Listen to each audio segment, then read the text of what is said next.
Hi guys, it's a girl Matams, also known as Gelopa Z, girl from Zambia. If you're new to my YouTube channel, please subscribe so that each time I upload videos, you will be notified that Gelopa Z post a video. Thank you so much for more than 64,500 subscribers. I am so grateful that you guys come to my YouTube channel all the time and watch my YouTube videos. Natotela sana. I know most people are about to come on the live stream, so I'll just start talking just to share my thoughts about certain things before people can join us on the stream.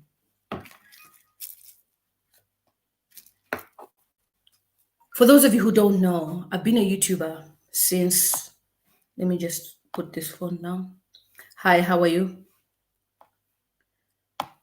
Let me just share the stream as well on my Facebook. Oh, it's already 97. Okay. How are you? How are you? How are you? How are you? How are you? Let me just share the stream. Yeah, it's showing on Facebook. So I will share now. Okay. Yeah, it's showing on Facebook. Hi, how are you? How are you? Hi, Victoria. Good to see you. Hi, Virginia. Good to see you. Leah. Virginia, thanks for supporting Beautiful You products. Thank you so much.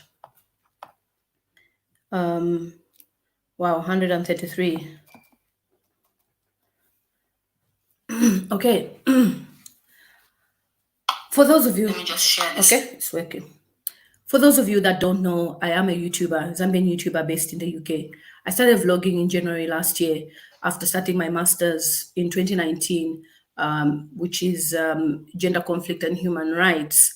And one of my modules involved me advocating for whichever group I choose using film. That is what inspired me to start YouTube. So I started my YouTube channel in January last year, and I started sharing stories. I started talking about different things, and I would comment about issues that were taking place around the world, be it Zambia, Nigeria, or parts of Africa. And this year, particularly, has had a lot of stories from Zambia. And one of the stories that started making rounds, as you all know, is about Sia One. And Sia One would share about how, the government officials took powers from him. And I started following that story, and would share and comment. Whenever people would react, I would also share my comments on that. And I remember we had an issue of the gassing. I talked about it. We had an issue of Brian Mutambo. I talked about it. And then I would talk about the Chinese in Tanzania, other parts of Africa. I talked about Drogba. And then we started hearing of more stories about the Chinese in Zambia via Mao Sampa. Now, I always put an email on my YouTube channel, and a lot of Zambians will write to me. They will tell me what they're going through. And so many stories were coming forth. Lily, you are our only hope. Okay, so I would talk about this, talk about that. For those of you who know, NFCA released their workers because of my video. The video is there on my YouTube channel, and I did even after they gave me exclusive videos of how their place, where they were staying looked like. And I would share. And then for those of you who, if I take you back, if you remember, I shared about Chela Tukuta. I said about, his beautiful love affair. And then we crossed over to what I was talking about, which is the gassing, everything that's going on, the Chinese. So whilst I was focused on that, no celebrity from Zambia talked about these issues. So I would complain. What's going on? And then I started hearing that, oh, Chela Tukuta is talking about these issues. I was like, oh, wow, that's amazing if Chela is doing this. And I watched one of his clips. I said, wow, wonderful. So he was doing videos, sharing videos on Facebook. I was sharing on YouTube. My YouTubers, subscribers already know. That's why we have even reached 64,500 subscribers, because I would bring such topics and we would talk about them. And then I complained. We don't have Zambian celebrities who talk about these issues, and I called them cowards. And I said, why is it that celebrities don't talk about these things? Why are they quiet? And then I mentioned, because, you know, as a vlogger, you get lots of information. People started telling me, this one is dating this minister. This celebrity is dating this minister. I said, it's a lie. Then Chela started mentioning the names. Okay, so it's true what people have been telling me in confidence, and I've never really brought it out. So after doing my reaction, I saw a video from B-Flow, and I was so happy. Wow, B-Flow, he said these things. This is good. We are moving forward. And I was so happy. Okay, B-Flow has done this video. Now, when you go to B-Flow's YouTube channel, B-Flow only has 8,000 subscribers. And for somebody who has been singing for many years, at least you should be having 100,000 subscribers and above. And that is what I have been saying for a long time. And that is what CR1 has said as well. Our Zambian musicians are hungry. On my YouTube channel alone, God is gracious. The income alone is enough for me to sit at home every day. Now imagine a celebrity who is a musician, who is doing advocacy here. How many people will follow their channel? Many. You look at any Nigerian, they have that pattern where everything they post is only on one particular platform. Everything they do is monetized. It's not free. That way you are covered and nobody will buy you out. And no minister will tell you, come and dance for me and campaign at my event. Nobody. Many people will complain. Why is it that the diaspora people are the ones who only talk about issues? It's because when they're abroad, they want to talk about it. Now, let me expose you. The reason why even our celebrities will buy into whatever lies that they are told is because they lack exposure. Let me expose you. I have 4 kids. And if those kids were in Zambia now, I would be paying 5,000 kwacha per term, per child at Rhodes Park School. Is it 10,000? I would be paying about 50,000 kwacha. But the British government has said every child must go to school up to university for free. So I am not fighting for my children. I am fighting for you people in Africa. I don't need it. My children go to school free. I don't even remember the last time they called me to say, oh, you need to pay school fees. It doesn't exist. It's the system. That is what they've put in place. If you want your child to be in the UK now, whether you are a visitor, your child will go to school. It is a legal requirement. The last time I bought an exercise book was in Zambia. The children don't buy school books. They don't buy textbooks. They get computer lessons. Everything free in a government institution. How can we fail to do that as well in Zambia when we have gold? When we have all the minerals? We are not talking. Let me just give a shout out to Proud Awushi. She's a Zambian in America. She's always been advocating as well on her Facebook page. Amazing. Sadiq Galileo. Amazing. George Mutonga. They raise funds together. We had an event, diaspora people, a virtual concert, and we made $17,000 on one night. No donation from an organization, ourselves. Meaning, we make money. We don't need to worry about Zambia, but we are worrying about the system, because if we don't worry about the system now, it will carry on and our future generation will suffer. Me, my generation will never suffer. My children are British citizens. And therefore, any child they give birth to is British by ancestry. Whether my children live in Zambia now, their children's children will be British citizens for life. So I don't need to fight for this. Sadiq has children in America. Proud Awushi has children born in America. They don't need to fight for this. But why are we fighting for this? It's because we know there is money in Zambia, which you don't know. How does the British government manage to put government schools and say, free of charge, come to school? Through the taxes. The tax that people pay is what they use to sustain the economy. The tax that people pay every year in America, people get a tax rebate. In the UK, we get tax credits every month without fail. Every child is given what you call child benefit. A baby is born today, they give them what you call a startup, sure start amount of £500 per child. Why? Because the taxes we pay is what they use to sustain the economy.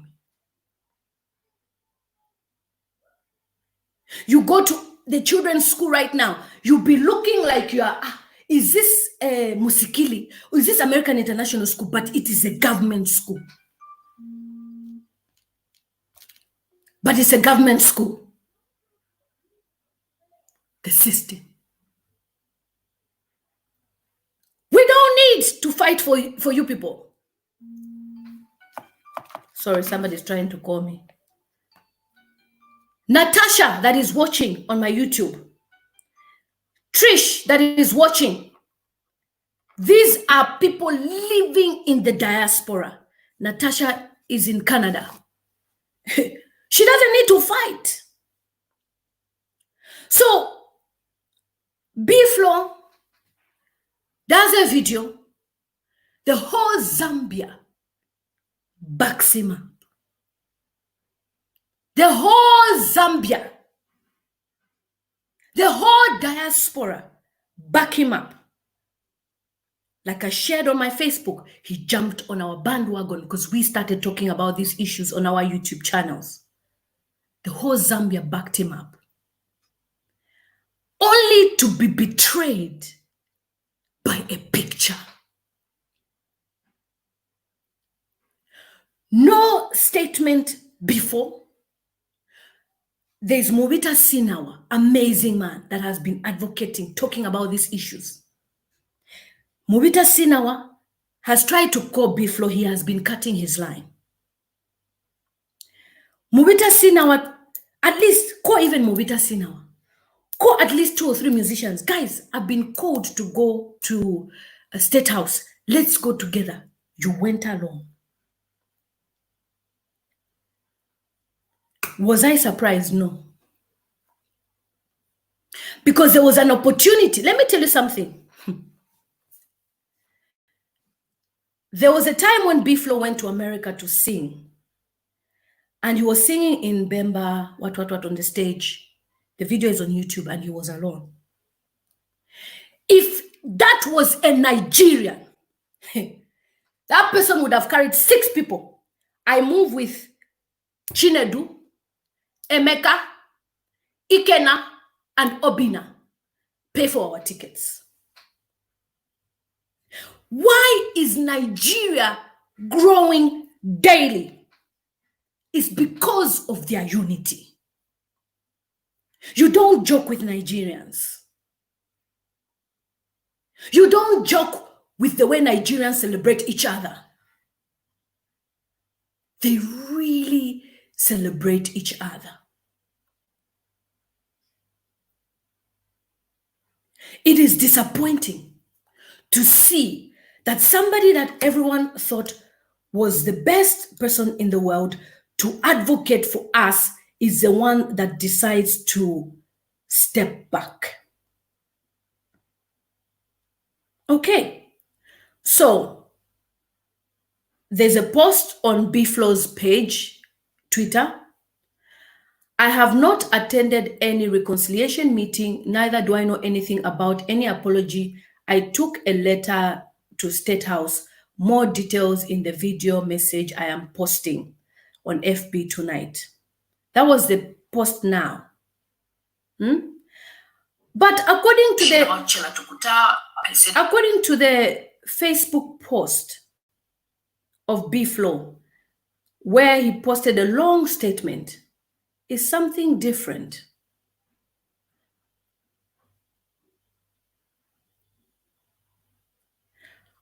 Oh, the post has been deleted.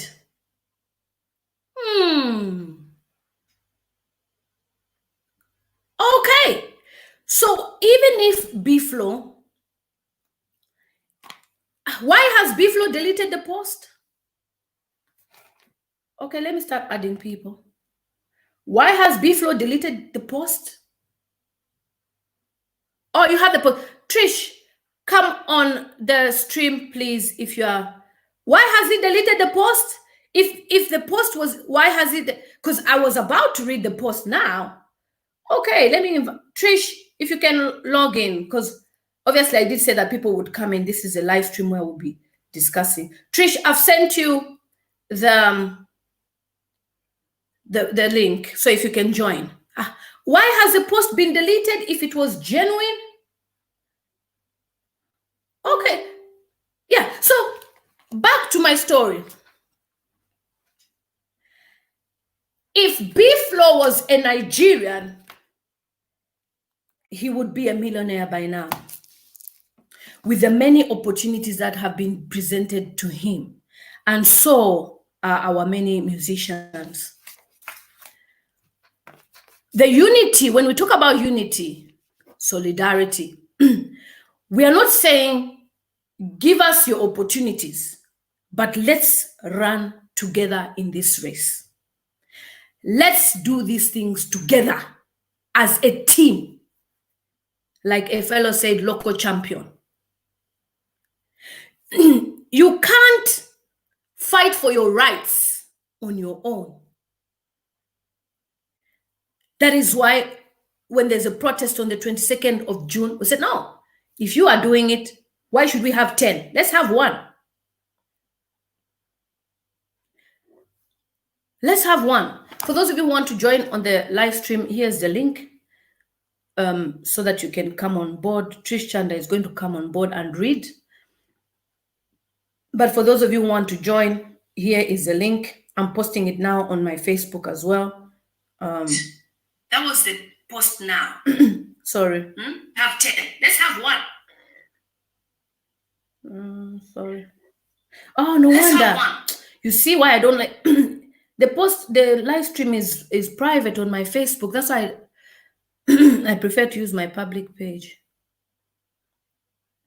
No wonder it wasn't showing. No wonder not many people are here. So they've missed out the beginning.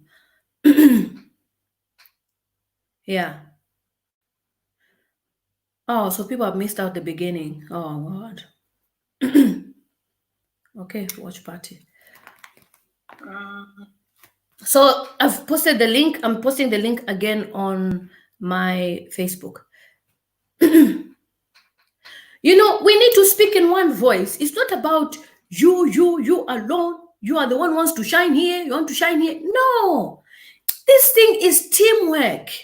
You know, okay, even if he says he went to take a letter, why didn't he go with Mubita Sinawa? Why didn't he go with Daliso? Why didn't he go with other people? You know, why go alone to take a letter? And what was in the letter? Who wrote the letter? Who is in charge of that letter? It doesn't make sense. For those of you who are coming on now, you've missed out the beginning of the video. It was a great introduction. Sorry. Oh, no wonder. Yeah. Sorry. Okay, so I'm posting the link. Oh, no wonder. You see? And what was in the letter? Who wrote? Sorry. So if anyone who wants to come, yeah, it's a lie. In 2012, I went to the Olympics. You know, when we had the Olympics that were held, the Olympic Games, I was on the Africa stage. We sang together with Yuma Sekela. The Nigerians, they were not coming one from Nigeria. Like 7, one person. Because they want to push their friends up. How do you go to America on your own? Even if you've been invited alone, at least, oh, there's more people watching on YouTube actually. That's good. Invited alone. At least go with many people, you know. Like I said, there's a link. They have been musicians since how many years ago? 20 what? I only started vlogging last year. And for those of you who have never been to my channel, these are the subscribers I have on my YouTube channel. I only started last year. 64,000 subscribers. When I'm saying, come on YouTube, no minister will buy you or will bring you to their office to say, come here. Whether it was a meeting to take a letter to State House or not, it is betrayal beyond. Trish Chanda is going to read the letter now. Hey, Lily. Hi, Trish. Let me just grab my How phone. are you? You know what? I'm so upset. Upset. Let me read out the statement. Yeah. So well done for keeping it. Well, you know what? I said to myself, I bet you he's gonna delete this when he sees that everybody's not backing him. I bet you he'll delete it, and that's exactly what he did. As soon as everyone's not backing him, he's deleted it. So that says a lot about his character because you're not even standing by what you believe in. Yes. Yeah. So let's read it. Press statement, 8th of June 2020. Engage us respectfully. That's how it's written. My fellow disgruntled youths, I'm greatly humbled and inspired by the support and counsel that I have received and continue to receive from my fellow youths during the recent and ongoing discussions on important national matters. I'm also grateful to the many senior citizens that have offered guidance and support towards the critical issues that we have been raising as youths. Right? Where does it go? Youths have played a vital role in the development of Zambia, including the attainment of independence, contribution to national GDP as key players in the formal and informal sector, and more. Our ongoing discussions on important national matters have created an atmosphere of openness and wider youth engagement in national development issues. If properly managed, this atmosphere can stir our country towards national prosperity. This goes to show the positive side of social media. So as you may see, he's just going on. He's not even getting to the point. He's trying to, he's just talking. In this regard, we must continue enjoying and exercising our freedom of expression. However, this is what I didn't like. Listen to this bit. However, if not properly managed, this new atmosphere also has the potential to instigate chaos in our great nation. Chaos in our great nation. I have also noted some of the contributions to our discussions, and I must state that a few high cause unnecessary confusion. Obviously, there's some people with other agendas that may want to take advantage of our progressive debate, thereby sidetracking us from critical national development concerns such as ill treatment of Zambian workers by some foreign investors. We all know they're Chinese. Why are we saying some? Youth employment, corruption, freedom of speech, gold mining, etc. Therefore, we must not lose focus on the important issues we have raised, and we should continue raising them using all platforms available to us. So have you noticed how he hasn't said anything about the Chinese workers? We all know what happened. No. Have you now noticed how he's backtracking and let me put you like, oh,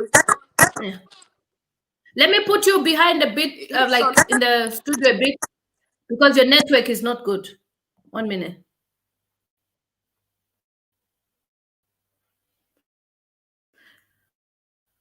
Okay, let us sort our network.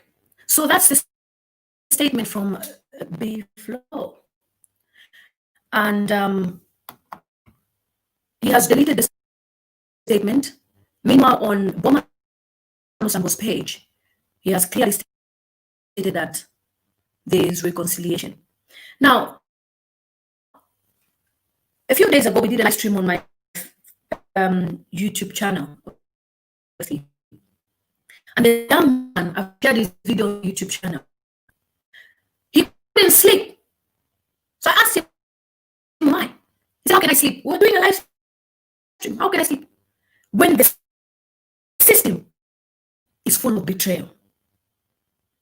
When we're believing in Mao Samba, we're all cheering in Mao Samba. Next thing he apologizes. That was a drawback. So hopefully, this will be something better. Now, imagine a youth who sees B Flow today. What are they going to say? Trish, are you back? Okay, there's some other people on. People are still in the studio. Okay, I think her network is bad. Imagine if other, youths see this. What are they going to say? Is it my network? Are they going to be happy? I don't know. Take the Wi-Fi off. Are you back now, Trish? I can see. Yes. Hi, Geoffrey. How are you? Thanks, Lily. How are you? Thank you so much. How are you? I'm fine, thank you. Yeah. I'm enjoying the discussion. Fine, thank you. Yeah. I'm in Kasama in Zambia. Okay. Oh, Sure. Good to see you. What would you like to say about B Flow's statement, Bowman Lusambo, now retracted? What would you like to say? What I would say is at the moment, the biggest challenge you have is that, Zambia, I think from the time back, we've never had experienced chaos like in other countries. So we don't know what trouble is. So a lot of celebrities and other people who are advocating for this are not really standing on solid rock that if anything is shaken where they are, they will still stand. What I see in them is a spirit of fear that they are not steady, they are not stable. Anything can move them from where they are standing, and they don't have where to anchor from. Like you are saying, in the diaspora, you can talk and no one is going to push you. Around here, when you talk, they start tracing you. And that's why we have a big challenge, And because of the high levels of poverty, people are afraid of speaking too much because someone is going to be fished, and that will be something else that we'll be talking about. So that's what I would say at the moment. So as long as you continue pushing us, we should one day come up and say, okay, I think guys, enough is enough. Let's do something that is going to help not only us now, but also the future generation. Sure. No, thank you very much. Thank you so much. Yeah, Trish, hi. Okay, let me just finish the end of the statement because it's really important so people can understand. Let me get the bit where he backtracks. So he says, I strongly believe that our efforts in trying to get the government leadership to listen and act on our concerns are not in vain. Today, State House invited me for a meeting with the president-elect, and he goes, Mr. Isaac Japampe and the political advisor, Mr. Simba, in order for them to get a clear picture of the issues that youths like myself are raising. I clearly made my submissions without fear or favor, and they were well noted. After we concluded our meeting, the president's political advisor invited Lusaka Provisional Minister Honorable Bowman Lusambo, who was also at State House, for another meeting in order for me to express my concerns to him regarding his recent remarks, which were injurious to me. It was cordial and of mutual respect, a platform on which I was assured of government's respect for our freedom of expression. This is as it should be, and remain resolute to continue to monitor this positive window of commitment to the development process. In conclusion, I'm delighted to know that I've contributed to the enhancement of youth engagement and participation in raising concerns and positive views on development issues. I will continue to use my platform to speak for the voiceless in a respectful and non-partial way. And I hope that the government will also engage with us in a respectful manner. May the Lord bless the disgruntled youth of Mother Zambia. Brian, B-Flow. Me, I call him B-Foo. Well, there you go. He's being used and he doesn't even know. Because B-Flow was in America and he has the American embassy following him and everything. So they know that if they touch B-Flow, if anything happens to B-Flow, then they would be in a mess, because he's been an activist for the Zambian vulnerable women and children, you know, because he was advocating, you know, against domestic violence. But then if you're truly an advocate, why back out? Speak, Chanda. Trish. You know what? What's your comment? The thing is this, yeah. I cannot back somebody who doesn't stand by what they believe, and he doesn't believe in it. I think this was for exposure, because I was thinking about, I'm like, maybe this was an exposure thing. Maybe he wanted to get himself in the forefront so people can know who B-Flow is. Do you know how embarrassed I am? Just yesterday, I released a video about Speak Up Zambia, and I even included him in my video as an inspiration. Do you know how annoyed I am? I'm like, and everybody's looking up to, we had that one person everybody could look at and be like, you know what? He's standing his ground. He's speaking for the people. This is us. This is the beginning of a movement. And he behaves like that. The only person who's standing out their ground is Chela Chikuta. He's the only person who hasn't changed his mind. Yes. And you know what? I'm not even a man. Yes. As a man, are you not to be a man of your word? How can you? It's embarrassing. It's embarrassing. Be the man of your word. If you believe in something, then do what you say, what you're going to do. Stand by your words. You're the person who made 2 videos, guys, not 1. 2 videos stating he was down, speak up for the voiceless, and then all of a sudden, now he's going to State House. I don't understand. I'm like, why would you not call your friend? Why would you not ask somebody? Why would you? Your comment would be like, you know what? I'm going to State House. I don't know how to manage this. Let me ask somebody else's opinion. Let me take somebody with me just in case I'm going to back out. I'm going to get nervous. This is common sense. He's clever. He's not a stupid man. He's very intelligent. So for me, it's calculated. This is a calculated move. So yes, now, very. And you see, allegedly, I'm not accusing anybody, but we can ask questions. Are you being paid now? What's going on? Because from being on one side of standing with the people to all of a sudden being like, no, you know, let's work with the government. Let's all be respectful. And then he has the cheek to go on Twitter and he gives us that stupid rubbish. If you stand by what you said, B-Flow, why have you deleted the thing on Facebook? Come on, we need answers. And sorry, let me just finish this point. And you know what he needed to do? When he went to State House, we needed to have a camera. We needed to film the whole thing so that we could hear and see for ourselves. But you haven't done that. But you're there, elbow to elbow. With Bowman. It's embarrassing. I'm so embarrassed. You're making Zambians all around the world. It's embarrassing. People say, where you're from. You're like, oh, I'm from Zambia. What is this? Yes. It's making us look bad. And especially for me that has subscribers from all around the world, America, that watch the videos, and other parts of, you know, Africa, Kenya, Namibia, all those parts of Africa, they will be betrayed. They'll think, Mouse did this. Now it's B-Flow.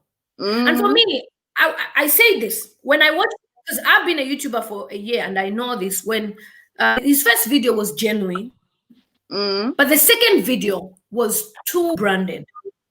Logo, activist, what corner. I'm like, okay, this was really, really well planned. And I remember hesitating to share it. Should I share? Like, okay, let me share. And I eventually did. And just yesterday I shared, and today you are in pictures with Bowman, and Bowman shared everything, or like 7 pictures. How many? 4, 5, 6 pictures on his page. Do you know the only Natasha? There's been one winner. He's the only winner. Everybody else we've lost. And Bowman has won. That's it.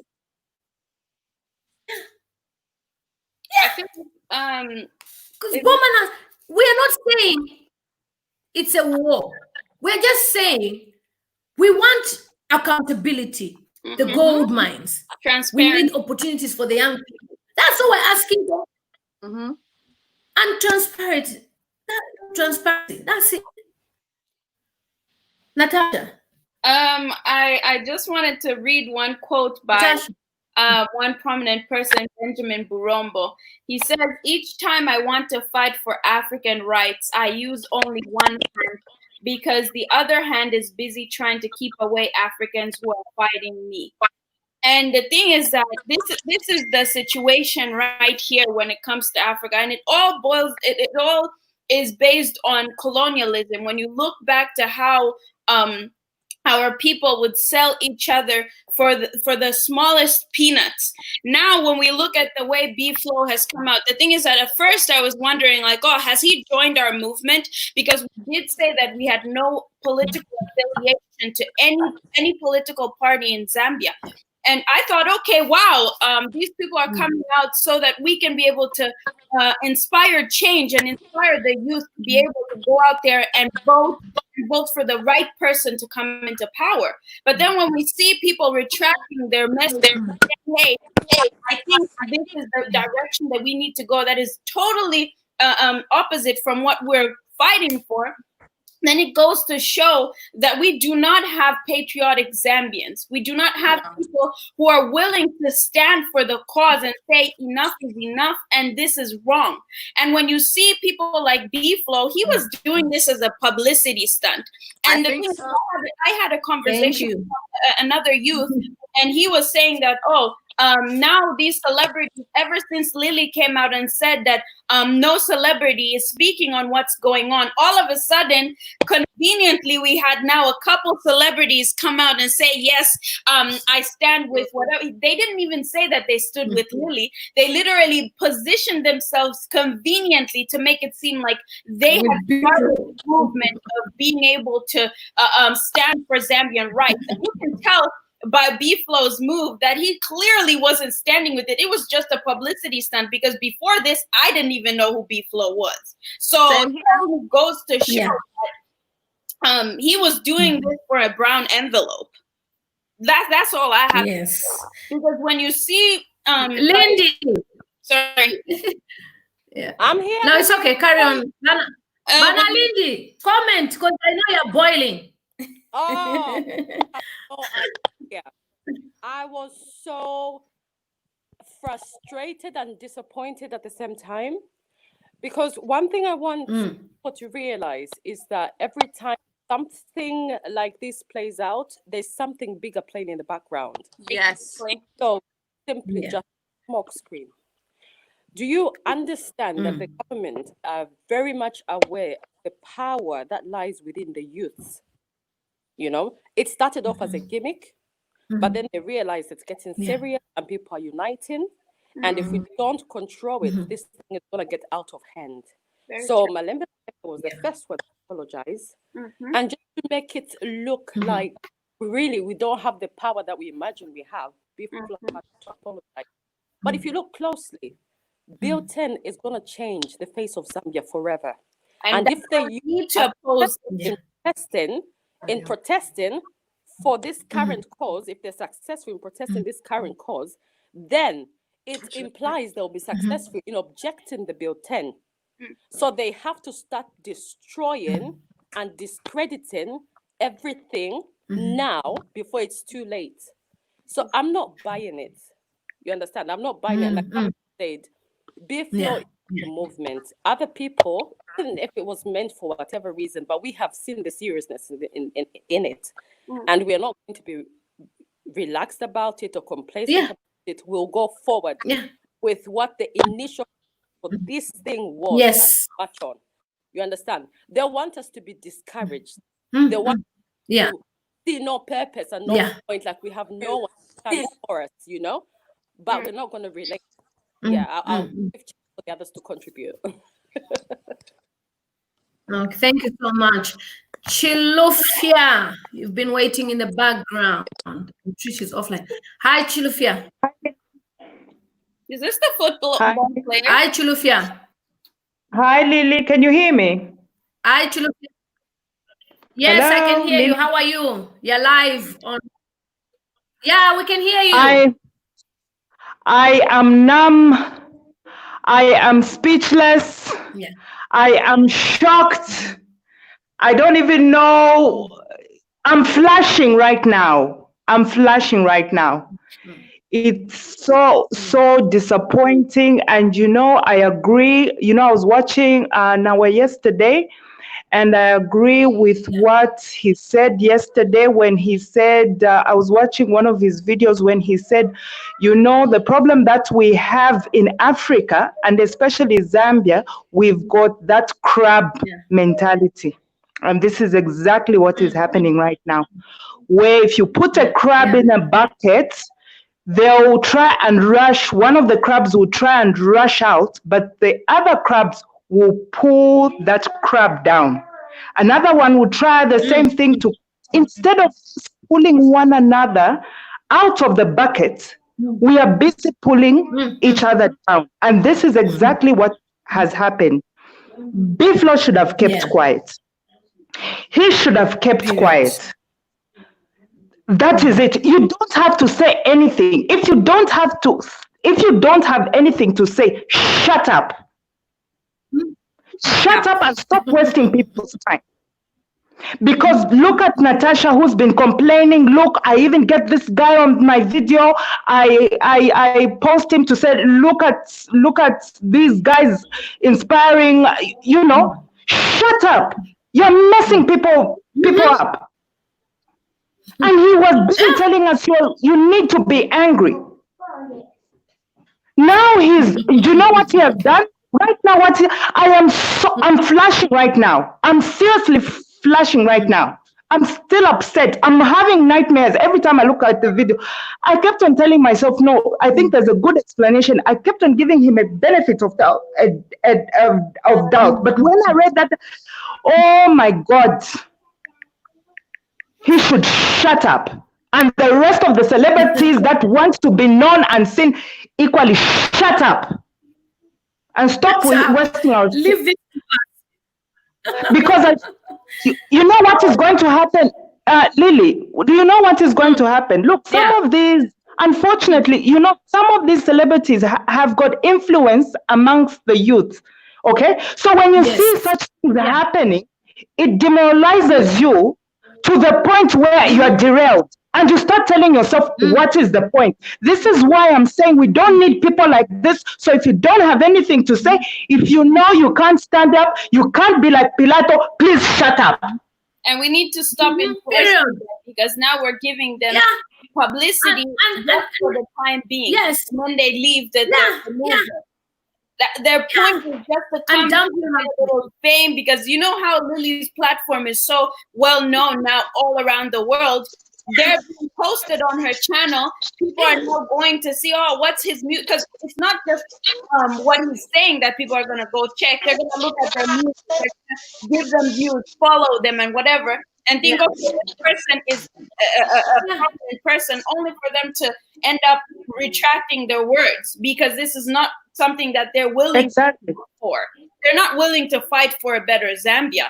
And the Bill 10 that's being tried to pass, if people do not vote against the Bill 10, PF will be in power forever. People and you know, that's it. Information. That's it. Circulation. And you know And you know the most sly thing that happened? Immediately he went into State House. Bowman Lusambo was called in. He started taking pictures. Have you seen the bigger picture? Why was Bowman so quick to take pictures of Biflo and himself to show everyone to say, you see? You see? Yes. You think you have people that are speaking for you? You think you have people that... When people see me on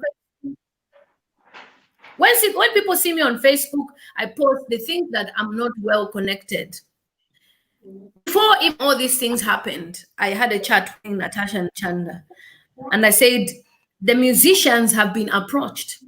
I got inside information, not from somebody far. The musicians are being approached. and they're being promised gold. They're being promised a mine. That if they can just collect even a small mine to shut the youth down. So was I surprised? Immediately that happened, I called the musician. I was like, why? He said, I told you I was also approached. This is a musician. Credible.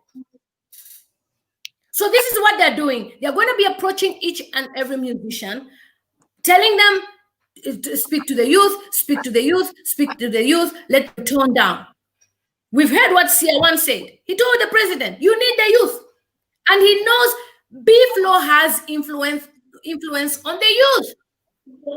Yes. And to behave like that, honestly, if he made a statement like, oh guys, I've been invited to State House, I'll let you know. But he's now saying he took what is your letter to make a difference? I mean, and why haven't you write the letter? The contents Which of that organization is backing you? Exactly. Why haven't you seen the letter? Because if a letter, if it's a letter for the youth to know, you post it on Facebook. This is a letter I'm presenting to State House. You present it, and you don't need to take pictures with Bowman Lusambo. Now Bowman is laughing at, because he saw that it didn't work when he told the president. The youth continued. They said, "What? We will carry on." Yeah. The president has scared people. The government has scared people. The police have scared people. The youth said, "We will still protest," and the best person to use is who? B-Flow. Yes. Your Obama. Oh yes. And you know, this is a wake-up call for B-Flow to now see that Lusambo, they actually played him. And this is a wake-up call for all the celebrities in Zambia that this guy will make fools out of you. They will get you and they will post pictures and they will say, you see, these mumus, we've got them. So you've got nobody to stand up for you. You are wasting your time. The same way the Chinese were busy flaunting and celebrating when Mao Sampa apologized. This is the same thing that Bowman is doing. I'm so disgusted. Lily, I need to go and drink a glass of cold water because seriously, I can't handle this. I'm leaving room for others to contribute. I need to take cold water. Oh, some of us, we've been vlogging about these issues for a long time, and we've never, stayed back because we know that this is what we want, to send a message out there, to encourage the young people, to also show the Zambians that we're there for them as well.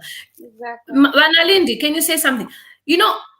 Some of us, we don't need to be on YouTube or Facebook talking about Zambia. I can talk about my Bit For You products the whole day if I want, but because I care so much, because of the system that I've seen, to say it is whether we're in Africa or not. Look at Namibia. Namibia is a country in Africa. You can't compare Zambia to Namibia. You can't. Yet the population is 5 million. But hello, Vanalind. Yes, Lily, I can hear you now. You were breaking. She's offline. Okay. No. Sorry. You can, if you want to speak, darling. Question was breaking off. Okay, all right, okay. I have KB. Oh, KB at the bottom. Trish Chanda is back? Yeah, she's back. Hi, KB. Hi, Lily. Boys, get up as I did. Finally. Vantu wako wangakutwalisema BP. Anyway, it's just a comeback, honey. I've jumped on top of that. Okay, so I've got all that sorted. But what I wanted to contribute, okay, so I've made a video. Can you guys hear me? There's a lot of step back because we know that this is what we want. Hold on. I need to mute. Martha Lewis, you need to mute your volume. Yes. Can you guys hear me? Can you guys hear me clearly? On YouTube or Facebook. Yeah, we can hear you. Zambia. I can hear about my new product all day if I want. You know, but because I care so much. It's Martha's mic. Okay, yeah, carry on. Yeah. Yeah, all right. So carry on, KB. I've got something that I made for you, Lily. I'm gonna send it to you. Okay. I just had very few pending questions. All right. Okay.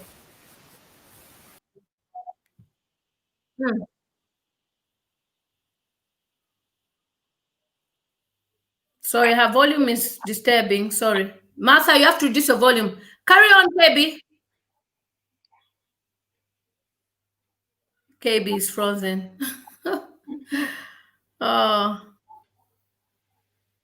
The studio is full and people are burning. Hi, Trish. Are you still burning as well? You know what? Martha, if you can reduce your volume in the background, then I'll add. You know, I think she's watching the live at the same time and carry on in the StreamYard. Yeah, you know, the most it freezes the stream. Yeah. The most upsetting thing in all of this is the sheep. Yeah, carry on. Can you hear me? Yeah. The most carry on. Yes, we can. The most upsetting thing in all of this is that B-Flow was not thinking about the future. I don't think he has not realized he has literally what he's done now. He's lost his respect.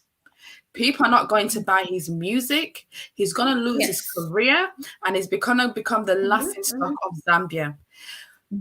All he had to do was stick by his word, and you know what would have happened? He could have been an activist traveling around the world talking about how he made a difference to Zambia. He could have been the next Kenneth Kaunda. He could have used his influences good, but the greed, and again, allegedly, we don't have information, because what can make you change so quickly like that? It has to be this. Because he said he was hungry. The Zambians are so-called hungry. He's big. All the hunger has been quenched. It's either money or somebody has threatened you, or you've got a secret that you don't want to be revealed. But you know what? As God is my witness, even if somebody had a secret about me, I'd rather the secret is revealed. And I can even tell you, guys, I'm being threatened. They said A, B, C, D. I'm going to tell you first because we will respect you. Everybody has made mistakes. Nobody's perfect. But the sheer fact that you've gone back on your word. I don't even know what She1 is going to say about this. He's going to get cussed out. Yeah. I want to read a statement from Alice Musukwa. She's posted something on her Facebook page. And according to Alex, he said, jokes aside, in all honesty, the lesson is clear. This guy is actually intelligent. The lesson in all this is to learn how to stand on our own, how to voice out as individuals, how to have our own backbones, and the word is Chilamuntu Nechua Chakwe, meaning you are independent. B-Flow's influence moved tables to get invited to the big office because his points were valid. And there was no way they could have argued that, they could have argued that, but calm the guy down. No need to blame the guy, okay, next. So basically she's saying Flo has used as an opportunity to get the attention of State House. Coming online, please be ready. You can see KB. What would you like to say? Trish, so you're speaking. It's just embarrassing. You know what? I'm speechless. I'm so embarrassed, and I can't even cry. When I read it, I said, "Is somebody pulling my leg? Are they joking?" I didn't think it was real. I was like, "No, somebody's just made a fake post. There's no way he could do this." I went on his Facebook, and I was so shocked. And as a Zambian, I'm like, do you know that the whole world is laughing at us? People must be looking at Zambians, and we don't have any backbone. We're true to our word. We don't stick to what we say we're going to. Not even that. The men have no backbone. That's what it is. The men. My American subscribers. As we can see, the platform of women, my American subscribers, what do they say? Yeah. And my American subscribers, what do they always say? It's always say African men don't have backbone. Women are stronger than African men. You're not just thinking about the future. Gabby, I hope you've sorted your network. Yeah, I don't know what happened. It just cut. Okay. Hi, how are hear me you? now? Yes, yeah, speak. At least we have a man for the first time. Amen. No, that's okay. That's okay. So, like I was saying, Lily, get up as it. In a Fiakulandalanda, Yeah. nope. I just had simple questions for Bowman Lusambo. Simple. And Kampiongo. And that loudmouth Tayali. All right? That guy never shuts up. For crying out loud. Just shut your mouth. Like, if you got nothing valuable to say, close your mouth. Anyway, 48 houses. I challenge Bowman Lusambo, okay? The chief police of Zambia. Let him go on the rampage. Let him go on the rampage like he did, okay? When people are not wearing masks. Turning people around coming from Chilunda. ZRA employees in uniform, for crying out loud. They're almost like in Lusaka near curfew. He tells them, Wekelen, really? Do you understand how much fuel costs in Zambia? Do you know how much people hassle just to have a penny? As Zambians, we've got big hats, right? There's no Zambian who just lives on his own. Musungawaka bululu, a nephew, or you're helping someone, all right? Anyway, cut long story short. Let him come tomorrow before close of business and announce to the Zambian people who owns those 48 houses. I swear to God, I'll literally take my shirt off for you guys. Point number one. Yeah, point number one. Point number two, coronavirus threw a blanket over the gases. I challenge Kampiongo, okay? I've made a video for you, Lily. I'll send it to you. Yeah. I challenge Kampiongo and Lusambo, all right? The two pairs to come out to the nation and the youth, us disgruntled youth. Thanks very much. It's a pleasure. Yeah. Absolute pleasure, all right? I'll take it with both hands. I'm disgruntled. Tell us who the gases are. Tell us who the gases are. Have they charged anyone? Bring them to justice. Can they publish even 2 or 3 names to say we've convicted 4 people that were gases? They've gone on a rampage attacking us youth. Yeah. Yeah. Beef low, absolute gutless lizard runs to state house wherever they met, you know, whining and dining. Okay. Point number 3, Kaiser Zulu. All of you guys here, you've heard of Kaiser Zulu, right? He was in a rampage, beating people up. He would cause an accident, but still beat someone up. Brandishing guns. Has he got any criminal conviction? I'd like to see that. And I'd like Kampiongo and Lusambo to go, there you go, shut up. There's a conviction. Yeah? If that was any one of you guys, right now we'll be talking from a jail cell, correct? Yeah. Point number 3, Chilufya Tayali. Who is he? Like, what does he want? Like, what is he? What is he doing? Is he a politician? Is he a muppet? Is he a puppet? The guy just talks and talks and talks and talks. No vision. Has he got a political party? I was gobsmacked to hear he's got a political party. Like, really? He's the president of a party. That Imbwa, you know? Then my last point is that idiot called Malembe. Please let's use the right language. Don't insult them, because then we would be stooping to their level.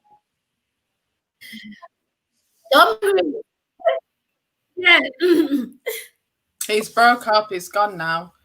Okay, I want to read this comment. Yeah, I want to read this comment. I want to read this comment from Facebook. Lily Mutams, I pray that even if you were called to State House, you will stand by your word. I love you and I'm with you all the way.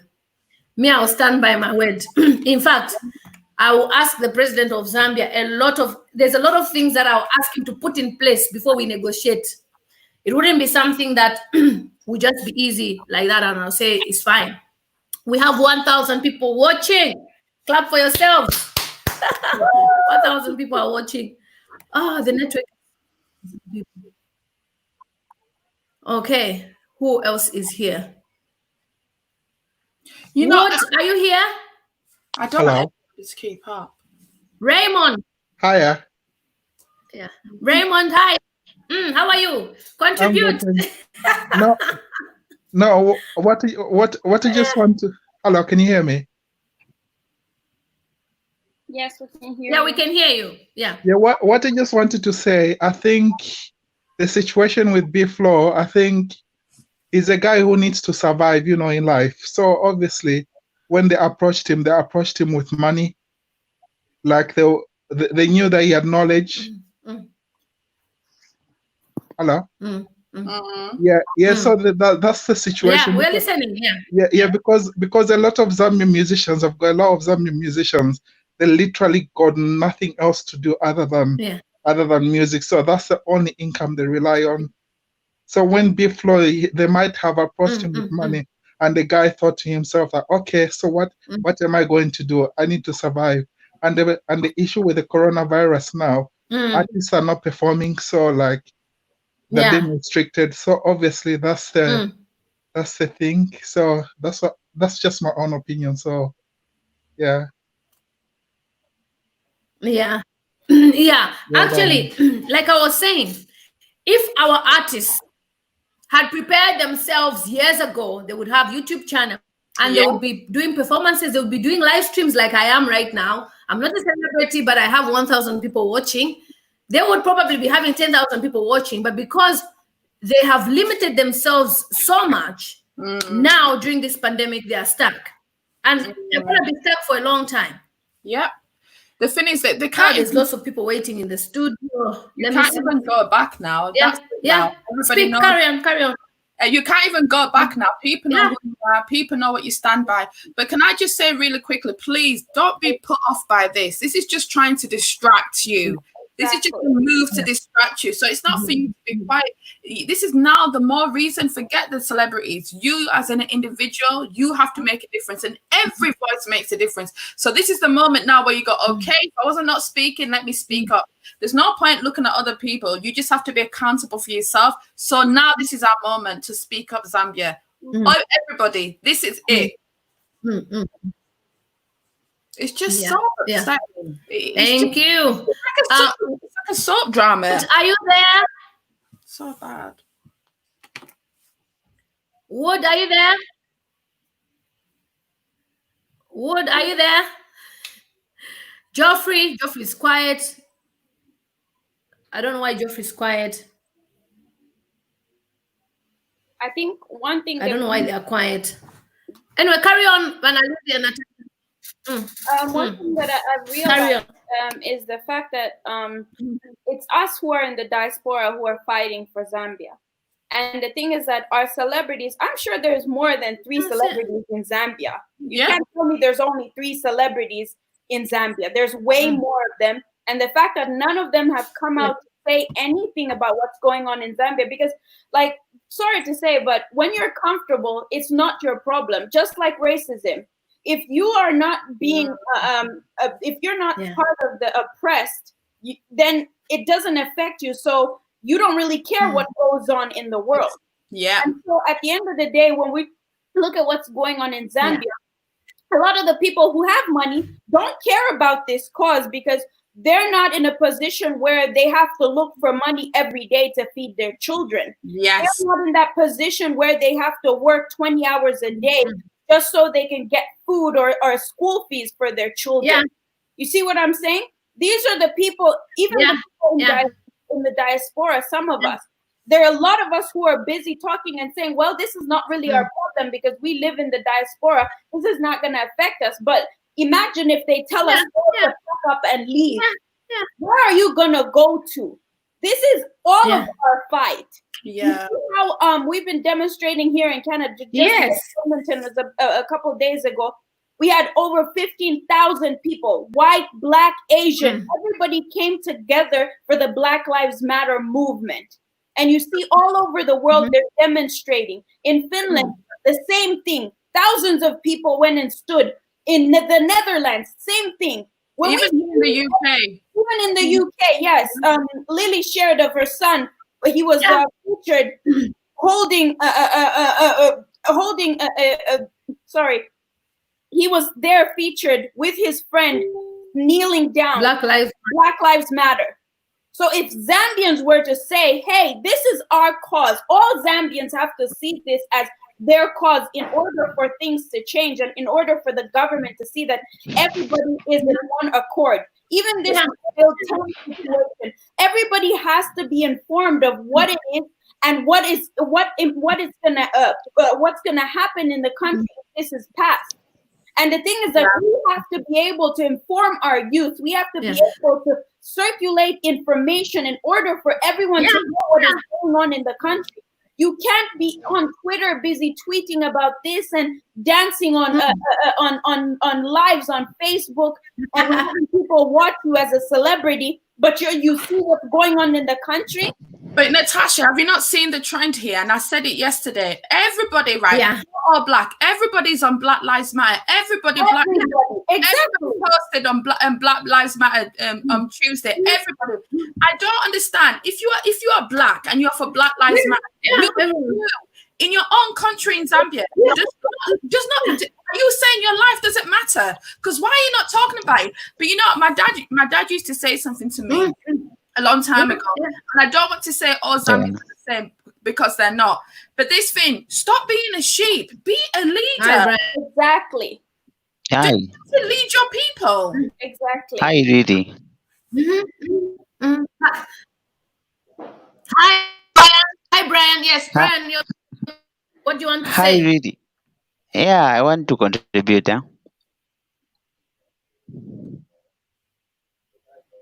Hello. Go ahead. Please contribute. Yeah. Okay. Yeah. You know, I'm very disappointed. Yeah, you can contribute. Go ahead. Yeah, I'm very disappointed with this guy, B-Flow. You know, this guy is so-called attention seeker from the government. You know, so these guys are coming out and starting talking rubbish so that they be called like it state house like that, and so that they be given some money and said, "Oh, shut up." And here is the money. I know there is no food in your house. So people like that, B-Flow, you don't have to take them serious. Those are useless guys, you know. That's why Zambia we cannot develop because the people we have, like a lot of people here in Zambia, like when it comes to youths, you know, when like they be given some just 50 kwacha, they will change their mind. You see, so I don't think Zambia can develop with this mentality that we have as youths. You know, it's very hard for Zambia to develop because we have these kind of youths who are just, you know, angry for money. You know, they want to be seen, like they come live on Facebook, everyone will see them. They will trying to make name out of, you know, nothing, and then at the end they'll be, you know, invited to the state house and being offered some money. Then they come starting talking rubbish again. You know, I feel ashamed. I feel with this so-called musician. You know, this musician of nowadays in Zambia, they are all, you know, they are poor musicians. That's why Siawan usually call them poor musician. You know, they have no money. So at the end, they are very, very poor. Yes, so they will come out and they'll come out and starting saying, you know, this and this and they don't even mean it. Or they want just attention from the government so that they call them, oh, come to state house. It seems like you are an influential person. So if we do this and that, you'll be given some money, and you know, even stop talking about we forget about what we are saying. So I think we need brave youths to stand for Zambia, because Zambia is going down to degradation. I've never seen a corrupt country like Zambia. Since the independence, Zambia is when is Kaunda, Chilubali, Jim, and Mwanawasa and Sata, this government is the most and worst corrupt government I've never seen in my life since I was born. It's a shame. And you know, these guys, they don't have shame. I feel ashamed to be a Zambian. Yeah. I feel ashamed, it's very bad, Embarrassing. So whole Yeah, world I think we need strong and committed youths, not these bamusira kwakaba bamutesha kati mwitobo, we need strong and courageous Zambian youths to stand for this country. And pride is killing us. We are divided, and that's the problem. We are divided. Yeah, that's what I can say. But I'll be on the background there to listen. I'll comment. Okay, thank you.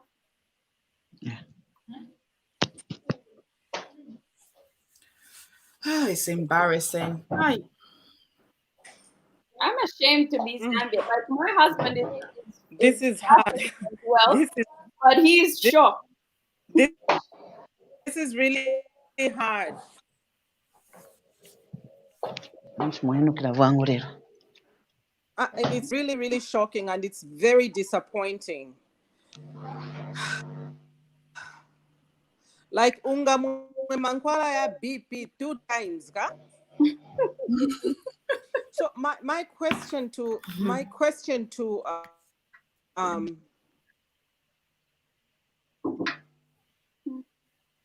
Oh, you're breaking up. My question to everybody You're breaking up. who is involved is this. My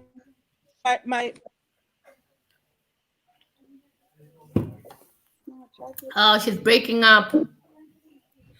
Sometimes Wi-Fi can be a problem. Okay, let me try to hide her, and I bring Martha. Martha, please disconnect your devices. Hi, Martha. Hi, Martha. Hi, Martha. Oh, sorry. Go ahead. Sorry. Hi, Martha. Really? Hi, Hi, Martha. Yes, I can. Yeah. Hi, can you hear me? What's your contribution? Hi. Hi. Yes, we can hear you. Yeah. Okay. Cool. Hi. Okay. Number one, I'm very, very disappointed with he is the biggest coward I've ever seen in my whole life. I wouldn't have wanted to come on this platform, but because I've been following what's going on in Zambia right now, and I was very excited with what was transpiring. But now all of a sudden this guy goes and betrays the youth. I'm not youth, I'm in my 50s, so I'm just imagining what went through this person's mind. What happened? What's going on with this guy? I mean, what's going on with him? He really needs to take a check of his heart. There's something. He said he wants to he acted like money is more important than generations to come. I mean, he's hopeless. I'm sorry, he's a hopeless character. He must account for his actions. How do you go alone when we've been planning together here? How do you go alone? How did you go alone? It doesn't make sense. We're busy making plans together. Then you wake up to meet alone in the morning. What woke you up in the morning to go alone there? This is the thing. No. Something is fishy here. Something is so fishy. It's not on. They've given you some tips. You see why musicians are poor? You see why they are A poor? brown envelope. You see why they are poor? A brown envelope. No. I mean, who can't stand his ground? The guy can't stand his ground.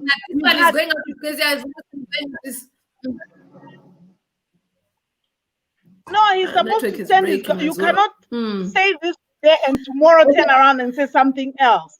No. I mean, what kind of a leader are we going to have? What kind of leaders are coming out of Zambia? I mean, as the youth, you are the leaders of tomorrow. And if you say something now and change your mind tomorrow, I mean, really, what are you doing? Guys, I mean, even now, we're all talking. There is no need for us to back down. It's not time to back down. How foolish can anybody be? How foolish? I mean, how stupendous there's such a word.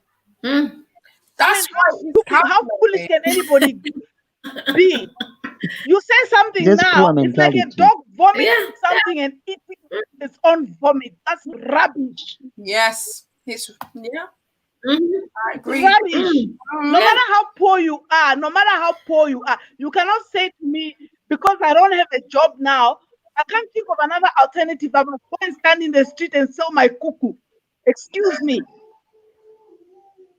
No. That's not an excuse. Hunger is not an excuse. No, you understand what I'm saying? If you've got a brain, you can be creative enough. Absolutely. I mean, I've lived in South Africa. I lived in my car at some point. I had no help, but God gave me a mind to be creative. You cannot just jump because of money. You go and change your mind like a yo-yo. It's not possible. You are a yo-yo. Yo-yoing around. I don't know how to put this, but guys, people cannot be doing this. You cannot be saying something today and tomorrow you change. Are you a chameleon? Baby.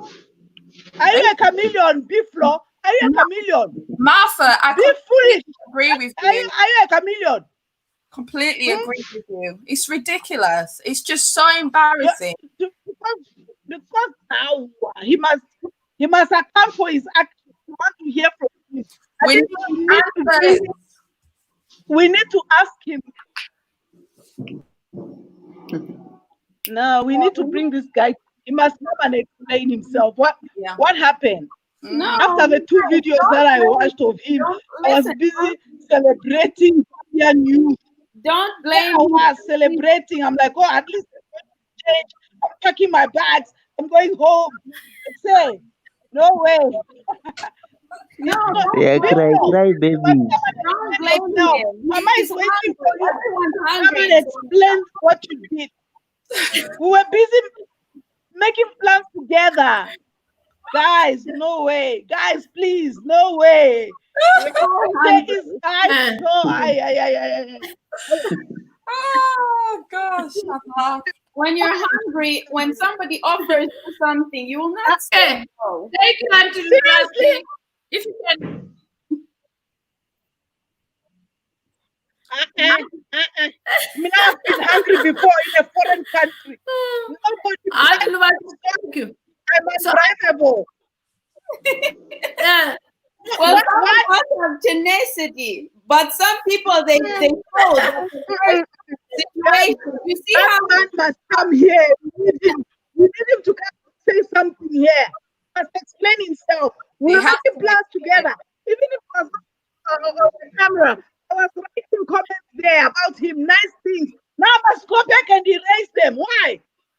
Why is he putting me in that situation where I need to go back and now erase my comments? Exactly. I was telling everybody here in Pretoria, I'm like, hey, they were saying, no. The Zambian youth, they have no backbone. And I was like, no. I was giving examples like there's Stella, there's the Biflo. Now I must go back and start embarrassing myself. No. This guy must come and explain. I just shot the video yesterday. Now I have to delete it and make a new one. No, he must come and explain, man, guys. He must come and explain. Listen. Okay. Biflo. Okay, thank you. Your network is not too good. I need to. Brian, I don't know if you can volunteer. What is his new name? Then I'll be what? Brian. Oh. It doesn't make sense, guys. The guy was with us, all of a sudden he's taking pictures with Lusambo. Why? Brian. Oh, our Brian I'm here. Do you mind Lily, I am very disappointed. But I'm behind you, Lily. I'm still behind you, right? I'm still behind you. Public enemy number one. Yeah. It's annoying, okay. actually. At least he's offered space. Very annoying. Very annoying. Yeah. Annie. Chameleons. Get chameleons. Guys, let's unite. Annie, get ready. Hmm?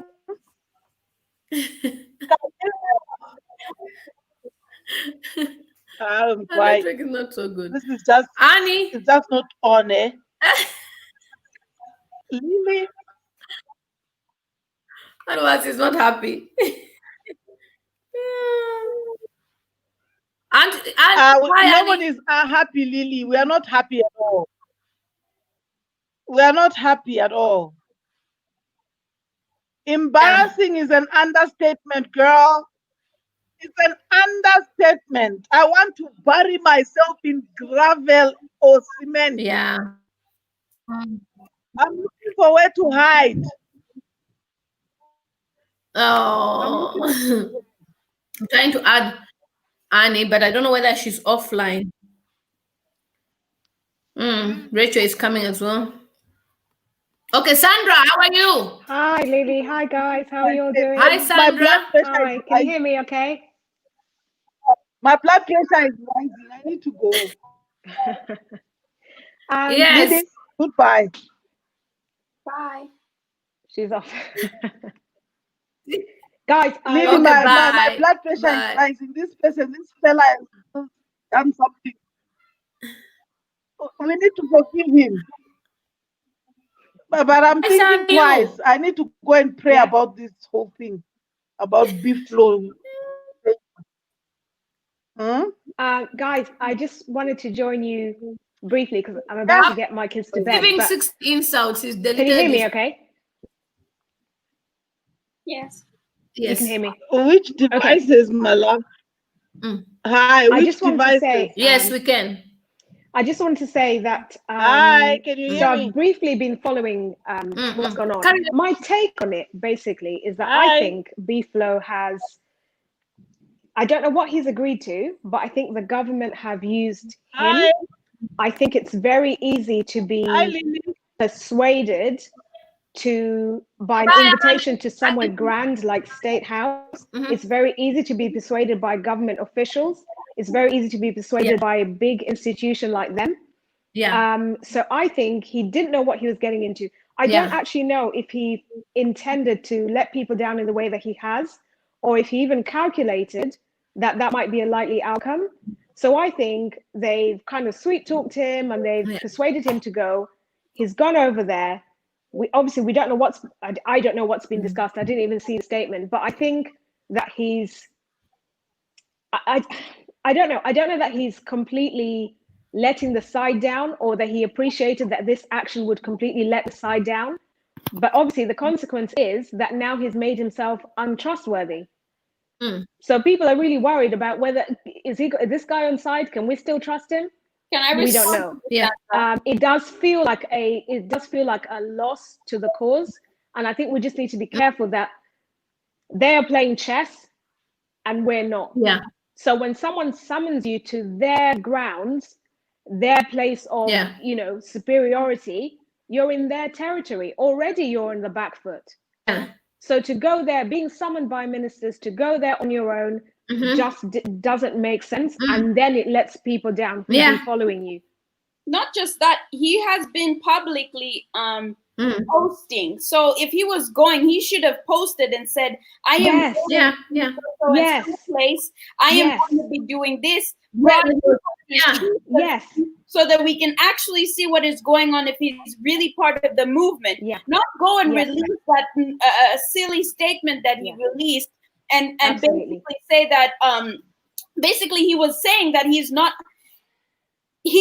for us. Because the thing is that if you're going to retract everything everything that he has said, now he's basically retracting it by what he has done and by the statement. It just makes us feel like there is nobody that is loyal to the cause, that is willing to be able to stand their ground and say, to stand firm. Zambia needs change. And youth, he is part of the youth and he's doing this. How many more of them are there in Zambia? And how are we going to get Zambia to where it needs to be if we have people like him? And he's in the public eye. He should never have released the statement that he stands with the youth if he wasn't really going to stand with the youth.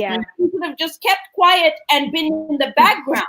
Because now he's retracting his statement. Let's show where we're at right now within Zambia. And the thing is that if people have not offered you money, he wouldn't have retracted the statement. Period. Point blank. He must have said it got something that has made him gain something in order for him to and say this is how this is the direction we need to go. Because him saying he said that Bowman Lusambo said that they've reconciled. What are you reconciling?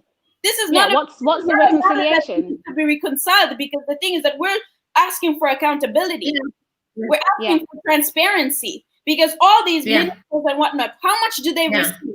Out here, we get statements. You can go on Wikipedia and write, how much does the president get? How much does this MP receive? Even in Canada, we just had somebody. Everything is there. Buying suits. He was buying suits. He's now been asked to step down, and he's now held accountable for buying expensive suits with money that was not for him. It was taxpayers' money. So if he was buying suits, our people are buying cars and houses and whatnot. Why are you being brought to court? Why? This is crazy. We have too many people that don't know how to stand their ground. And the thing is that if Zambia continues to have people that have platforms that they can speak, they do these things. That if Zambia continues to have people that have platforms that they can speak, they do these things. That if Zambia continues to have platforms that they can speak,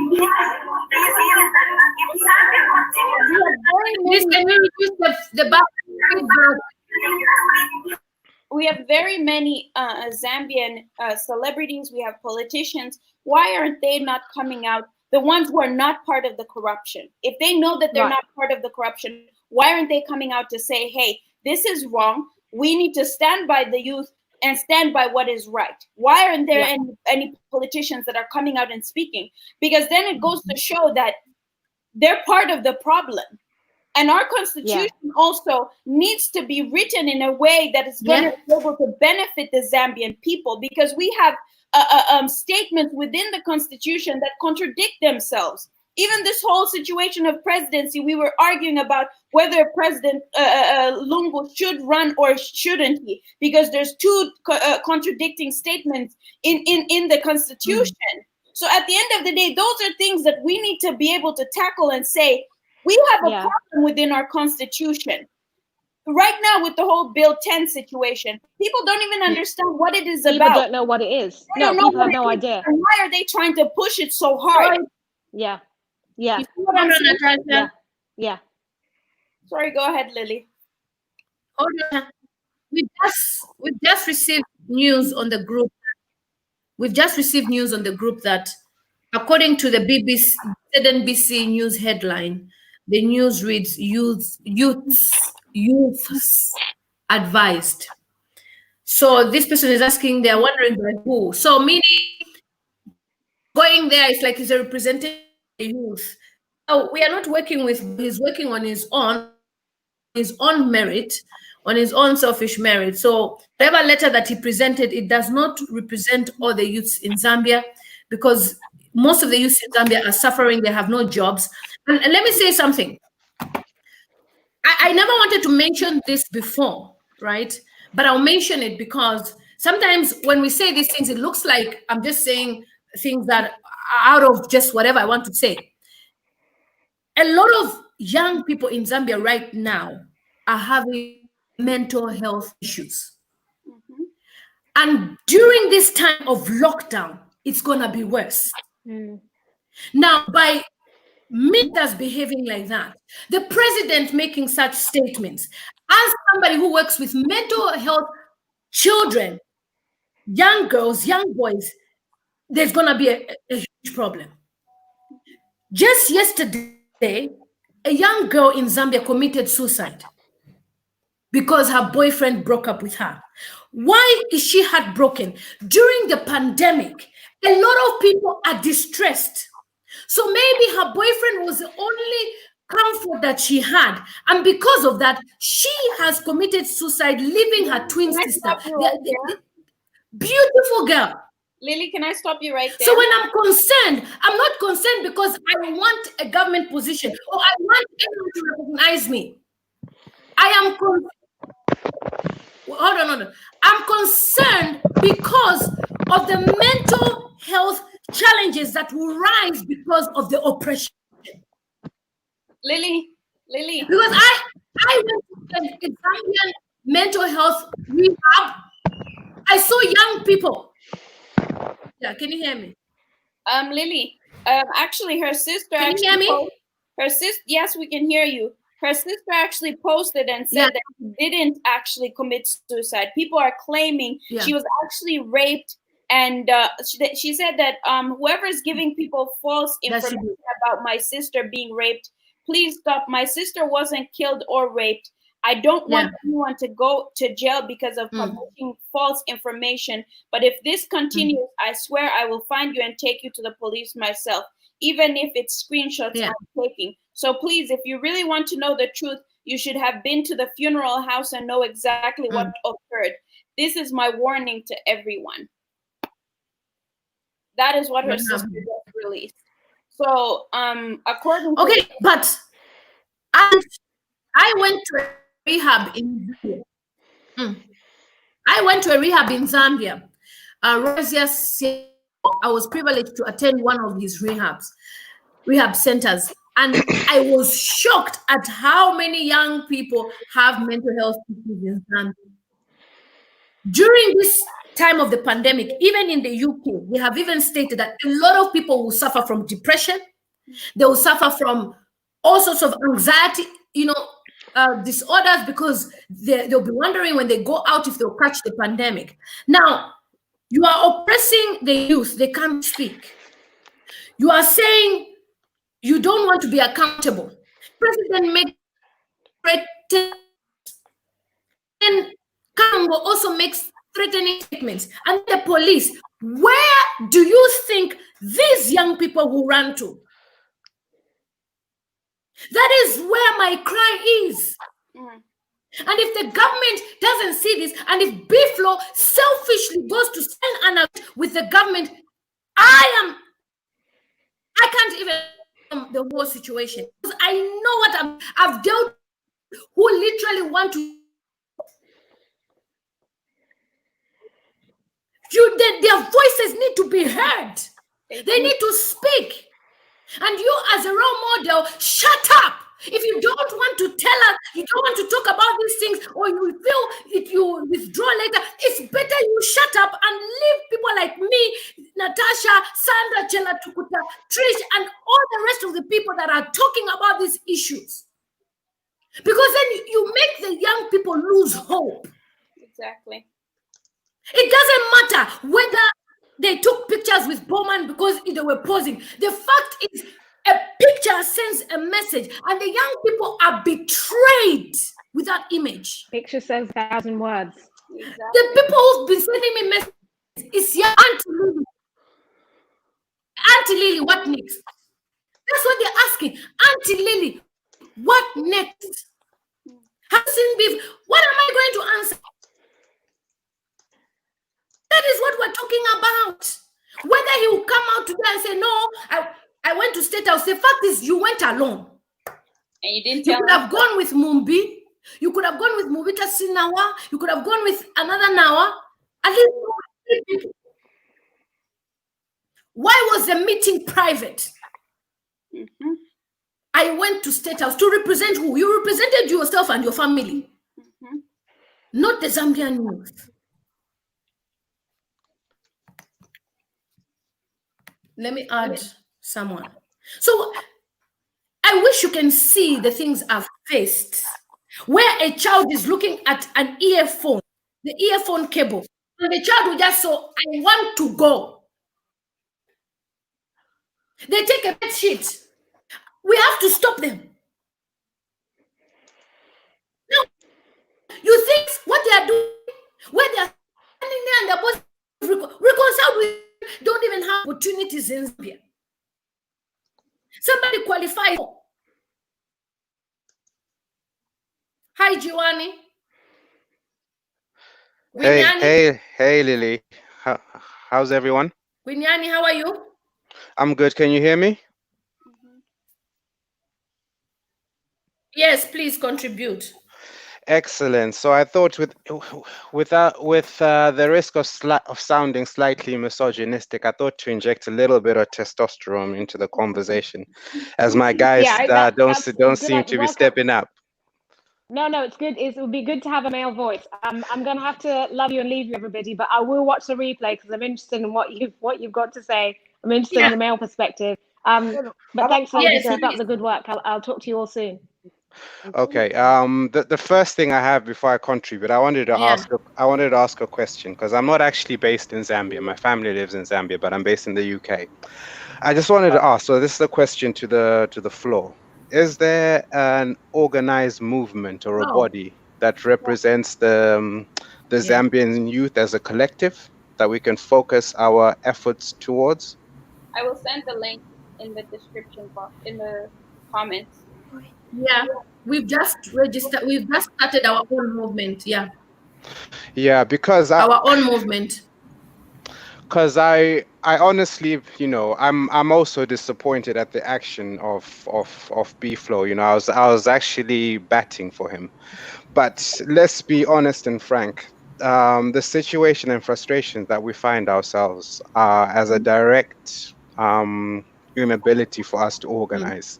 He should have never had the power and influence to make that decision and it affect us as a collective the way that he did. If we had been organized, if we had structurally had a body that represented us as a group, as a collective, it wouldn't have mattered if B-Flow had sold us out. So I think before we do anything, before, I know this is a forum for us to vent our frustrations. And I think this is what a lot of people have been doing, but venting our frustrations isn't going to get us anywhere. We need to organize. We need to formally organize, come up with a structure. I'm by no means suggesting we form a political party, because this isn't a political movement, but something akin to that, something that will form as our face, as an embodiment of us as a youth, that we are never tripped up by B-Flow today or whoever the next person is tomorrow. So my challenge is for us as a youth, yes, this prick cheated on us, and it's within human male nature for us to cheat on on someone who is truly wonderful. But let's get over it and see what we can do to progress our cause forward. Yeah, so that is just my challenge for us to organize, formally organize. The page. Yes. Hi, guys. Thank you so much, Giovanni. Yesterday we even had a Zoom meeting. I don't know if you sent me a message on Facebook. I sent you a message. Did you send me a message on Facebook, Giovanni? Yes, I did ask for a message from you. Yeah, I sent the message. Because then. Because I was patiently waiting in my mailbox for about an. Sorry, there's a delay. Sorry. Okay. If you send me a message on my if you send me a message on my Facebook, then I'll send you the link, and then on Sunday we'll have another Zoom meeting. Because we don't know who's watching, and then we'll discuss everything. Otherwise, we are not just talking on social media now. This is a movement that we want to create opportunities for the young people in Zambia. We will be fundraising as well. We want young people to, have workshops. Is it filming, being a bricklayer, carpenter, the things that we expect our government to do. We want to do that for our young people. Computer skills, open, schools for them. Facilities expect our government. Since the government doesn't want to help, and each time we have people, they always sell us out. I have a lot of people from America and all parts of the world that want to support everything. And you will see videos and images on my YouTube channel, on our Facebook pages, and our YouTube channel, whichever means, but you will know what's going on, because we are tired and we can't carry on like this. One person disappoints us, the other person disappoints us. It's a letdown. So we are going to depend on ourselves to push ourselves. And a lot of young people in Zambia will also have job opportunities through this organization, because we want loads of them to use their skills, because I know some of them are accountants, they're into filming, they're into graphics, and they're just seated at home. Rather than them being seated at home and drinking all the time, I've seen a lot of alcoholism in Zambia. And that's the reason why I was talking about even the mental health issues. To GDGs, they're so cheap. They're like 50 kwacha, 10 kwacha. The young people are taking drugs. So we want things that will prevent the young people from the bad people, that influencers, the bad influencers, and for them to know that there is hope for them in Zambia. Everything that's here in the UK, and what Natasha has seen, what Trish has seen, what most of the people who we have on the group are Diaspora, and we have from Australia who are willing to fund, from Canada. They are to put in funds that our project push the people. For us, that would be a reward.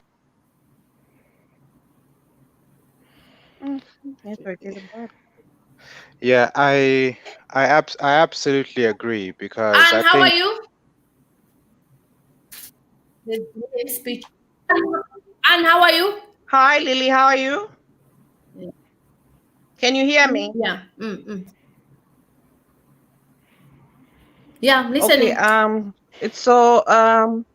Yeah, you can carry. I don't know why there's a delay in speech. Okay. You can carry on. You can hear. Okay.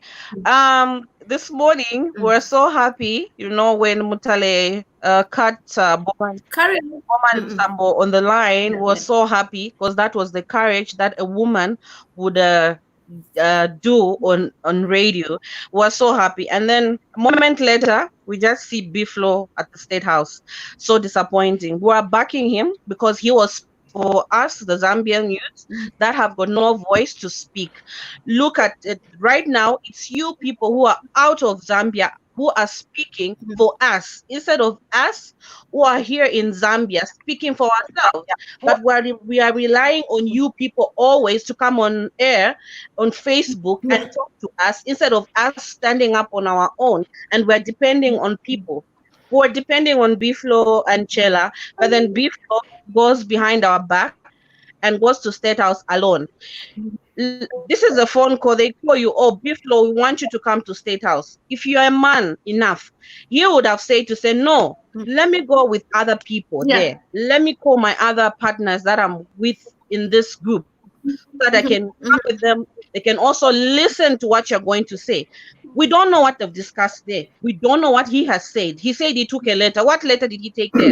That we don't know that. So he went there on his own. Definitely they paid him. Money is something that one wants. Definitely they paid him. So we will not rely on anybody right now. We have to stand up on our own as youths. We have to fight. Come 2021, each one of us has got a voter's card. We need to just go there and represent ourselves, vote for the right person, not depending on people. I think if we depend on people to speak for us, it will not take us anywhere, like what has happened today. It's so disappointing. Yes, he's trying to protect himself to say, no, I didn't go there for reconciliation and whatever, but that doesn't matter. The fact that you were there, you've reconciled with Bowman, you took pictures, you were even eating sweet potatoes with him, like, oh my God, in Saraivi, in Zambia. Poverty is very bad. So we should stand up here in Zambia and start speaking, not waiting for you, Lily, Natasha, and them to start speaking for us. We have to form a group here and start coming on Facebook, YouTube, speak for ourselves, not relying on people who are outside to speak for us. So it's so disappointing. And then they, you know, so I don't know if it's fear. I don't know. People have got fear. Instead of removing that fear, that we should have courage to speak for ourselves. If I had an opportunity today, I think I would go and speak for my youth and fight for them until the end, not at the middle of the thing, not even middle quarter, to back out for your youth who are supporting, who are contributing on his page, who are pushing him to say, you are doing the right thing, and then he just does the wrong thing. So really, it's very disappointing. But on my part, I would rather stand on my own. And when it comes to 2021, I know the person to vote for the right person. I think it's up to us youths now to stand on our own and not relying on another person.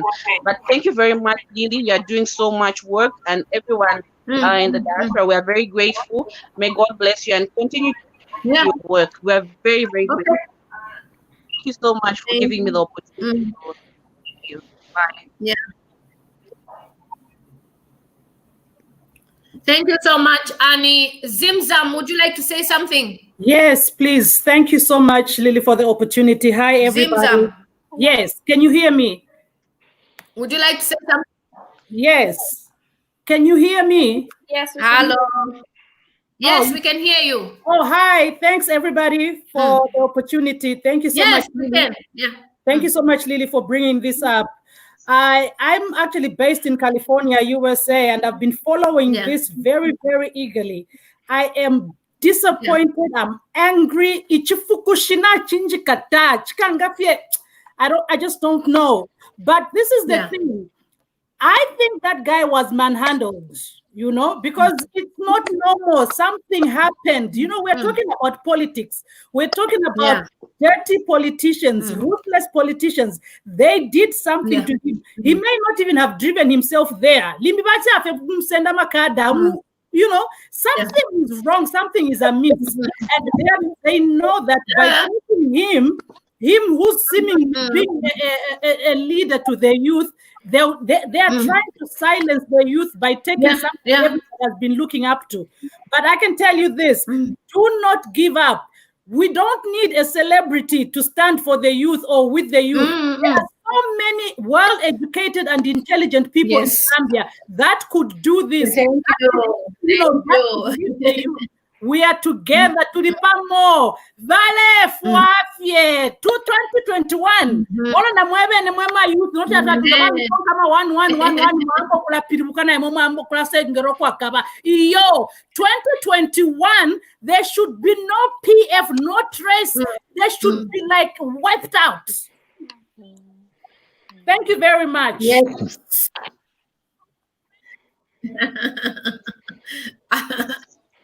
Welcome, Auntie. So you've heard the youth. By the way, for those of you who are watching, we now have a Facebook like page, and the Facebook like page is Speak Up Zambian Youth. I don't know why I keep on saying stand up. Speak Up Zambian Youth. You see Chela Tukuta's image there, and a few one video. Yeah, one video there.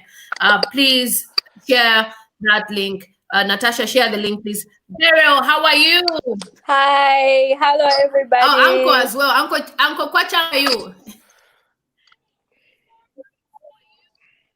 Hello, Uncle Kwachangwe. Oh, Kwachangwe. Your contribution, sir. Yeah, you know what? I, for one, I'm not as much as I could be disappointed with what's happening. But as Auntie Zima has said, this is not a movement for one person. This is the outcry of every Zambian who's seen what has been going on in Zambia. The issue of Zambia is about corruption, lack of social development, which Zambia has been suffering for so long. And I think it's incumbent on each and every citizen who has the green national card to speak out against the injustice that we are seeing in our nation. And I can just say that whatever has happened in the past few days, this is the tactics of political parties who want to deflect from the real issue that we as youths are actually crying out for. So I would say that there are so many people, especially the young people in Zambia, who are fearful because they're being intimidated. They've been intimidated for so long just to be silent. But I can tell you the truth. This is something to do with the heart. It's not something to do with the head. So just lip service that we are doing here on social media. If this is a virus which has been in our country, it is a virus that has been killing our country, and it's a virus that needs a cure, and the cure is among the voices of the young people. And we will not let few people destroy our country because of their selfishness, lack of care for our country. And I think it's very, very important that we stick together. We are both together, and together we will conquer and overcome this political virus that is destroying our nation. And I think we should just stand up our heads and realize that we are more than conquerors. We are more than conquerors. We are standing for the truth. We are standing for something which is very, very genuinely. We are fighting for something genuinely, you know. So all the intimidation, whether it's coming from the State House, whether it's from Bowman, we know, we can see. They know, they can look into their face in the mirror. They know what they have done. We are not advocating for justice for out of a vacuum. This is something that has been leaked. We know there is corruption. The president himself agreed that there was corruption in the country. We know the injustice that's been coming from the Chinese. We know the poor health care. We know the issue of God. Zambia is only 17 million people, very few, population. But for 56 years, Zambian are still struggling to have a life. This morning, I sent £100 to one of my friend in Zambia who is a widow, cannot pay school fees for our children. This is the issues that we are talking about.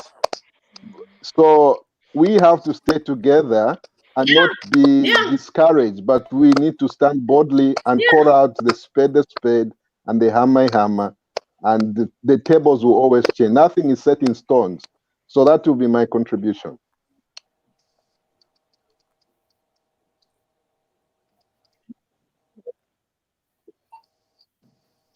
Okay. Burial, how are you? Rachel. Hello. Hi. What's your contribution before I bring Ricardo? Because Ricardo talked about this, but first, Burial, you speak, and then Ricardo will No, speak. you can go first. I'll wait. That's fine.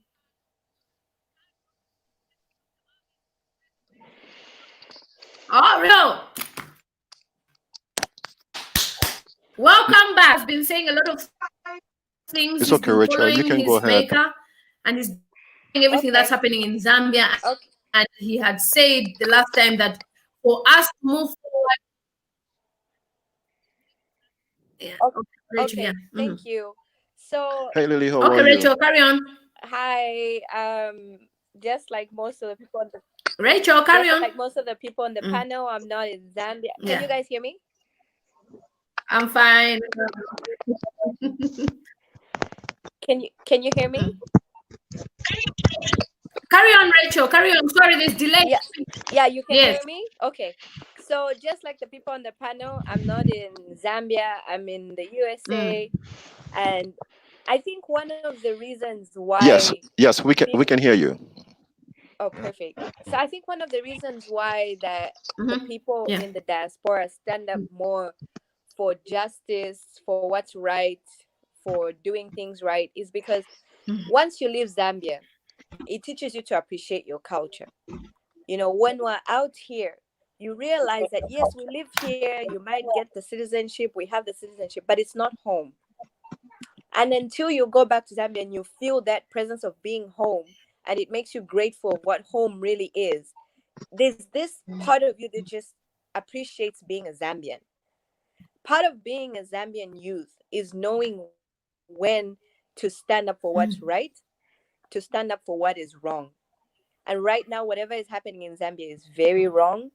And I think more people need to stand up, not just and the thing with B-Flow as well, before I forget, the day that B-Flow made that video of, I'm standing up as a Zambian youth, I'm standing up as a Zambian youth, Lily had made a video. Anyone who follows Lily here knows. Lily had made a video saying, guys, I cannot be the only one standing up on YouTube talking about this. What is happening with Zambian celebrities? What are they doing? Then magically the next day, within 24 hours, Biflo made a video. I'm standing up for Zambian news. And it wasn't his fight to begin with. This is what people should not forget. It wasn't his fight. He joined in. He took the spotlight, went on BBC, went on whatever, Biflo, I stand with Biflo, was even a hashtag. He's not the one who started the fight. So the fight wasn't his to start to begin with. Then secondly, notice after he started, it turned into, I have a YouTube channel as well. You know, it was like, are you there for the right reasons to begin with? Because as a Zambian news, we're not focusing on those things. What we are focusing on is change. What we should focus on is standing our ground no matter what. And the important thing right now as Zambians is to unite for the good cause. The pain we feel if we of being different is the same pain that Zambians should feel, because right now Zambia is not for Zambians. You're literally living in Zambia, which is not yours. So to claim Zambia back, to feel that, okay, now Navika tender, before a person who's got a different amount of status will come and get that tender from me, I should be put first as a Zambian. That's the pride that you will feel as not being a foreigner in Zambia. Right now, Zambian people are living in Zambia like foreigners. So as much as we can say, no, Biflo did this, one, it wasn't his cause. He can hang for all we care. It wasn't his cause. It's a Zambian youth cause. Biflo represented a stand as a celebrity, which we ourselves as Zambian youth can do. We can stand up for ourselves. We can stand up for who we are. We can stand up for change. We can stand up for against having our voices unheard. We can stand up for stealing gold. That amount of gold that they paid to those people in France to come and talk about our debt, that money could have been invested in the gold times 2. You know, we can stand up for all those things, but change is now. Yes, we might not have been active before. What we did in the past doesn't matter. Our change is now. Our Zambian youth, stand up, join our Facebook page, like the page, share it. You will see the change that we will start to make as soon as we have at least a good number on there. Make sure you like that. I'll start dropping the link of the page here as soon as I leave this chat. But Zambia, be the change. Be the change you want to see. It starts with you and me. Yeah. Thank you so much. That is why it's good when people have followed your journey for a long time and they know that we started talking about these issues a long time, and you know, Biflo basically jumped on the bandwagon. Exactly. So when people are saying, "Oh, Lily, we hope you won't lose," I started vlogging last year, you know, and thank you so much, Rachel. Rachel, we met on YouTube. She's based in America. Rachel, you should also drop your link on Facebook, and here you can follow the family on YouTube. Amazing people. I can see someone here saying HH21. I don't know who that is. How are you? We are not politically motivated. We are just Hey, Lily. Hello, Lily. Yes. Yes. Hi. How are you? Oh, Serafina! It's interesting when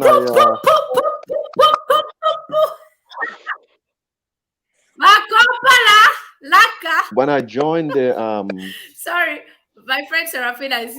Are you here? Are you hearing me? Yeah. Okay. Yes, we can hear you. Okay. When I joined the discussion this morning, you know, a big smile. There was this big smile on my face because they were all women. You know, all women, and that is something that has to be reinforced. The women need to get involved as well as the youth in the political process. If you look at the history of leadership where it has always been men, you would see the pattern. You would see the problems that's been going on. I mean, if you look at Rwanda, where they have women as part of the government there, it speaks for itself, because it's not just an old boys club anymore. You know, the men have to understand that they are not the ones that are capable of leading a country forward.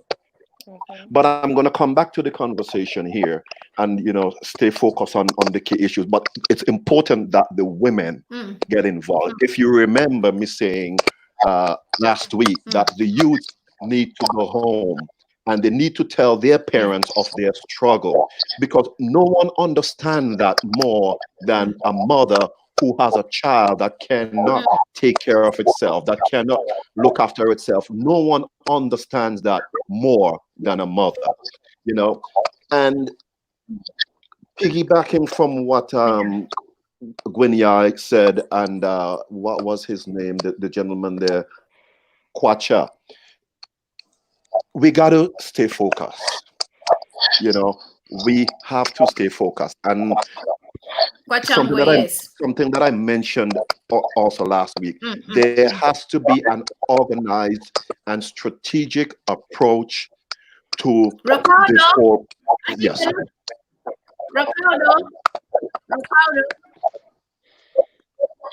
Hello. Can you hear me? me? Hello, Lily. Can you hear me?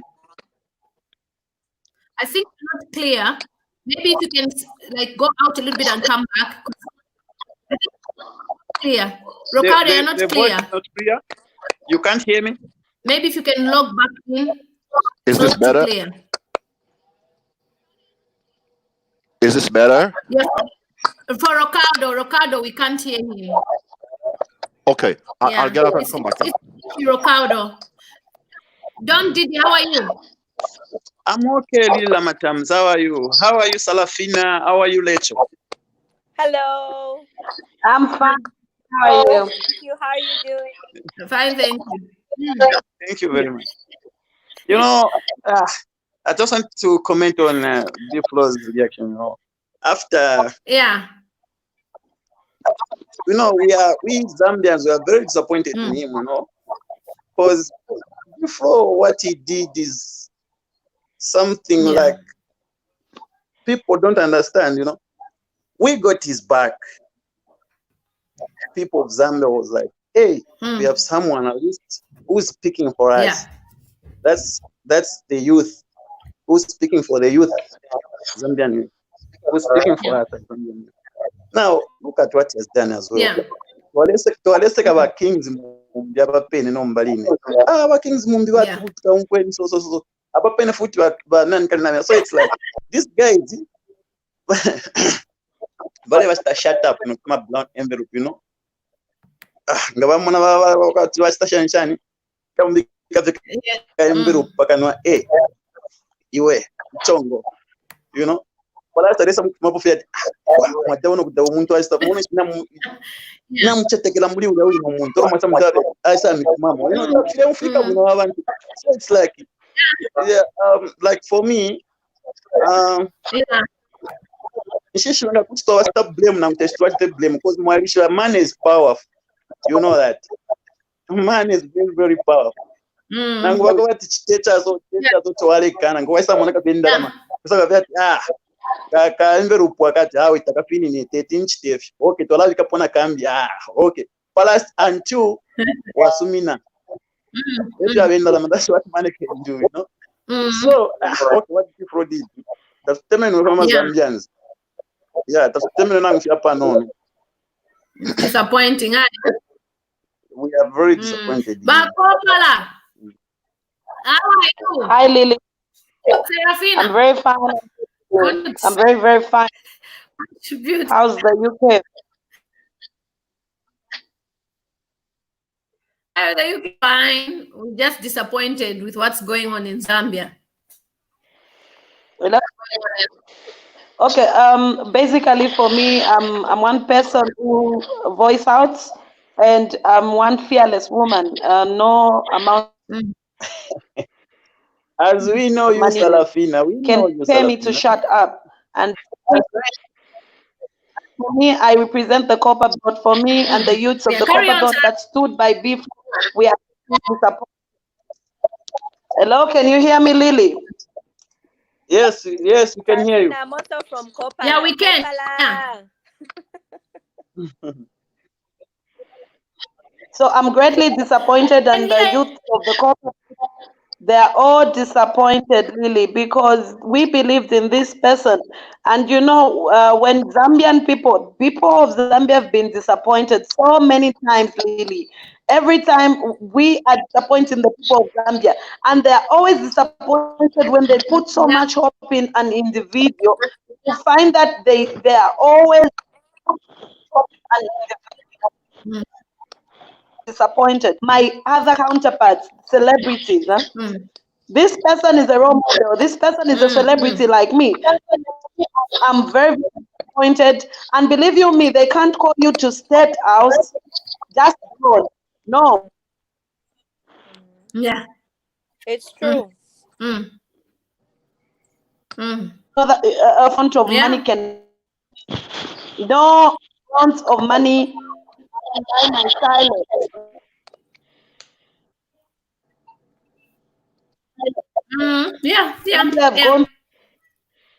Yeah. So do you I've think been he was receiving a paid? lot of threats from Facebook.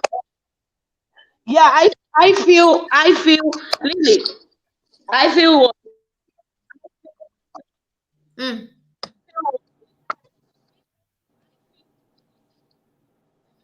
Oh, her signal is not good. Yeah, I think we It's lost not her. good. The signal is not Jambo, clear. her signal is not good. Hi, Lily. Jambo. Hi, everyone. Hi, Jambo. How are you? I'm good, thanks yourself. Yeah. Hi. Fine, thank you. I'm good. So I just wanted to contribute a few Yeah, you can words. speak. I'm based in South Africa, but I'm a Zambian. And I'm really disappointed to see what's going on back home. And it's actually really, really discouraging for me who's here out of the country. I'm studying sound engineering at ASC. So I'm into the music business. And to see Biflo turn his back on us, it's really... Oh no. Yeah. I think we lost him.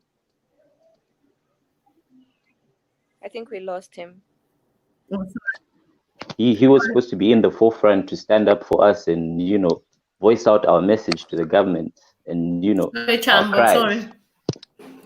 Can you hear me? Yeah, sorry. Because Michael was trying to come on, but then...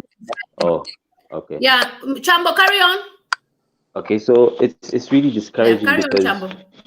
being out of the country and seeing what's going on, it feels like even if we go back home, we're going back to nothing because our country already been taken over and it feels like we don't have anything Carry on, left. Chambo.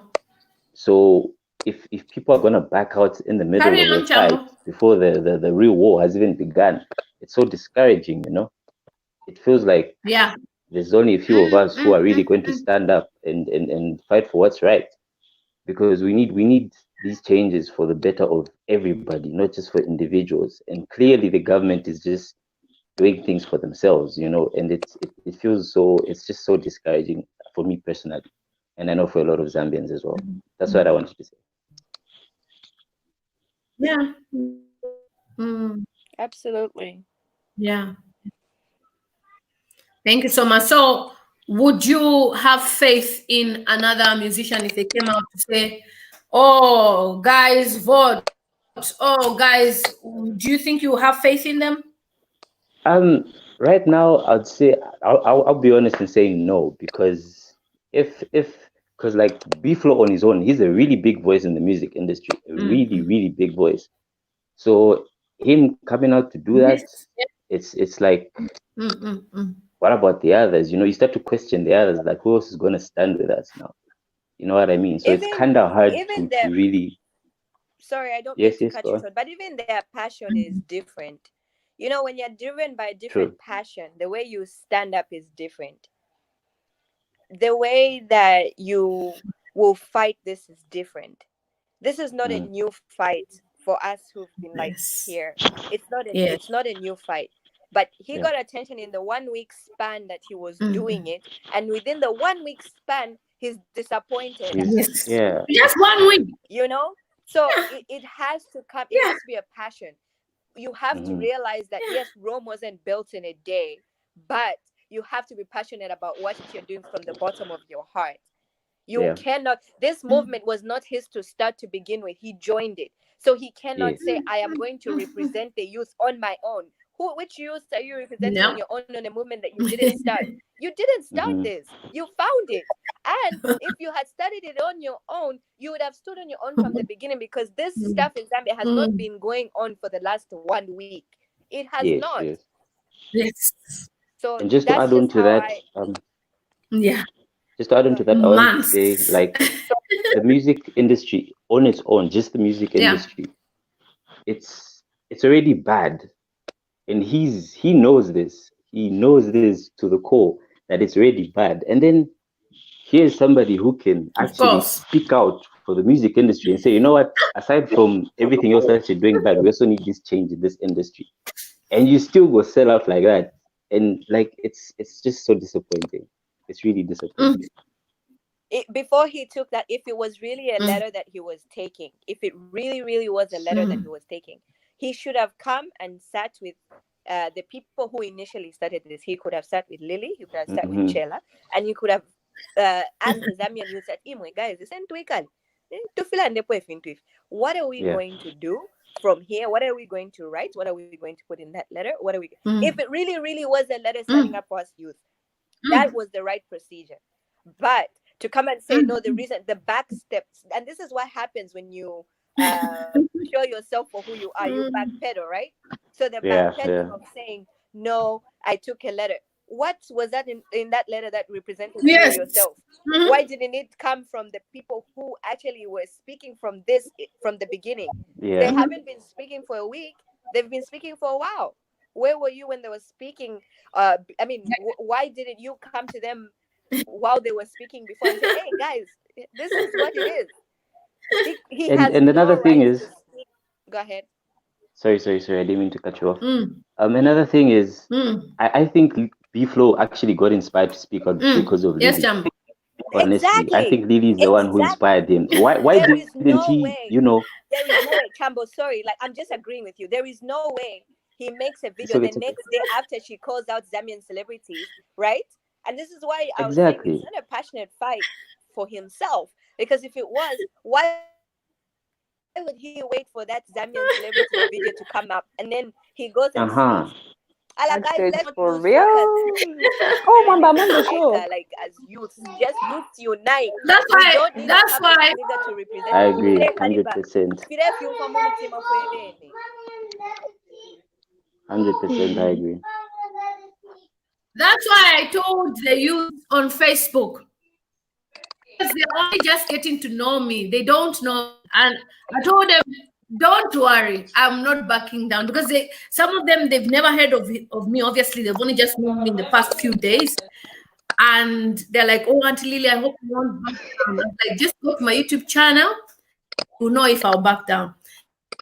So I've been a long time. And amazing woman.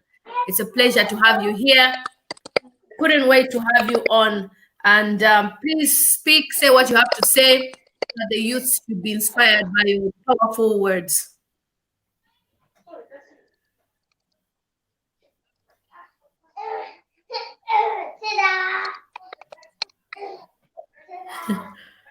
There's delay in speech, obviously. Okay, so there's a comment here that I just want to point out. Volume. Okay, go ahead. Try and turn up your volume, Mama. Let's go get my charger. Yeah, okay. Power bank, where are you? Yeah, carry on. Whilst I'm trying to sort out Mama's volume. Okay, the volume is off. So there's a comment here from Roy Chul. I was actually catching up with the comments, so I was waiting for her sound. And his comment reads, I think what B-Flow has done is set a slogan, don't kubeba, where you receive something, but meanwhile you are not with them through, and I think he meant to say through all, and it's a disappointment. Yeah. We didn't expect that from him. So maybe it is a don't Kubeba, but still it shows us that he's not really for the movement, because this is not a movement. This is not what was 2011. Yes, 2011 corruption and everything might have been allowed, but this is 2020 and this is a movement. This is a movement for the youth, the future of the youth. So that's just what I wanted to respond after seeing that comment. Yeah. Okay. Chichi, how are you? Maybe Chichi can speak whilst we're waiting for Muma. I'm good. I'm good, and you? Muma, your volume needs to be up. I'm good, and you? Yeah, how are you? Good to see you. Good to see you guys. I'm so happy we're having this conversation right now. Hey? Welcome to this live stream. Thank you for having me.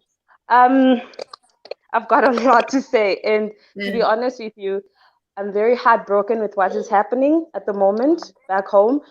And I believe as a Christian nation, we need to all stand together. Yeah, no problem. Speak. We need to stand together. We need to look to God and ask Him for deliverance and ask Him for help. Because honestly, our youth, the youth, like I said in the comments, I went into Zambia in 2015. Yeah. I arrived in Zambia on a Monday. And on a Monday, when my friend knocked off from work, I was expecting to go for a normal dinner. But we went for dinner and then clubbing on a Monday. On a Monday, clubbing. The youth need to imagine. And we are called, like, if I tell you what the people call us here, they call us the fishers. They say Zambians can drink, which is not good. We need to stop, like, drink. We need to not concentrate on drinking. We need to concentrate on making Zambia right and removing these people, these greed people that are there at the moment. Because honestly, they're greedy. They're not thinking about the future. They're thinking about enriching themselves and their families. Imagine being called a foreigner in your own country. That really broke my heart. That pissed me off when I saw that video of that man being called a foreigner. How can you be calling me a foreigner in my own country? Who the hell are you? Really? That was disrespectful. The Chinese are not nice people, guys. The Chinese are not nice people. I've worked for Chinese people. They're not nice people at all. If they take over Zambia, we are going to suffer. The people that are living in that country are going to suffer.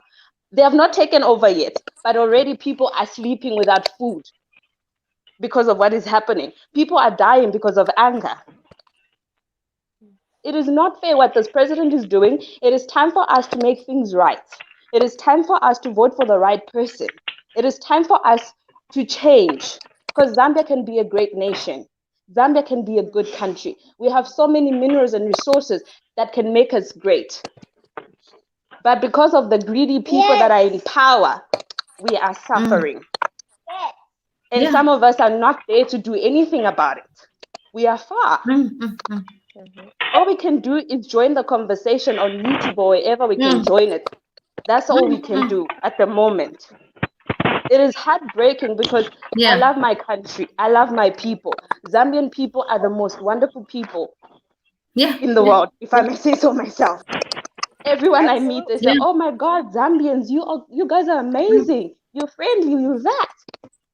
And yet we are being deprived of our own rights. We have no right to speak.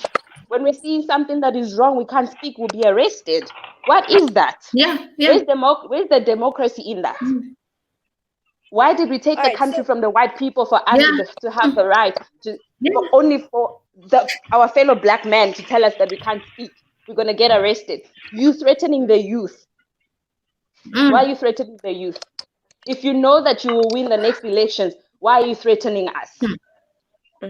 If you know you've got it in the bag, why are you threatening us? And now they've said the youth can protest. They've said if the youth...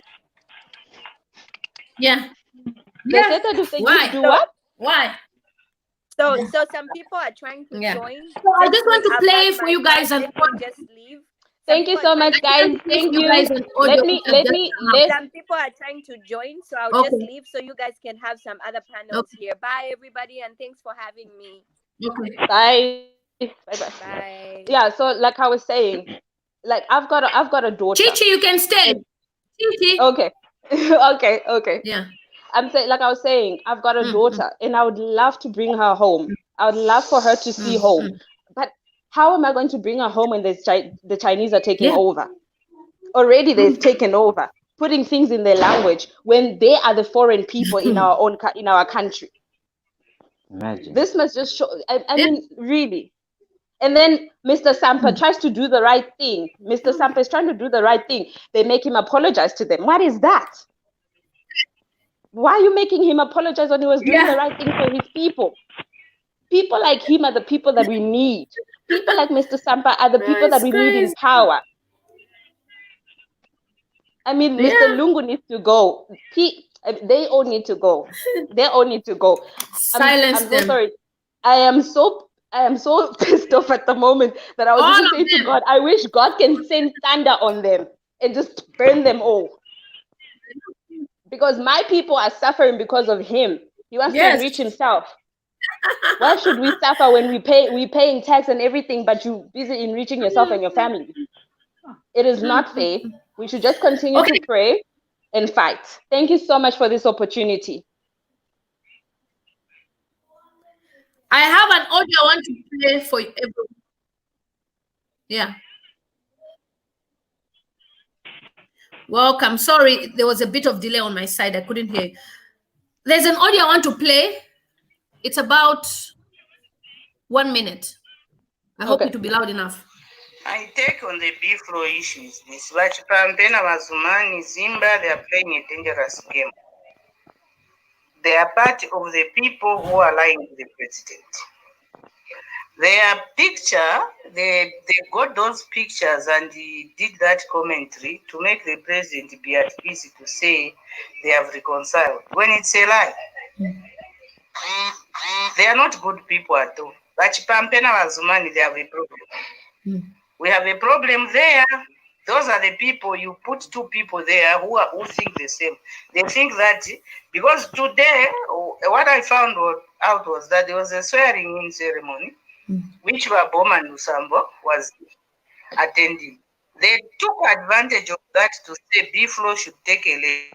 And in the process, they called into getting that picture with Lusambo and then posted that they have reconciled. They are the liars. Dear Banama president. People can't see through that. We have done politics for a long time. They are lying. It is them who are lying to the president and blocking proper people to go there.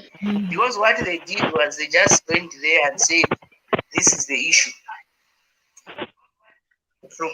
They are lying to the president. They wanted to show pictures and then Smart Eagles does that article so that the can get peace to save our youth can be by.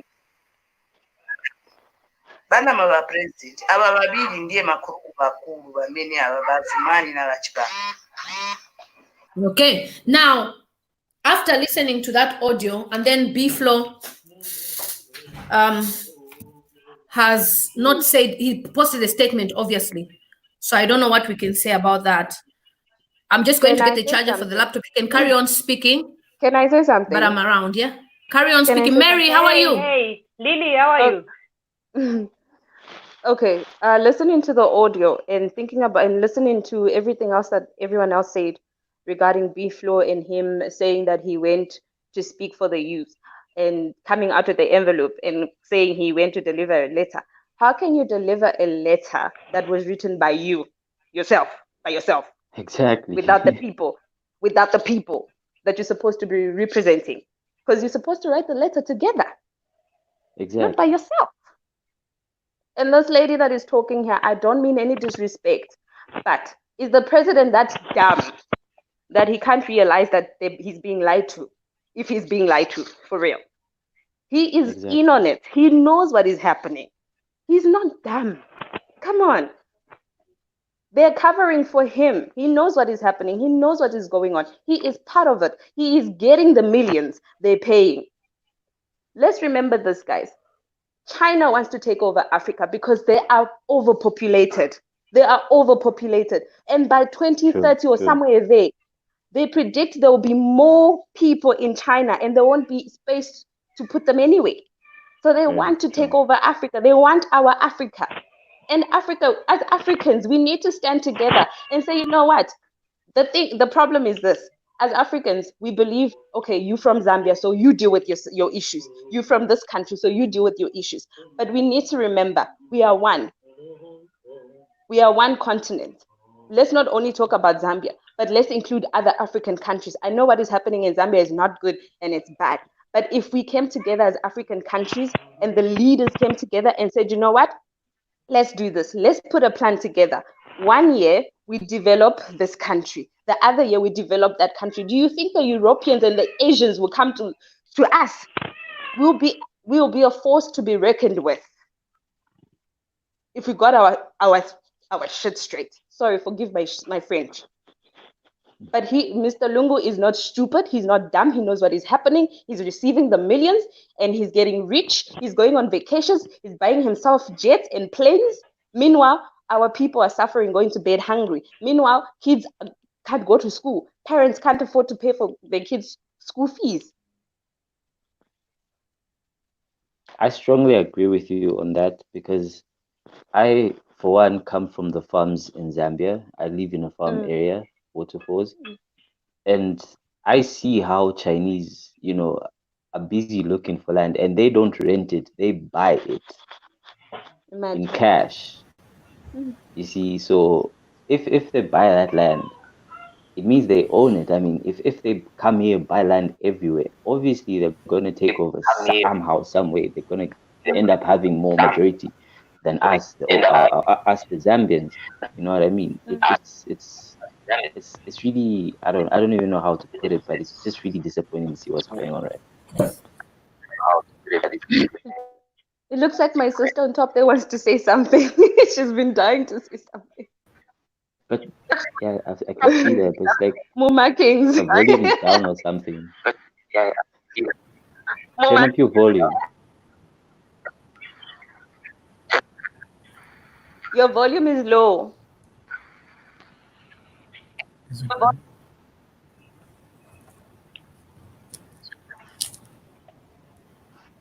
Hi, Paul. Hello. Good evening to you all. Good evening. Hello. Hi, Hastings. Yeah. Like I'm joining you from Nairobi, Kenya. Yeah, like I've really been following the events in Zambia with great interest.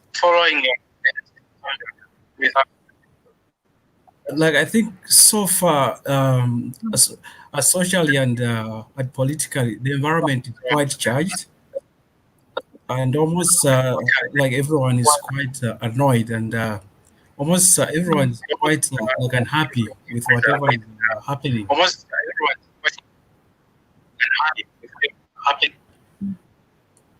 Maybe one thing that should give us a sense of direction. Carry on, Paul.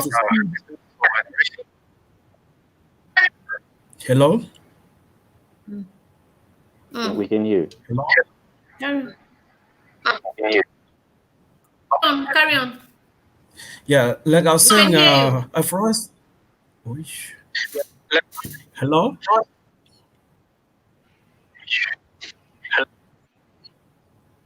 Hello? Yeah, carry on. Can you hear me? Carry on. Oh, yeah. So, like I think, all right. Yeah, carry on. Okay, all right. Thanks. So, like I think the government has to handle this a situation with a lot of care, because looking at the emotions in the country, they're quite high. Therefore, just threatening the youths and all the citizens, it's not going to help us. They have to move forward to sit down with the youths, talk to them, and understand what the youth are going through. Yeah. Threats are not going to help us. For B-Flow, maybe we can still give him a benefit of doubt, though he seems to have missed his steps by having gone along in such kind of a territory. because that picture is open to different interpretations. Can you reduce the volume? Can you put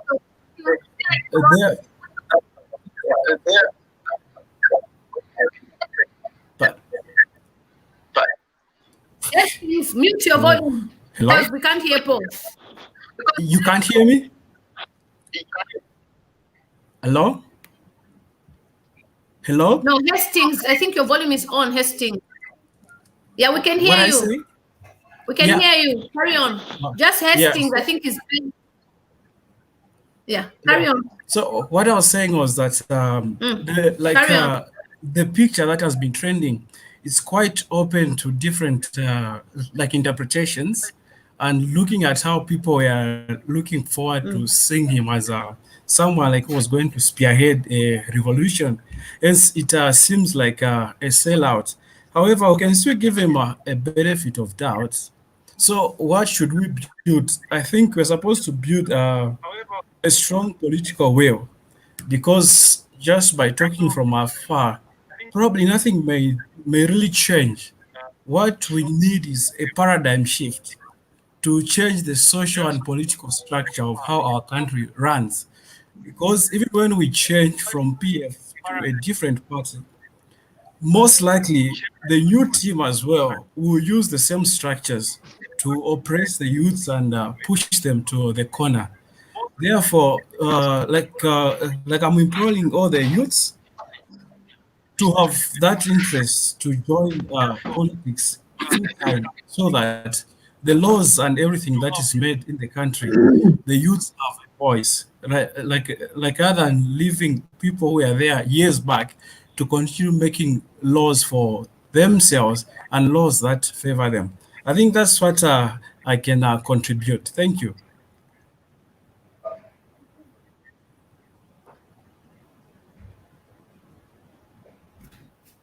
Hello? Okay, I think Hastings can contribute, or Jeff Sims, one of you can contribute. Sure. Hi guys, how are you? Jeff here from Zambia. And I'm really amazed just to see you really, like, you doing this really and stuff like that.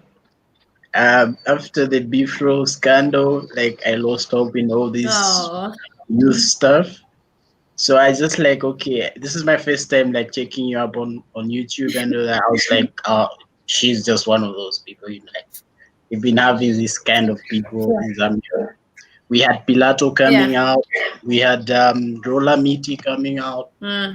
All these guys just went like MIA. They just went quiet and all that. So I was just like, okay, there's another one really meaty. Maybe she's just one of those people. But I'm really happy. Like, I'm really surprised, like amazed to see you are doing all this. It's really big. It's really big. And I've said our leaders have no idea of what media can do, like what social media can do. I think this time they're watching ZNBC, they are done. And here we are, the media is doing fantastic stuff. Like, this is powerful. It's like having a whole lot of people like in you guys are not here in Zambia, but we are without God. Yeah. Like, it's really amazing. And on B-Flow's thing today, I really think the immature people here are our leaders. Like, B-Flow is like a groundnut in a whole lot of sack of beans. So if they unpicked him, like called him to State House, it was really an immature move for them.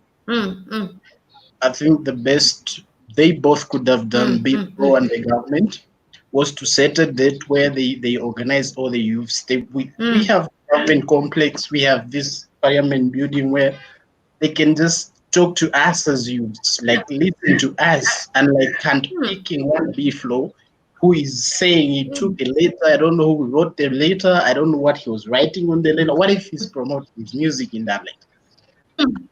So it was really an immature move.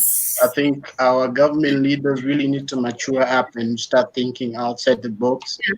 Because these closed door meetings, I think it's been enough. We've been having these for I don't know how many years, these closed door meetings. We don't know what they were discussing. And before he used the wrong platform because he came out in the name of youth.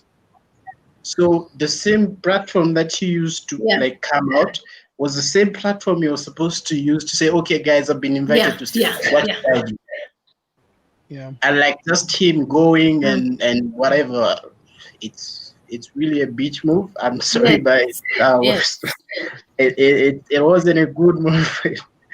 It wasn't a good move. I keep doing what you're doing. We're here in Zambia, we're all waiting for someone like, okay, you know what? Let's stand up.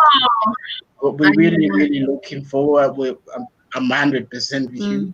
Keep doing what's it. This is big. This is big. If we could have elections like today, tomorrow, I think we would win because these people they're still chilling. They're not campaigning. They're still putting things in their banks and all that. But as for campaigning, this is a big move. Big ups to you. I'll keep on following up. Yes.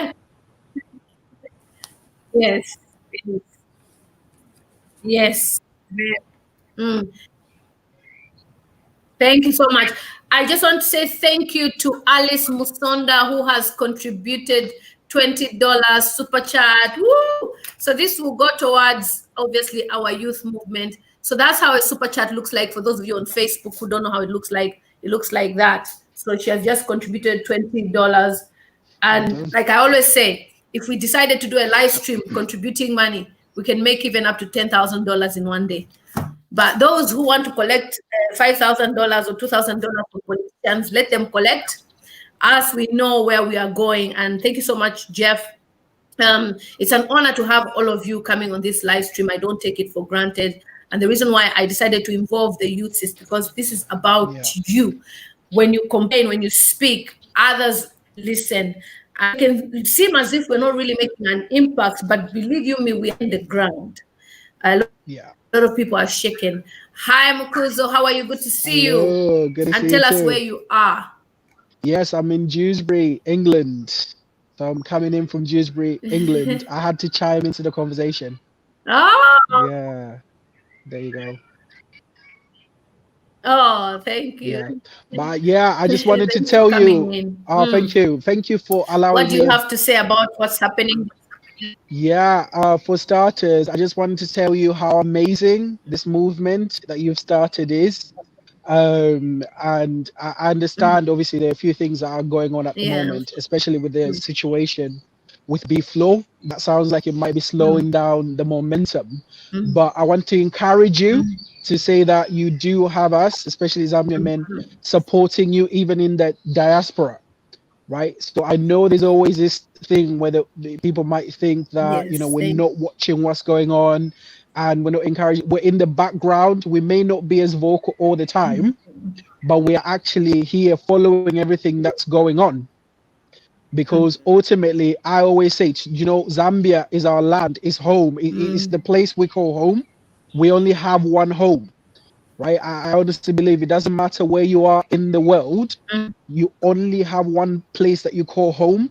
So regardless of where we are in the world, we are responsible for the place that we call home. So we all have to contribute, we all have to speak, and we all have to be vocal. So when we see wrong, we need to call it out. You see, the movement that we've been pushing, the youth are the future, right? They are the future of our nation. So I do believe your cause and the movement that you started is extremely important, and we must not be discouraged by a few setbacks. What I will say, sometimes it's important that we're getting to see some of these things now, early stages. So not everyone that paints themselves to be for the movement is for the movement. So sometimes it's really good to get to see them. They expose themselves. Let's not complain. Let's not feel hurt by it, but just notice it to be like, all right, good. It's shown us their true colors, but put that person to the side and let's keep this momentum going. Let's keep pushing. Let's keep holding our politicians accountable. right? Because that land and those resources are ours. They're for the people of the land, ultimately. And there's nothing wrong with speaking up.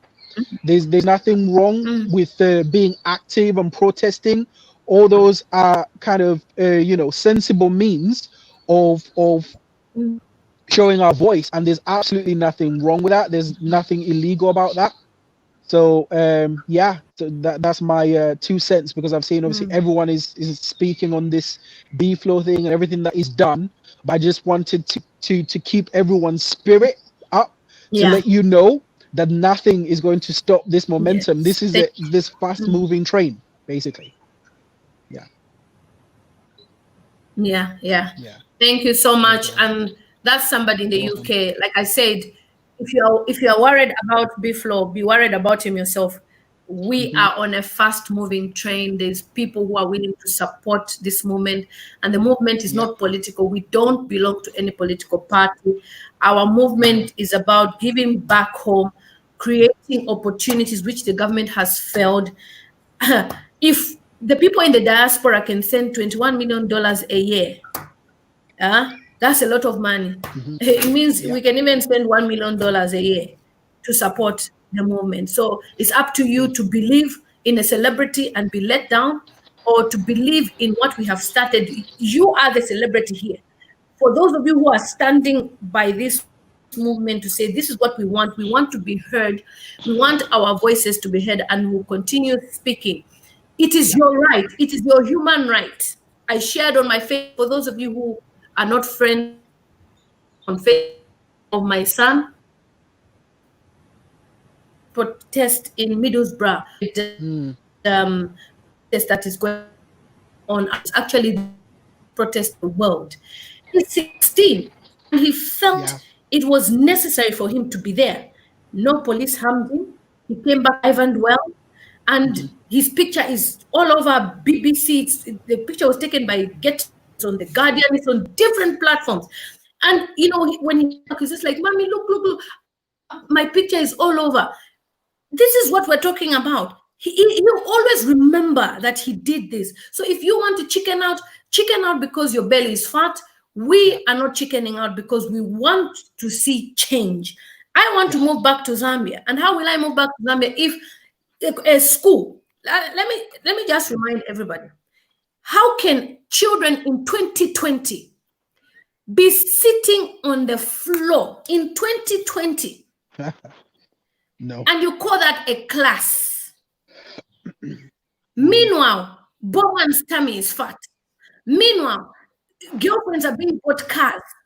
So this is the image of my son. Let me just share so you can see. My face is not that clear, but I'll share.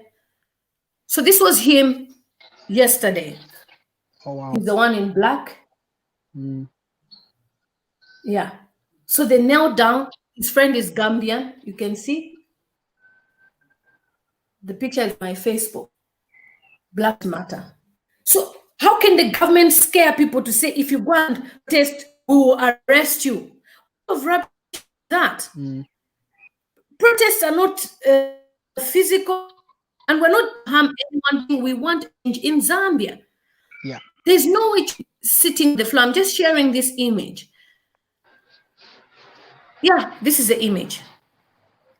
This is a classroom in Zambia, 2020. Wow.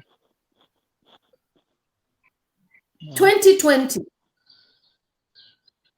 This is the way they abuse your money.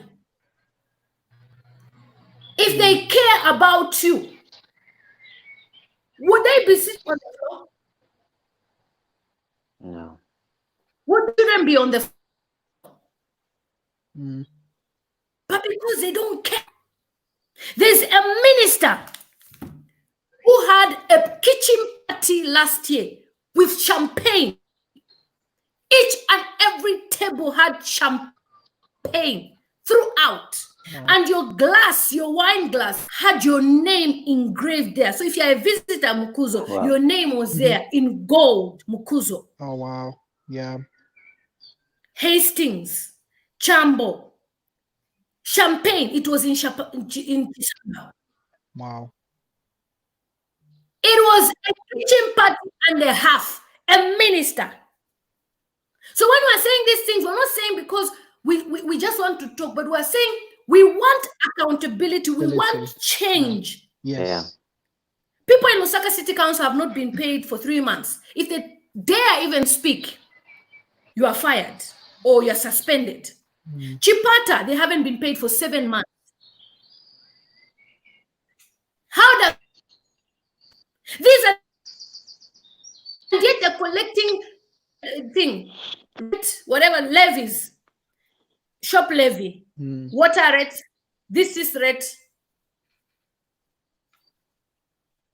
It's not fair. No. Hi, Hastings. Now you can talk if you have if your volume is off now. Hastings, if you want to speak.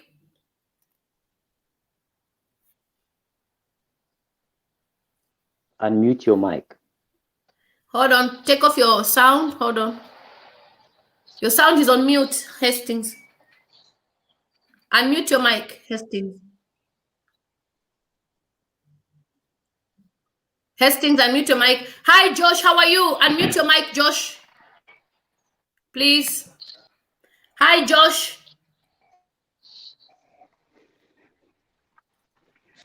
How are you, Josh?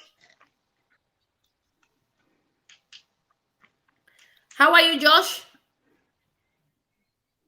Okay, Lily, I'm going to leave the live now to give okay, chance to other Muma, people to how are speak. you, Muma Kins? I just want to say thank you for giving me the opportunity. Yes, Lily, can you hear me? Okay, no problem. Oh, sorry. Thank you so much. I'll let Josh. All right, yes, now we can hear you. Okay, Muma. Muma, how are you? Josh, Chambo, thank you so much for your contribution. Is it my turn now? Is it my yes, yeah. Speak, yeah, speak. I've been waiting to speak for a very long time. So much to say. But I just want to say thank you actually for the opportunity and for creating this platform. I think Zambians really need it. There's a point that you made at the beginning of the show. You were saying that as Zambians, we need to mobilize ourselves and create something. And there was a thought that came to my mind. I'm in tech, and there's so many Zambians who are, they can code, they can create things. Why don't we create a platform where Zambians can mobilize themselves, especially Zambians in the diaspora? I think it's much easier for Zambians in the diaspora because you're less afraid of what will be done to you because you're not in the country. I think it'll be more helpful for us to create something that people in Zambia can be able to access, that will have funding, that will have like locations and things like that. Zambians are very intelligent people. We're not dumb, as that other lady Chichi had been saying. There's so many of us. What I fail to understand is, why do we fail to come together as one? Like, we're living in 2020. You made a point about protests, people going to the Black Lives Matter movement. Do you know, when the protests originally began, a lot of people had been stopped from going. But just because somebody tells you can't do that, we're living in 2020. Why should you stand for that? Zambian youth refuse to be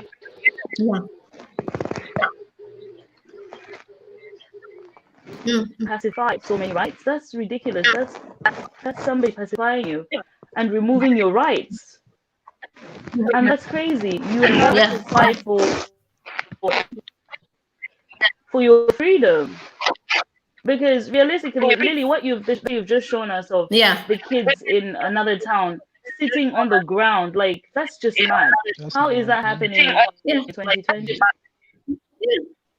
And the ideas of colonization that we still have as a residue in our minds, where we Zambians treat themselves a lot. I see that. You see Zambians on social media, fighting for, let's do this, let's do that. But when it comes to the reality of coming together, do we really come together? Do we really pursue the goal that we want together? A lot of times people will start, but then they'll fall off because of fear. And that fear, I believe, is that colonization that was inputted in our heads. And we still have that residue. Like, we're living in 20. If you want to make movements and you want to make change, you have to grab it yourself. Unfortunately, we have to do it. Clearly, the leaders or the people ahead of us seem to not think properly or to think for the generations ahead. They seem to only think in the now, and they seem to only think in a short-sighted way. Because I spoke a few months ago to a chief from a village, and I say to him, what appalls me is the fact that each Zambian person has land, depending on whatever tribe you're from. You know that. Whatever tribe you're from, you've got land. Your culture has got some land that you can specifically go and be able to get. But do you know that in villages, they're now giving land to Chinese and foreigners? Why is it that if you want to have a marijuana license for medical marijuana in Zambia, you have to pay 250,000? Like, all those rules are ridiculous. You go to any country in the UK, in Botswana, a foreigner will not be given more rights than the person from that country. How is it that we have leaders who are not thinking of creating rules that benefit Zambians first? We're not saying we don't want foreigners. We want to live in a world where anybody can do anything. But first think about the people of the land. Secure things. Secure a future for us. Oh, I have one more thing to say. There is, you made the point. Thank you. Lily. Somebody,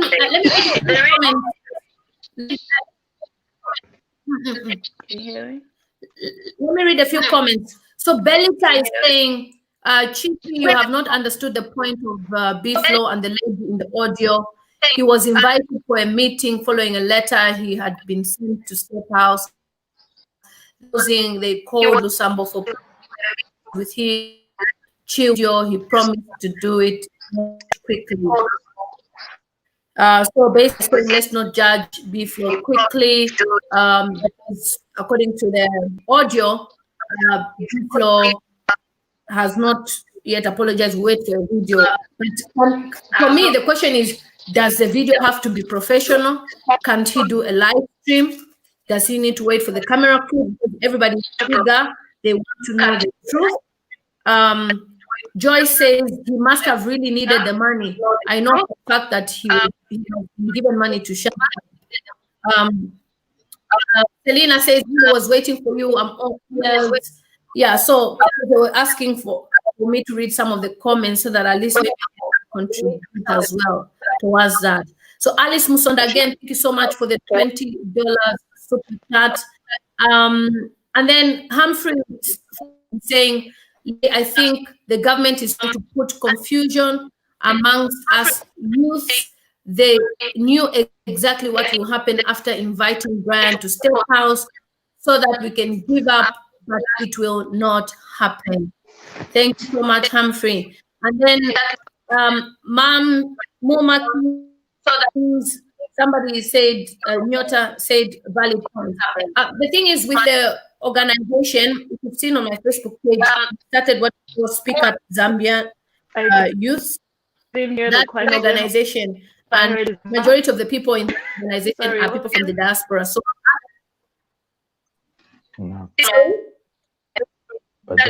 no, I said somebody was just saying that your point was valid. Your point was valid. Yeah. That your points were valid. So we're saying that we already have an organization which we've set up, and majority of the people in that organization are people from the diaspora, and our aim is to help the youth in Zambia and to be part of it. I want to move to Zambia anyway, so I have to make sure that we can mobilize all these things. So, yeah. And then, can you hear me? Okay, Stone, what do you want to say? Stone? Yeah, Mando. Okay. Whoever. Mando, would you like to say something? Yeah, I've been dying to say something for I don't know. A little quick. Like,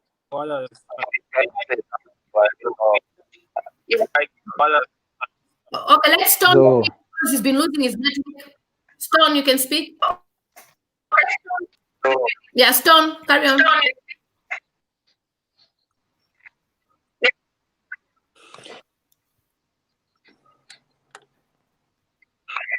Yeah, I was saying, I'm really against this thing of criticizing B-Flow.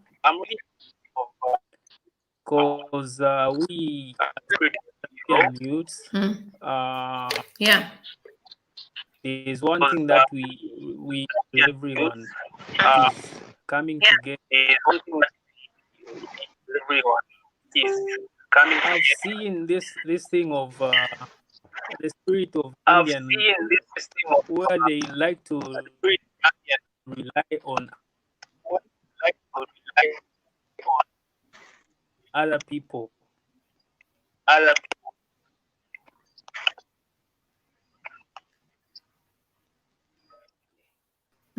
Oh, Stone, your network, and you have some valid points. Okay, Mando, if you can speak, while to wait for Stone to come back. Okay, yeah, I've been dying. This program is really full, packed to capacity. Yeah, it means a lot of people are coming to the party and they are now understanding what really is wrong with the situation in Zambia. I am calling you from a part of Frankfurt called Bad Soden am Taunus in Germany.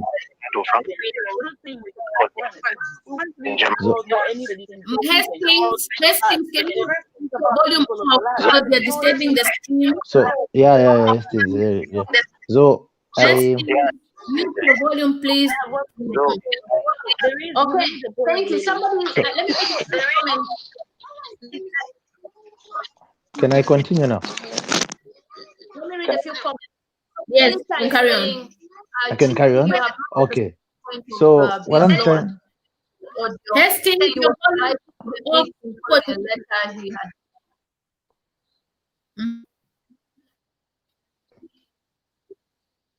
Yeah, can I continue? It's Hastings that is giving feedback. Okay. Yeah. So like I said, I'm in Germany, in part of Frankfurt, Bad Soden am Taunus. And before coming to Germany, of course, I worked with a lot of organizations in Zambia to do with politics. I did trainings under YALI and under program for young politicians in Africa. And we pioneered a movement called Youth for Parliament. And I can tell you with all certainty to say the reason why our leaders look so powerful is because the youths are not united.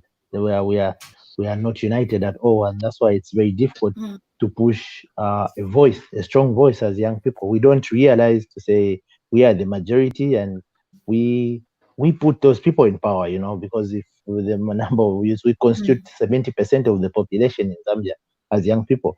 But then we lack the unity of purpose, and that is entirely wrong with the education system in Zambia, because the politicians, the elderly people have turned the politics to become a thing where you earn a living, you start a livelihood and get money from there, and that's the thing that is really killing it, because politics should necessarily constitute of decisions that affect everyone, and we need to participate. Everyone has to participate. But our leaders have made themselves kings. Like when you vote for someone, you forget that for someone to be on that position, you actually give them a vote. So you have the right, because you are their bosses, because you vote for them to be in power. But when they become in power, they are now like our bosses. People are now kneeling for them. People are kneeling for them. And hello? Yeah. So now people are kneeling to talk to the president. People are kneeling to talk to a minister. People are kneeling to talk to an MP, which doesn't make sense, because those people are servants. Yeah?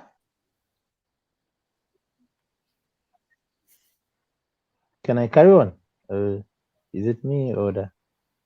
Yeah, I think you can carry on. It's fine. Sorry, somebody did send me a message that shocked me. According to the message, $1,000. But I don't think so. It's me. I'm saying I just received a message that shocked me. Okay. Carry on. Okay. So our leaders have made themselves a kind of kings. They feel they are now feeding the country. They want to be praised. When they do something that they promise you they're going to do, they expect you to give them the praise, you dance for them, but it's not supposed to be like that. So we need to start educating our young people to make them understand, to say, we give those people a mandate, and the money that they use is because we give them a mandate to do those things.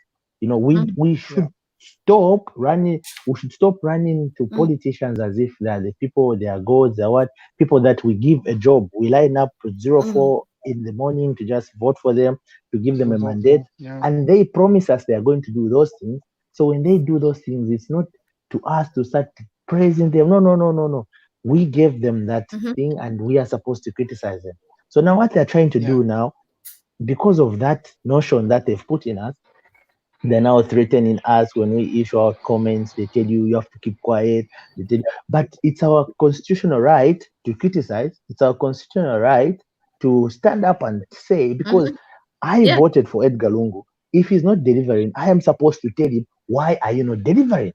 Because I gave you a job, you know? So I don't understand why people should start criticizing someone for crying out loud. In Zaraira, I come from Kabwe in Zambia.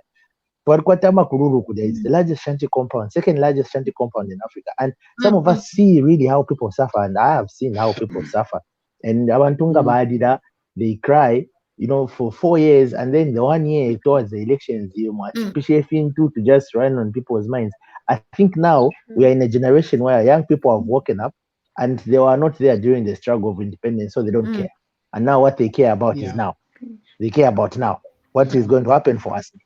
So I love this movement, and I love it. They say, I don't like the situation that us Zambians in the diaspora have so much words than the Zambians back home, because we are privileged to be in the diaspora, and life is better here, of course.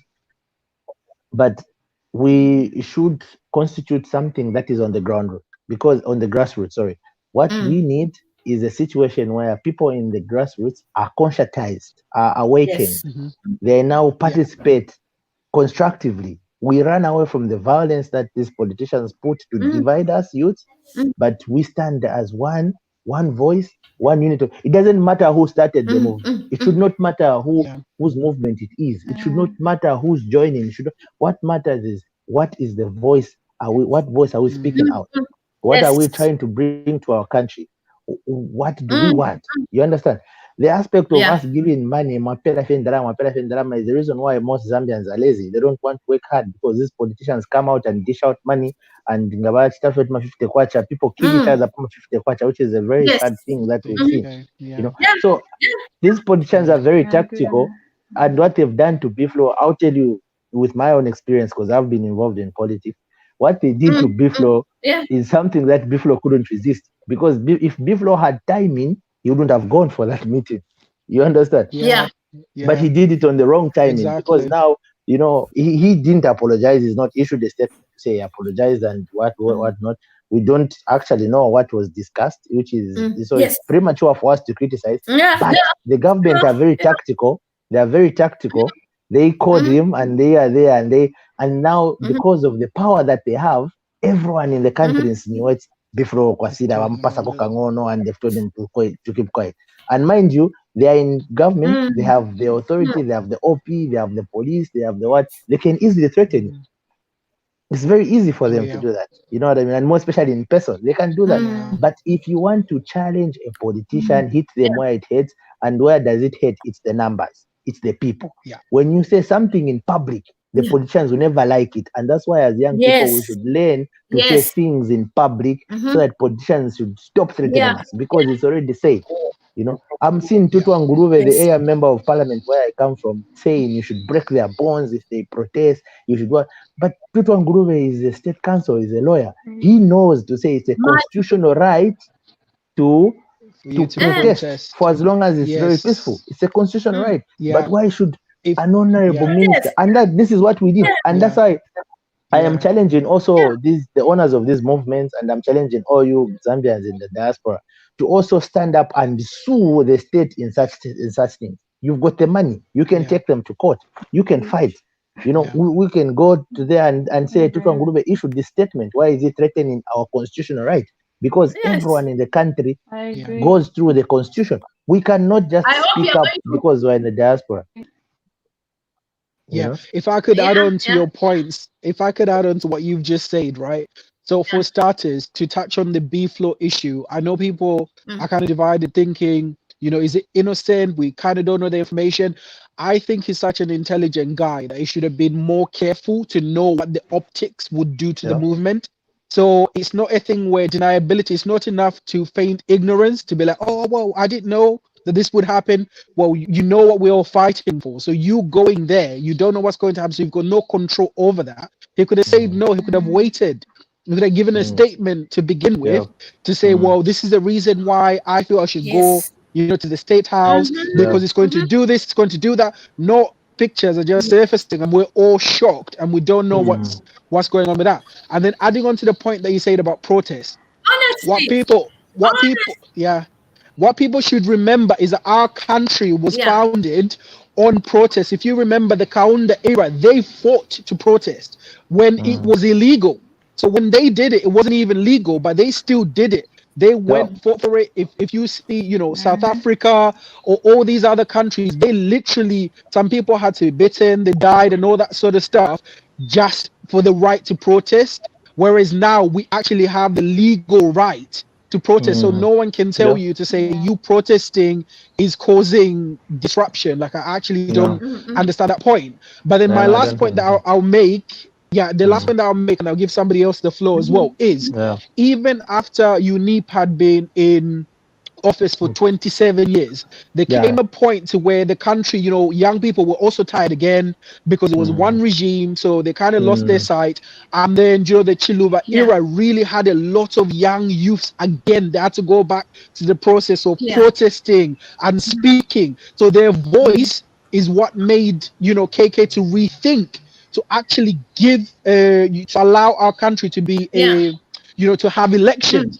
At that time, elections didn't exist. Before 1991, it was just a one-party state. But because the youth spoke up and they fought against it, and he actually allowed that platform, that's how there was regime change. And then Zambia became a multi-party state, and you've got it. So in so many periods of our country's history, people's voices are what have brought about change, right? There was even another point when again MMD was in power, and then Chiluba was trying to kind of petition for a third term.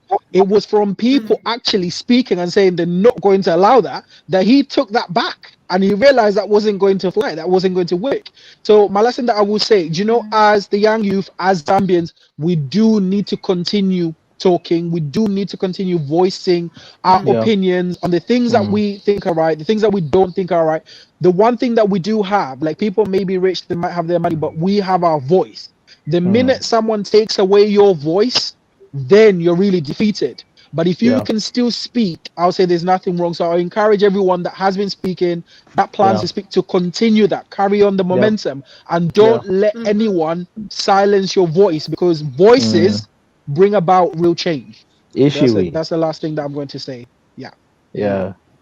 So, but guys, I'll say I didn't really finish my point. Can you allow me just a few or a minute or so to just conclude up my point? So I was saying, so no, there's no problem. So like I was saying, Mando, can you send me a message? Mukwai? I said Mukwai. Can you send me a message so that you can be part of the diaspora? Yeah, can you send me a message so that you can be part of the diaspora movement? Mukuzo. Mukwai. Muntu me a message so that you can be part of the movement, the organization. And please. I will do. I will do that. And Mukuzo, please send me a message on Facebook or email. All right, we'll do. Okay, I don't have your email address, so I'll send you on Facebook. Then we can get the contacts and then continue our conversation even after the live feed. So what I was to conclude, I was trying to say. Okay, all right. Please, so that you can be part of the move, because we already group and registered. Okay, so we need to start building an environment where young people. We need to make use of this COVID situation where now our young people are not too busy. Our young people are now too much, and at least on social media now, they are seeing what's happening because they can't go to the bars, they can't go to the nightclubs, and now it's easy for them to pay attention and to see and to be sober, and now they are able to reflect, and now they are seen to say if internet is super. The opposition is not doing it for us. When we had PF in opposition, the MMD actually did a good job because the PF was really a good opposition. You know what I mean? President Sata would say things and he made Manawasa look so good because Manawasa knew President Sata would say something constructive. And so in Zambia also we need a proper opposition for some of these things to stop by the ruling. Then we also need to change the system that we have in parliament from first past the post, because in parliament the majority is always winning, but we need to put it proportional. It has to be authentic, because just because you are the majority in parliament doesn't mean you represent the majority of the Zambians. It's not fair. So we need to have a system that also fuses in the minority, which the marginalized groups, the women, the youth, and the disabled. They don't have that say, because everything that is done by the PF is yes, no objectivity whatsoever. MPs are not objective. When you go to parliament, it's a sham. You can be wondering, what are these guys doing in parliament? You know what I mean? Are they representing people, or is just a gentleman's club? Because no objectivity whatsoever. People just go there, drink. If you watch, it's very cheap. I've been there so many times, and you'll be very surprised how MPs even interact after heated debates. You think probably these people don't even care about the people that they represent. It's a selfishness. We've seen around the world countries that have got a good economy, members of parliament reducing their salaries. Have you ever seen that in Zambia? Any from the blue, from the green and from the red? Have we ever seen members of parliament saying no, we're going to reduce, or they keep on increasing? Right now they have increased their salaries are exorbitant. It's a sham. It's a shame. In Germany we say Scheiße. It's not good. Some of these things. Mando, can I just add to what you're saying?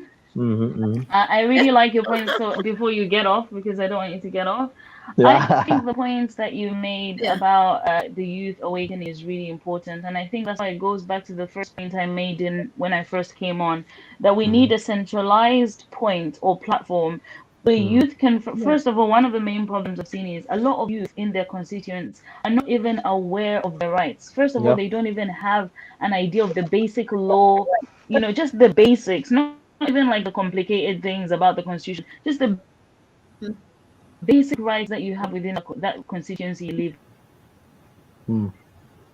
So if we can have like a centralized point, access point, like a Facebook page that gives you access to a platform, a website where you can go and access all the information about your particular constituent. Imagine if we came together as Zambians, those who live in Kita constituency, those who live in Lusaka, you've got a place.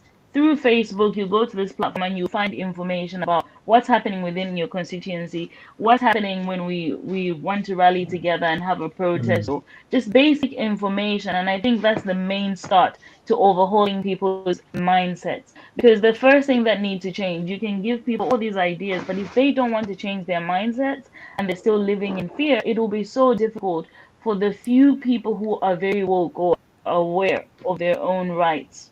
Do you get what I mean? You still need the many people who are unaware to join the movement. And the only way to get them to do that is to have a place where they have access as well. That's what I believe.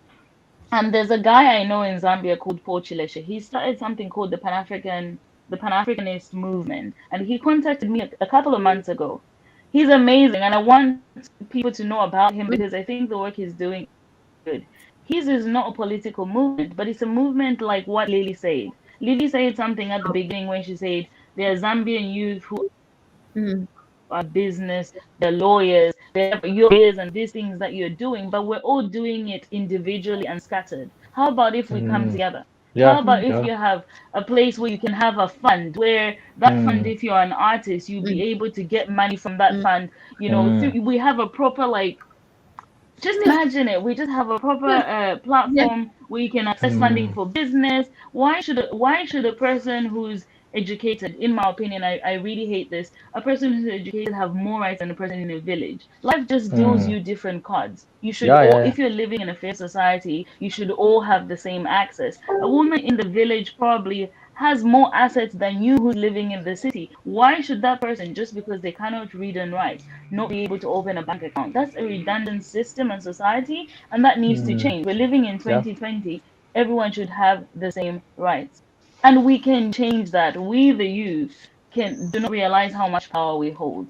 If there's anything to look at the Black Lives Movement to see what it's done, I've physically gone into town and seen what's happened in London. I mean, just yesterday in Bristol, they toppled over a statue of a slave trader who traded so many blacks, and they toppled it into the water. Do you know how many years people have been writing to the mayor of that city asking for them to remove that statue, and they never listened? And it only took a day for the youth to stand up and topple it into the water. So the point is, there's no law that's rigid. Even laws are created to be dynamic. Laws and traditions are dynamic. They should change according to the society that we're living in. We're living in 2020. There are things that need to change. The person who leads your country cannot come to you and tell you you should be pacified. That's not the definition of freedom. The true definition of freedom is for you to be free to do and speak as you wish, not for somebody to put a limit on what your freedom should be. That makes no sense. So that was just the views that I wanted to put. I have a question for everybody. Before you just go, before you comment, Joseph, or something.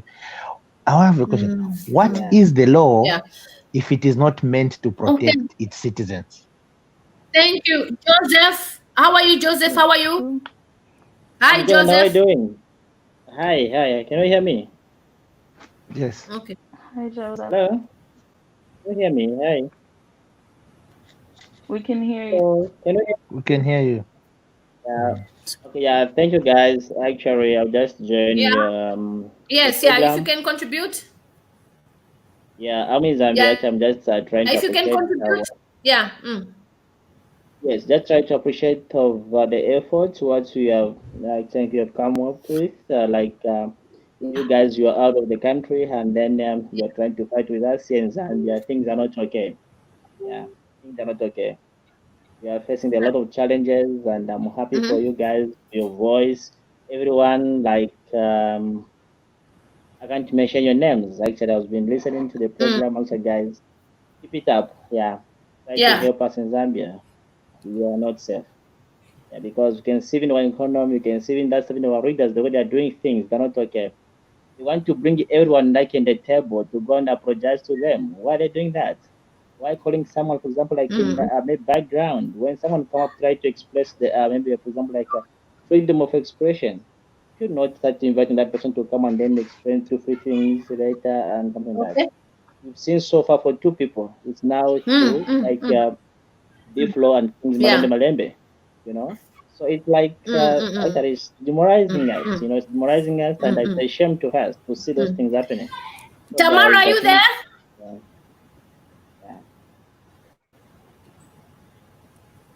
There was a. Oh, sorry. Can I come in? I'm going to add someone called in. I think your network is slow as well. Okay, I'm going to code Ingwe, who works for the human rights, and he's going to tell us about everything that's. He's an elderly man, as you can see. Thank you so much, sir. How are you? If you can just speak to the youths of Zambia about human rights. Your volume is off, Mr. Ingwe. Mr. Ingwe, if you can put your volume on. Hello, you can hear me? You can put your volume on, Mr. Yes, sir. You can hear me? Yes, we can. Yes. Okay, how are you, Zambia? Zambia, how are you? Good. Yeah, I've been following thank you. How are you, sir? I've been following this thing, I think, for almost 1 week now. I'm very grateful for what the youth are doing. Okay. And I'm glad that I witnessed similar situation here in Middle East. I think I saw about over 400 kids dying because for their rights. So what I'm encouraging the youth is to follow what Dr. Mumba said, don't be coward. I know some that are coming out, it's not easy to change a system because when people are rooted into bad things, it's easy. It's not easy for them to come out. Yeah. So the only what I witnessed where I am, youth were not coward. They were very brave. We are talking about losing about 500 youth within 3 months, dying. I witnessed them lifting them, taking them to the mortuary and so on. So it's a braveness. So whatever Mr. Biflo has done, it's part of life. So you are more, what I can encourage you, don't be violent. Use good method of approaching the readers. They understand. They are just threatening you. There's no way. To me, I think KK was stronger than this government. So what you need, you just need to talk to them. Yeah. To the reader, what I can tell them, please. When Dr. Mumba, I think 3 months ago, he said, God can use anyone. I know you're talking about CR1. When people are saying, no, it's a Satanist, what and what. God can use anything. So using now the youth to change the thing, because the man of God, they can't talk because they get envelopes. The big people, they can't talk because they get envelopes. So he has used the youth. God has spoken already that the youth is going to change the government. So the only thing is follow God, the God instruction, be peaceful. If you remember, if you read the book of Samuel 16, God used David to change King Saul. David was a small boy, I think, a very small boy, but God used David to change the King Saul. So even this time, the time has come. You shouldn't worry that they will arrest you. Nothing will arrest you, because God always used a small boy. Maybe he'll be back. Yes. Even Hastings has been in the background. I don't know if he wants to talk again, but let me just. We've lost him. Yeah. So news. I just received a message and screenshots. I don't know how your reaction will be that it is alleged, but the person is confident that Biflo has been paid $30,000. I don't. So personally, the person is confident and is sure, and they've sent voice notes as well. Yeah, you see, this is what they do. And the person is. Hello. This is what they do. So the person has sent me voice notes, which if I release the voice, if I release the voice notes, they would go viral, and they know they would be in trouble, and they are sure that he has been paid. I'm saying the person has sent me voice notes, meaning I can, if I decided to leak them, they are sure that he's been paid $30,000. That's what I'm saying. The person has just sent me that he's been paid $30,000 to shut up. But this is what they do. This is what the government does. They are very clever. They know how to divide the young people. They know to say the first threat to young people, the thing that will make them become disgruntled is money. So in the process, they will just say we've paid him, even if in the actual sense they have not. They will just discredit him. It's just one way of shutting him up, setting him up, everything. That's why I'm saying Biflo should have been tactical in his approach by going to the State House now. He should have said, okay, I will go, but not now. Maybe after a week, then I issue a statement to say I've been invited to the State House. And then he should have said, okay, what I'm going to do this side, I want it to be online. I want people to know what the meeting is about. You cannot have a closed door meeting discussing real issues that are affecting everyone. Everyone has to participate, and it has to be transparent. We need to see what is happening, so that when Biflo comes out and says, okay, the meeting was like this, everyone knows to say, oh yes, we saw. You don't have to defend yourself. So Biflo should have been tactical. If he is actually an honest person, should have been tactical enough. If he is not, it's very unfortunate. But like I said, at least now young people have woken up, and now young people have been conscientized, and now young people are seeing. What we need to do is now to spread the message. It needs to go everywhere. These videos, these discussions need to not to end here, but to go down in Zambia, but to also make them understand to say, number one, violence is not the way.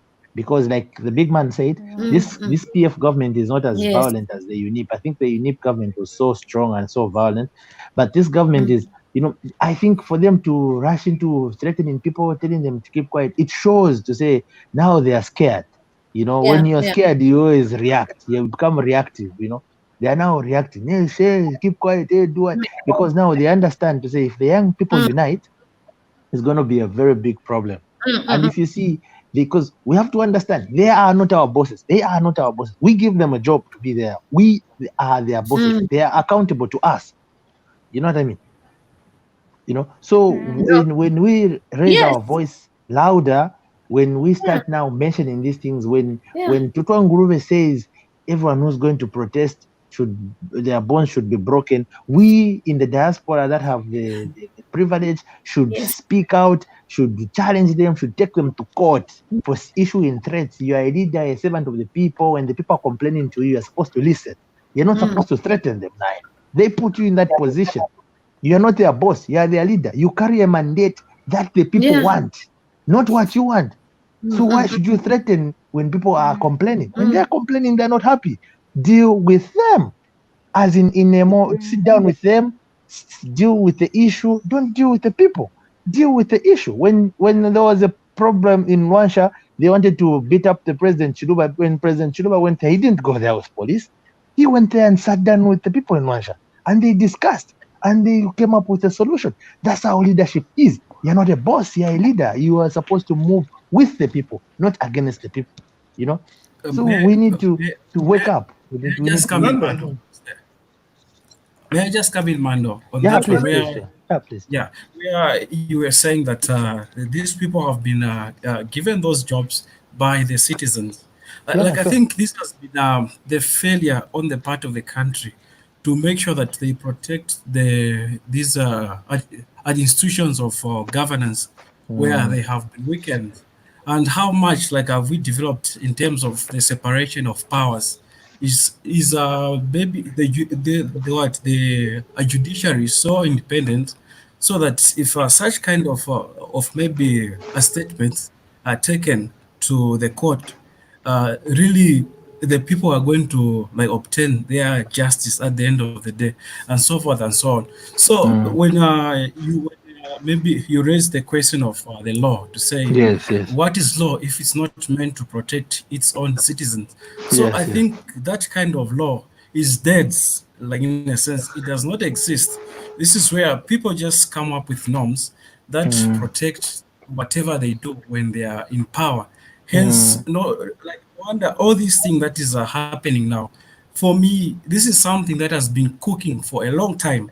Now, this is maybe a pressure pot whereby it has reached that point when it cannot hold up that pressure, and almost everyone is just going up and down.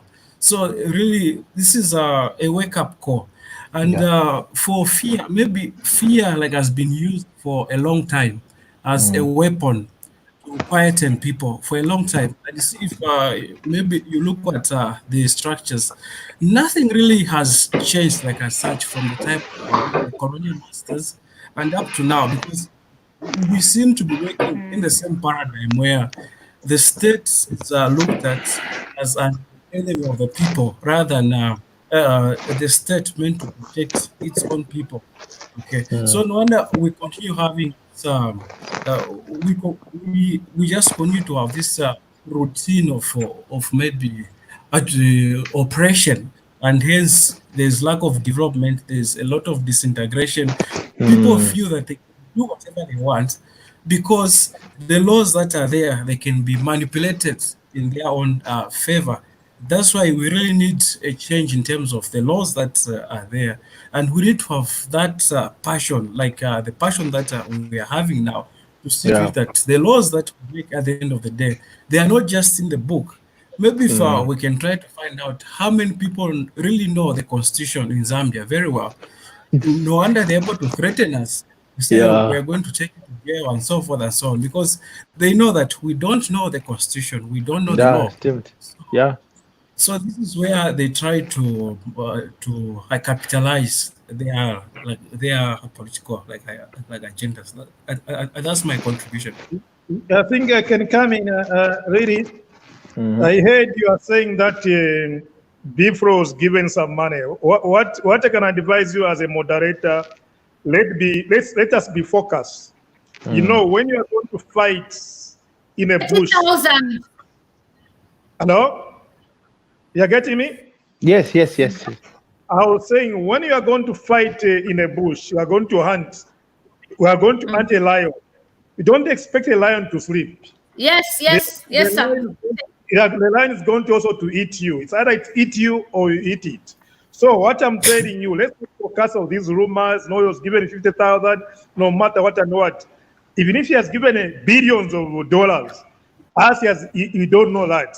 Let's see your focus and one vision as a youth, and come up with a strategy. If you see when you are reading the history, Shaka Zulu had a strategy of fighting the war, and he won using that strategy. So as a youth, you put on a strategy. Don't think that them are not sleeping. They also the same meeting you are having now. Even them are having meetings. These people are. How do we do it? So even some of you people, some of you are going to be arrested. If some people are arrested, what do you do? If some of people are killed, what are you going to do? There are a lot of things that a lot of things. So what I can ask you as a moderator, let us focus. Let's not see he has been given money. Yeah, money is like that.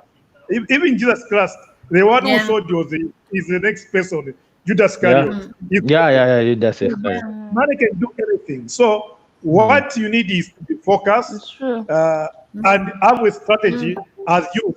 Then you can win. They are going to use divide and rule. That one cannot run away. What I can ask you as youth in Zambia, identify a youth NGO which can maybe carry human rights educations and so on. That's true. Not alone. There are a lot of international NGO who are looking at you now. All of our eyes. Today I was talking to my boss, one of the human rights. He was laughing at each standard. Mr. Ingo, all your people now, they are very active. So you shouldn't worry. The human rights international level, they are looking at you. They will protect you no matter what you have. So this is what we need. You are not alone. This is what we need, Mr. Igwe. I think. Thank you so much, sir. Let me see who wants to come on. I'm gonna be going soon, but I just wanted to say I agree with Woods has Ingwe. been waiting for long. Let me bring Woods on. And okay. Hello? Okay. Thank you so much, Muma. Can you hear me? Yeah, we can hear you, darling. You can speak. Yeah, I agree with what Mr. Ingwe has said about being, acting together, and I think that's why it goes back to the main point that I made, that two things need to happen: re-education of the youth about their rights, and also enablement of the youth. It's so easy to speak up when you're full, when your stomach is full, when you've got a roof over your head. If somebody was offered money today, do you get what I mean? When they're hungry, the truth is, all of us have that survival instinct in us. You will always choose to protect yourself, to better yourself. So the only thing that can change that kind of behavior is enablement. There's a fund that you can always go to. There's an organization that's neutral, nothing to do with politics, that can always help you if you needed a business loan, if you needed a scholarship or whatever. Just look at even the simplest things like education in Zambia. I've found out that only mostly ministers' kids get the scholarships going outside the country, and yet the scholarship should be for somebody from a very low, income background. On merit, all of that course. kind of corruption can only change when there is a system that can oppose it. Amanda, you made a point about, I think the former PF was able to oppose, I can't remember, MMD. Yeah, when they were, and it's the same as in systems, not just in politics. When you look at ZESCO, how the hell is there only an oligopoly in a country like Zambia today in 2020? ZESCO have an oligopoly over electricity. How do they not have competition? We've got, you know what, in science and technology, we've got 15-year-olds around the world doing competitions where they create a solar panel. I was watching a video the other day of a little girl, 13 years old, Brazilian. She created a solar panel from scratch, from raw materials outside, and she was able, that solar panel not only brings electricity in their house, it also produces warm water. If a 13-year-old is able to create that, we've got people who are going to UNZA, people who are PhD holders who can create an electrical system that can rival ZESCO. Why do we not allow that kind of competition? What do we need to do to raise the bar so that these systems that exist now can be dismantled? Is to enable and create an environment that creates competition. That's the only way. And it requires us mobilizing and coming together on a bigger level than politics, you know? Yeah, stimmt. I agree with you. I agree with you 100%. I agree with you 100%. And I just want to make one point that I for one have been thinking to say, you know, like someone raised the point to say how many people even know the constitution in Zambia. You know, I for one don't really know what the constitution says because our education system in Zambia doesn't give us that platform, you know. But in the process, we are supposed to have a platform. Like I've seen the education system here in Germany. They learn their constitution when they're very young. They start to learn it. You know, as you are growing, you know what is right for you, what is not right for you. You know everything. You know, no one can tell you what because you learn it. You write an exam about it. You know what I mean? So and then I wonder, but why don't we do that in our country? Is it a way of still silencing us? Because we don't know. People are going to vote for butane. They don't even know what it is. You know, people they're going to lie about it. We don't know. I also don't know about butane sticks. You know what I mean? So it is now very important now that we are awakening as young people to really discuss these things. You know what I mean? At least I for one know the power is not into the leaders. The power is with us, the people. So we, the people, should determine and say what we want. When we are not happy, I should raise a comment today. I raised a comment in Kabwe. I remember in 2018 about the mayor in Kabwe, because Kabwe was so dirty, and I was wondering why is it only Kabwe is the only dirtiest town that I've been to, because I was working for an organization, so I was out of the country. So when I came back and it was so dirty, and I wrote something on Facebook. Immediately, the mayor calls me. You know, you're not supposed to discuss this on public. I know you're supposed to, you know, come to my office and what. But I said, you know, I know politicians. You know, if you want to hit them where it hurts, just hit it in public. That's the only way you can do it. So if we have the opportunity to say something where people will see, that's the only way we can defeat this generation of politicians that want to have everything for themselves. You know, everywhere there is greed. Everyone in this world is selfish. But in these developed countries, they have got strong systems that doesn't allow you to steal. That you know, the systems are so strong you can't steal. You know, a lot of people want to steal. A lot of people are greedy. But but the systems are very, very.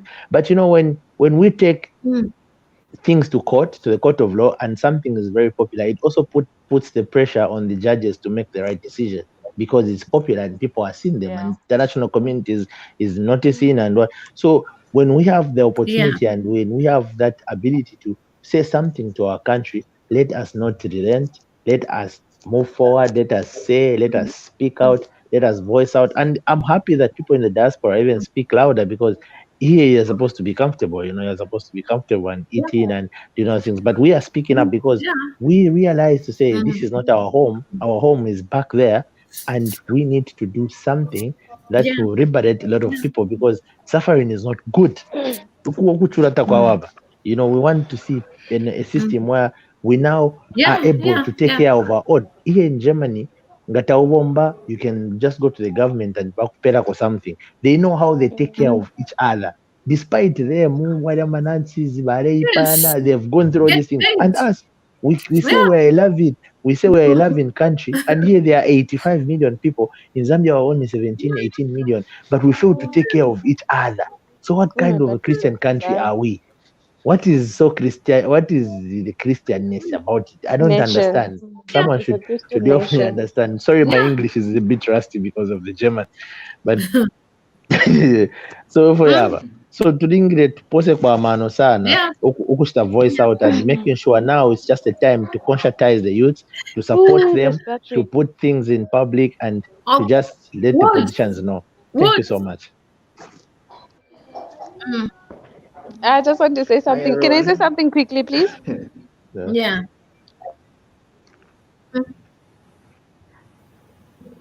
Then I can leave because my battery's about to die. Thank you. Woods, what would you like to say? I know you've been waiting for a long time.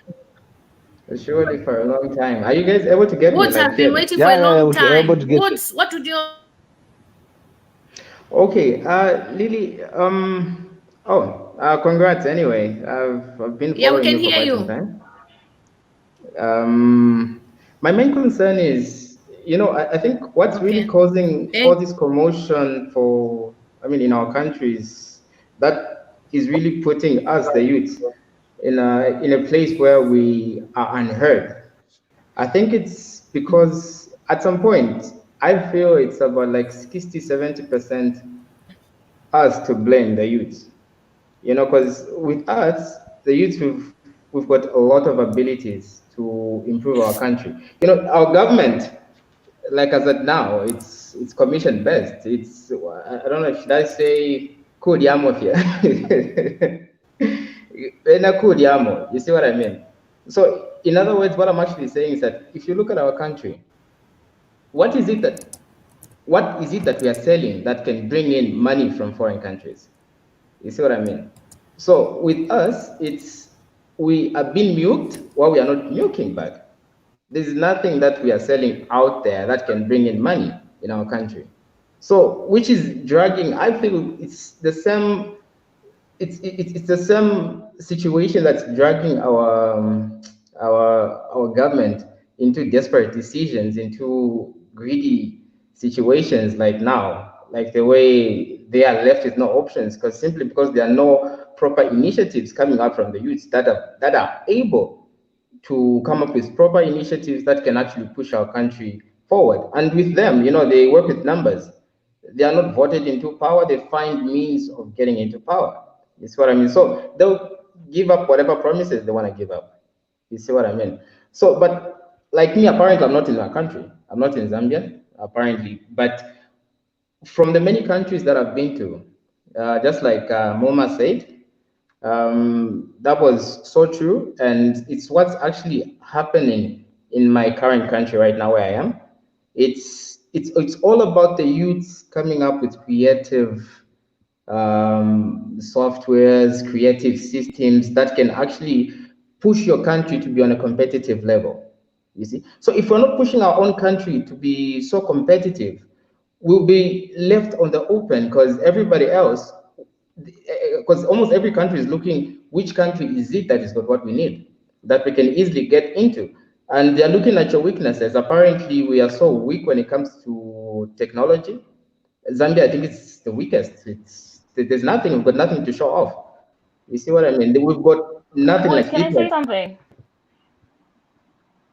Okay, you can go ahead, please. I agree with your statement, but I also disagree because I've been in touch with so many Zambians who are youth who are doing things like there's a network I'm part of in Zambia that is a group of Zambian women who are techies, right? They're technology enthusiasts and they're coding, they're creating smaller programs, grassroots programs, and they're actually helping within the community. And I had no idea. And this organization has been running for like 7 years. So there are organizations, they're just maybe not visible. You say that the youth, some of them are lazy, it's true, I agree with you. But like there's no initiatives that we're doing to, like they're milking us to milk back. How do you, so let's say I want to go to Zambia, right? And I want to buy a farm and I want to farm marijuana.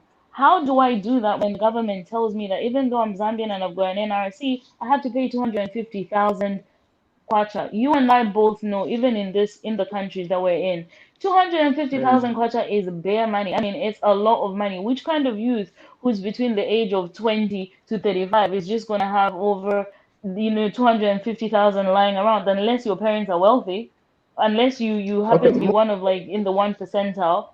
There are the point that I'm making to you, Woods, is the point I make. There's two things. I agree with you to an extent, but I disagree. because imagine those youths who have been pushing for years, who are doing things and they're trying to make themselves visible, but the system is rigged against them. So the system is not even helping them. They go every day to that to these places that exist for them to be able to go and get loans. You know what I mean? But the people who are given those loans is not them. The people who are given priorities are the foreigners who come in. Things like that. I get you, Muma. You know what? The problem is, let me just give you an example for Facebook. You know, Facebook plays a biggest role, let me say, around the globe. It can even tell your neighbor that you are selling sausage. You see what I mean? Within the shortest distance, you will know that your neighbor is selling sausage. You see what I mean? And it takes an American who's 1,000 kilometers away to tell you, who's just a few meters away from somebody, that he's selling sausage. How do we let that happen? And at the end of the day, for that person to have you know that he's selling sausage, he has to pay for his ads online. So what we are not visioning is we are still colonized, in other words. Sorry to put it this way, but I feel we're still colonized, 100%. That we are paying foreigners to do what we are able to do. We are thinking that 5 million pissed me off. Like, Facebook is here for free. Facebook is not here for free. You being on Facebook is what Facebook, you are the reason why Facebook is making money. You're the reason why Facebook nukes Africa like $1 billion a day. Very true. You see what I mean? We're losing a lot of money because we are not so conscious about the systems we're allowing in our country. We are busy Microsoft. Yes, it's helping our lives, but if you look seriously deep into it, we are losing money, billions of money, and it goes back in dollars. And who prints dollar in Africa? Nobody does. And trust me, when that dollar goes back, it's never coming back. And if it has to come back, it has to come back at the cost of double. You see what I mean? So it goes back to Zicta. What is Zicta doing? Zicta does nothing. If we learn to restrict what kind of softwares we are allowing here, our people are losing jobs every day. There's accounting software. If we have softwares doing jobs, then what will our brothers do? You see what I mean? So, but do you not think then that it's the job? It's the job of. This is where I think that there has to be a bridge between the people in the diaspora and the people in Zambia, because we might have so many ideas because the situation at home is different. That's why we need a centralized platform in my opinion. That's what I'm saying now. I keep on saying. Sorry, guys, to cut you short. Yeah, I keep on saying. Okay. The problem now is, look, we are so much wanting to be advanced when we are not yet on that level. That fact, we should learn to accept it. We are not ready to move at that pace, because at the end of the day, if we're going to jump on that fast moving train, we're going to lose a lot of things. Like, apparently we are losing money through social media platforms, a lot. You have no idea. It's fun to be on, it's there, but if you look at the back door, if you look through the back door, you find it's billions and billions of dollars we are losing every day, which is sucking each and every people, which is stealing a lot of people's jobs. You find, okay, let's talk about Facebook. How many companies are in Africa that are paying for ads every day? You see what I mean? I think for me, it comes up with priorities.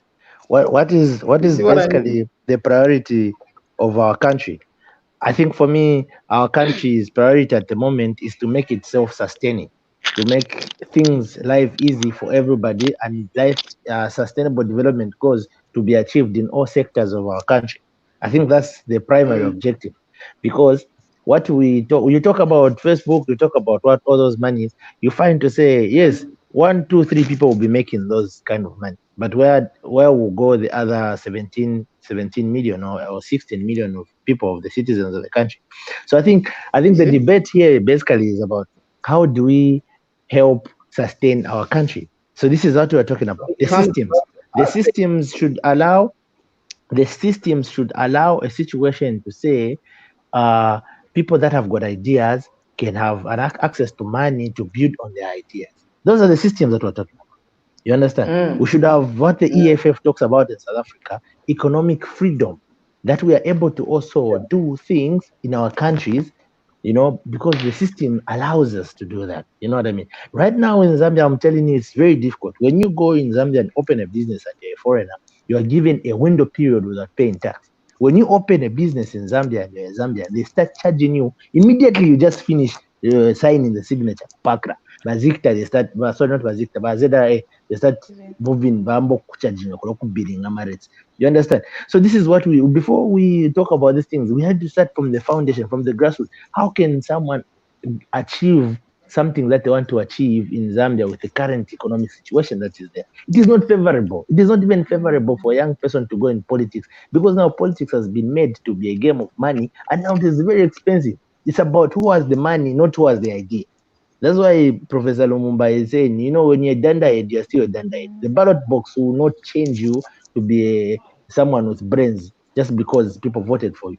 You understand? So we need to put in all those measures in our systems that allow young people to come and access these things freely. We need transparency, and accountability has to, you know, has to be operated independently, so that we have the right people using bursaries, the right people getting student loans. Because now you're a child of a minister, but you're on a student loan. Does that make sense? Sure. You understand? So if we don't have systems that protect the minority, the marginalized groups in my mind, we are not the minority, we are the marginalized groups. You know, if we don't have a system that will protect us, the marginalized groups, the youth, the women, and the disabled, it is very difficult. You know what I mean? Sorry, Mando. Yeah? Sorry, Mando. Mando, sorry to cut short. I'll remove myself a bit, put Kwachangwe, because it only allows 6 on the panel. And then I'm just going to get some water to drink. So just carry on the conversation. I'll put Kwachangwe, but I'll remove my... Yeah? Just carry on. Okay. So, you can just leave. No, I just want to give you one word. Okay. Yes, sir. For the platform. Yeah, I know my grandfather used to tell me one story. He was saying, yes, sir. He had a grandchild who was taught to be a hunter. And one time when this boy went along to the bush, he thought he was a very good hunter. He went with a gun. And what he forgets that when you want to stop, the gun had no bullets. So what is important is youth. You have got a gun, which is a voice. I can see that gun is a very strong voice. And the bullet, it's your voting. So what you should start to, I know you're coming a lot of ideas. I'm very happy those ideas. This time, look for the bullets. And the bullet, it's the voters. Campaign. Ensure that all the youth that have got NRC, all the youth register to vote. Then you have got a gun and the bullets. Then you are going to win the battle. But if you are going to be talking, I've seen in the past election, most of the youth, they didn't go to vote. It's only those people from the market to vote. And because we are given to they go and vote for a local person. So the first thing, people who are in a foreign country or whoever who are helping, is to ensure that, to educate that everybody, the youth that has got NRC, has got voters card, then you are going to win the battle. And another thing, I've got a vision. Yes. It's one year. I can see one party for the youth coming up. That's what I've seen. The EFF. We are forming EFF Zambia chapter. Yeah, there's something is coming up. Really, I've got to go. Thank you so much. MMD,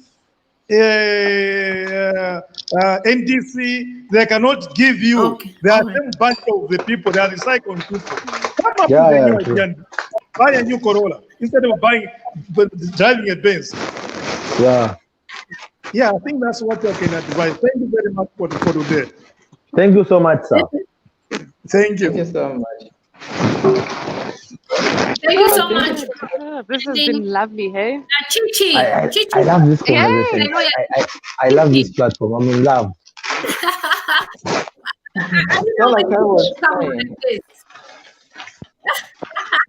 I don't know, like I was saying, guys. I feel like Okay. This is where I belong. This is where I belong. This is what I wanted to say earlier on. I wanted to make a suggestion. I don't know if anybody else has spoken about it. Just that everyone else that is overseas or wherever they are, if maybe we can also do something on our part. We can't just say, okay, let's speak on the platform and whatever. If we can do our part, I mean, there's embassies, there's Zambian embassies in every country. So if we can organize matches to match to Zambian embassies, to say enough is enough. Because remember, there's a point someone made earlier on, I don't remember who made that point, that the youth are hungry. That's why it's easy for them to take money if they're bribed by the government. So we can't blame them. So if we remember when the gases started, the people that were being used mostly, it was the youth. Because of what? Hunger. So even now, as we are fighting this fight, whatever youth that we put to campaign, whatever leaders that we put in this, we must make sure that it's good leaders that are not hungry, leaders that are not easy to sway. Because Zambia, the last time when I went in 2015, when I left Zambia, I left when I was 6 years old. When I left, Zambia it was beautiful to me, in my eyes. But when I went there in 2015, it seems like it's getting worse and worse. The situation is getting worse and worse. It's not getting better. While other countries are getting better with the years, our country is just getting worse. Poverty stricken. I mean, the compounds. It's bad. It's heartbreaking. Sometimes you're even scared when people ask you where you come from. You're scared to say I'm from Zambia because you're thinking, okay, everyone else is developing and we are still in the same position. We're not going up. We need to vote for a leader. The leader that needs to come on here needs to be someone that is not easily swayed, someone that won't want to enrich themselves, someone that will look out for the people, not for themselves. Because basically these people are looking out for themselves, not for their country, not for the youth. Because the youth are the leaders of tomorrow. So if we're breaking them down now, who's going to lead tomorrow? If they're dying now of anger and all that, who's gonna take care of our children? I mean, Zambia is a beautiful country. It has potential. It has a lot of potential. Just that it has people who are greedy, people who don't want to develop it. I don't know what Mr. Michael Sata did, but what I heard is that he did good things. And I cried when he died. I cried because that man did a lot in the few months that he was on, or years that he was on. He did a lot for that country. He did a lot for Zambia. He was 3 years. Was it 3 years? Oh. Perfect. Thanks. So the 3 years that he was on, he did a lot. He went to government hospitals, fired those that didn't want to work, employed those that wanted to work. So we need a leader that would be like him, not him exactly, that will look out for the people, not for themselves. That's all I had to say. So I don't know if you guys agree with the suggestion to say we organize peaceful matches to go to our embassies to say enough is enough. Because if we say, okay, we must do something, then we're just having these conversations. We can't leave it all up to the youth in Zambia. We must also do something on our part, on our own. So let's organize matches. We follow the right platforms to say, okay, we're going to go to the police station to get a permit to match. Then we're going to match from this place to this place. We're going to match from this time to this time. That's what needs to be done. Sorry, I'm shaking. My voice is shaking. I'm just... I agree with everybody, and all the points that were made were brilliant. Mando, big up. Yeah. We need to go back home, guys. Thank you so much. You know, back home. I in Germany we have the Zambia-Germany Association, like the Zambians that live in Germany. And so Chichi.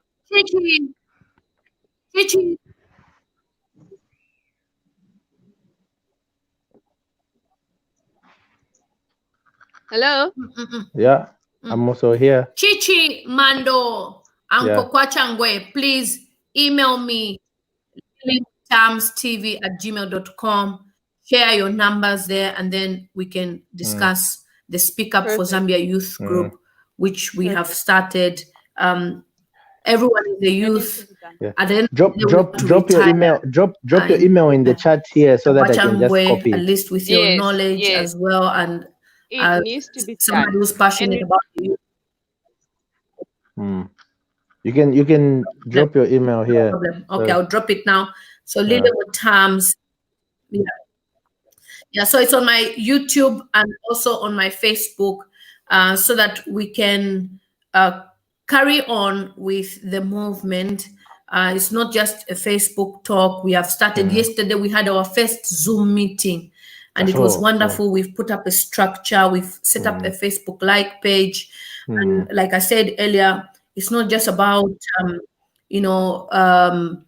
protesting. Ours is about empowering the youth of Zambia, creating opportunities for the youth of Zambia, and also teaching them skills. So Uncle Kwachangwe, whatever you've learned, there's so many people who are very qualified in the diaspora who can teach the young people for free, carpentry skills, hands-on skills, that instead of them waiting for a government job, at least they can do carpentry. Everyone is building houses now in Zambia. It was teaching, the basic. If some, but okay. So those kind of, and also to equip the young. My son is 16. I'll give an example. My son is 16. I was in Zambia in December, and he wanted to buy himself a jacket. Now, my son's type of clothes, which he likes, they're expensive. The jacket is about £200. I'm not going to buy a coat for £200. It's too much money, because he's growing tall. He worked for it. He got himself a job in a restaurant. Every weekend he was working, and he was putting money together, and he bought himself a jacket. And then from there, he bought himself a PlayStation. My son bought himself an iPhone. He bought himself clothes, nice clothes, which are like £200-300. Then he got himself trainers, £180 with his money. And he saved up. So if we can teach the young people those skills of you can work and do something for yourself without relying on the government, then they can be, whilst they're waiting for a degree job, they can get hands-on skills that can help, Lily, even cooking burgers. Lily, to just sorry to cut you short. A container. Yeah, Lily, sorry to cut you short.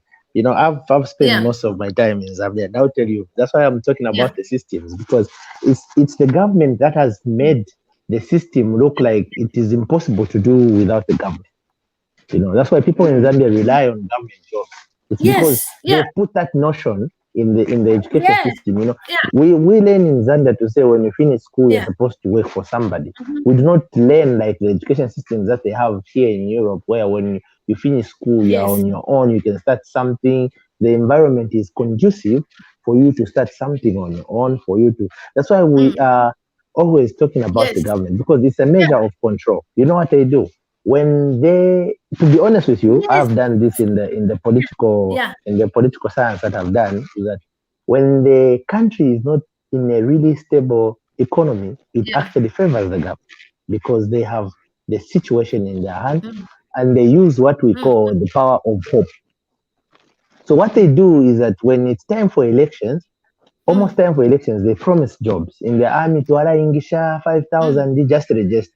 By teacher, Tuala Stashani, Taifshan, just register. By Nesi, by Shan, they do all those promises, and they like in Kabwe, they even paint Mulungushi textiles and say, so Mulungushi textiles, now the equipment is ready, we'll start employing people. And then now they give you that power of hope, and you say, we can't put in another government because they'll come and change everything. So let's just vote for these same people. And and when we vote for them, they are going to continue, and in the process, we are going to, with them. And then what happens? When now after you vote for them, they forget about it, because they're still in power now, you know what I mean? So now they control you. So now this is what we need. That's why I'm talking about fighting, not necessarily fighting, but fighting the system to better it, to put it in a situation that becomes conducive for us young people, becomes conducive for someone from Makururu to come and start their own business and progress. Because not now, because the same ministers, they're the same ones who are having other businesses. And every contract that the government has, it's going to the minister's company. And you know what I mean? So our systems are very weak in the place that they are making the situation not conducive for young people. I'm telling you, Zambians want to work. Young people don't want money. They want to work. They want to do something for themselves. They want somewhere where they can have a living, make their own money, do what they love to do. But it's very difficult in Zambia to just do what you love to do because the situation is not conducive. You know what I mean? So we need to find a way, like what Rwanda has done, like what South Africa is fighting to do, like what Namibia is doing, you know, and we need to find a way that allows a normal citizen, the government has already something for you to start something first. You know what I mean?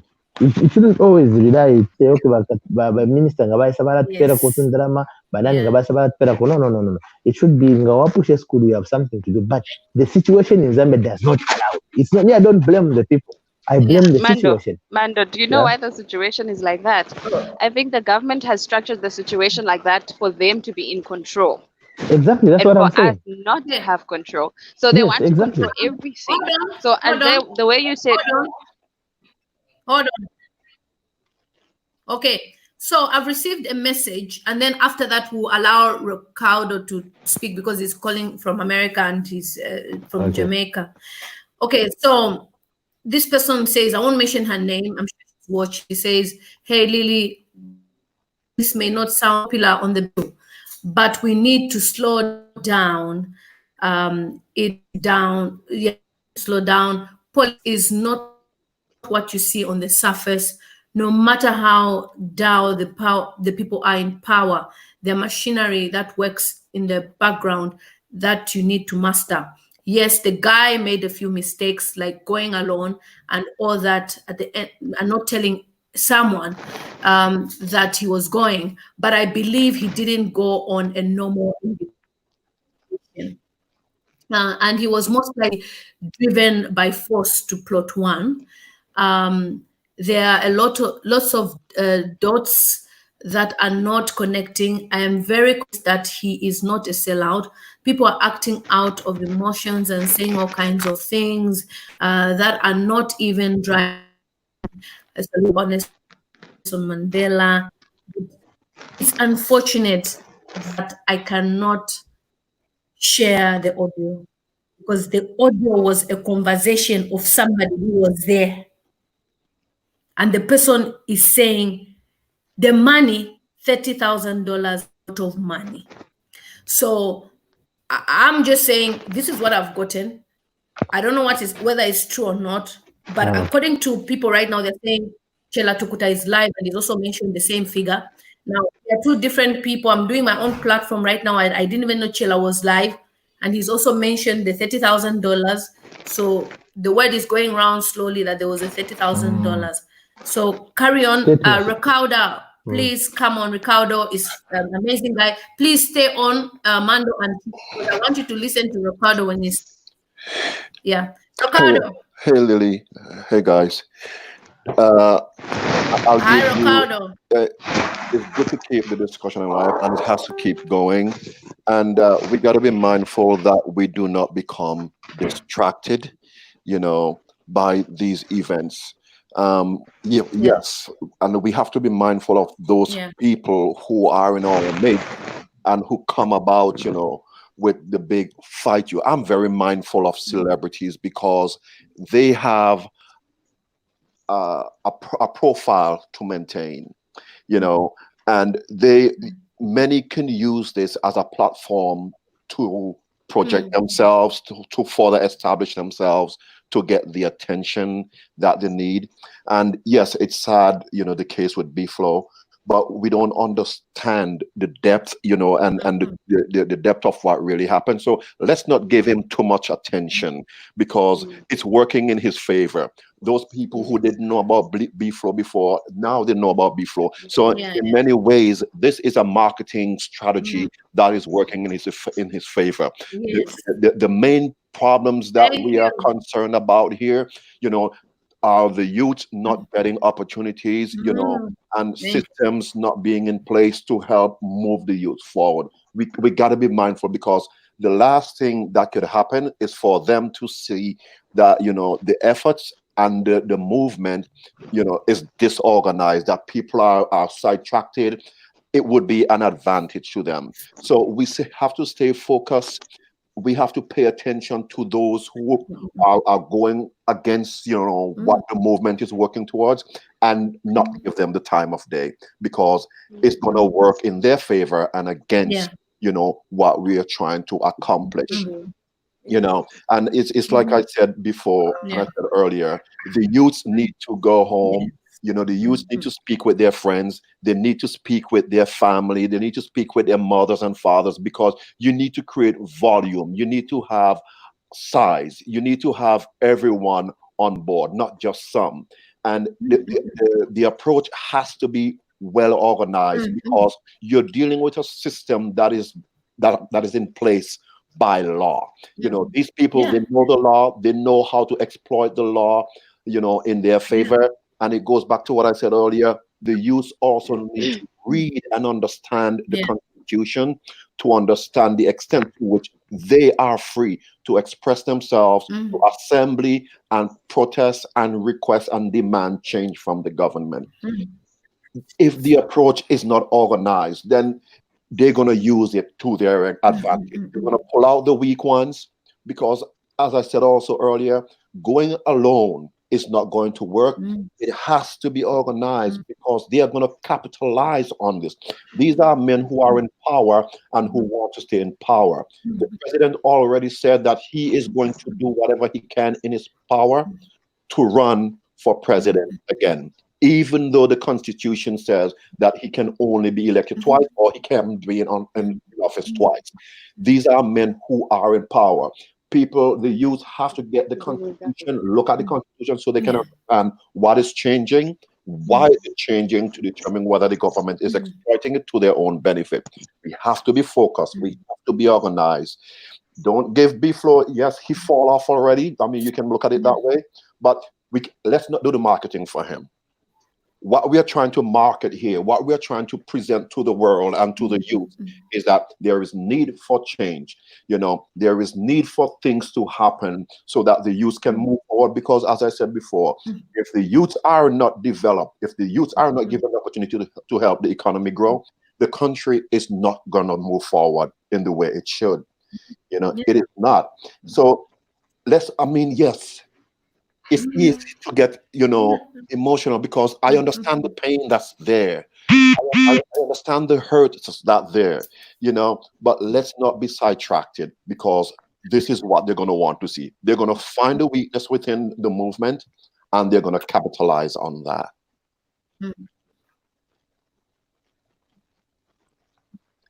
Another thing that I wanted to add. Thank you so much, Ricardo, and everyone that has been on. I think, Mami Lily, Ricardo was still trying to say something. Carry on. Yes. Another thing that I noticed as well, I mean, from observation yesterday. Ricardo, carry on.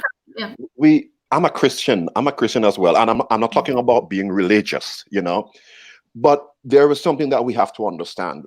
We have to be able to separate Christianity from the reality that's facing the people.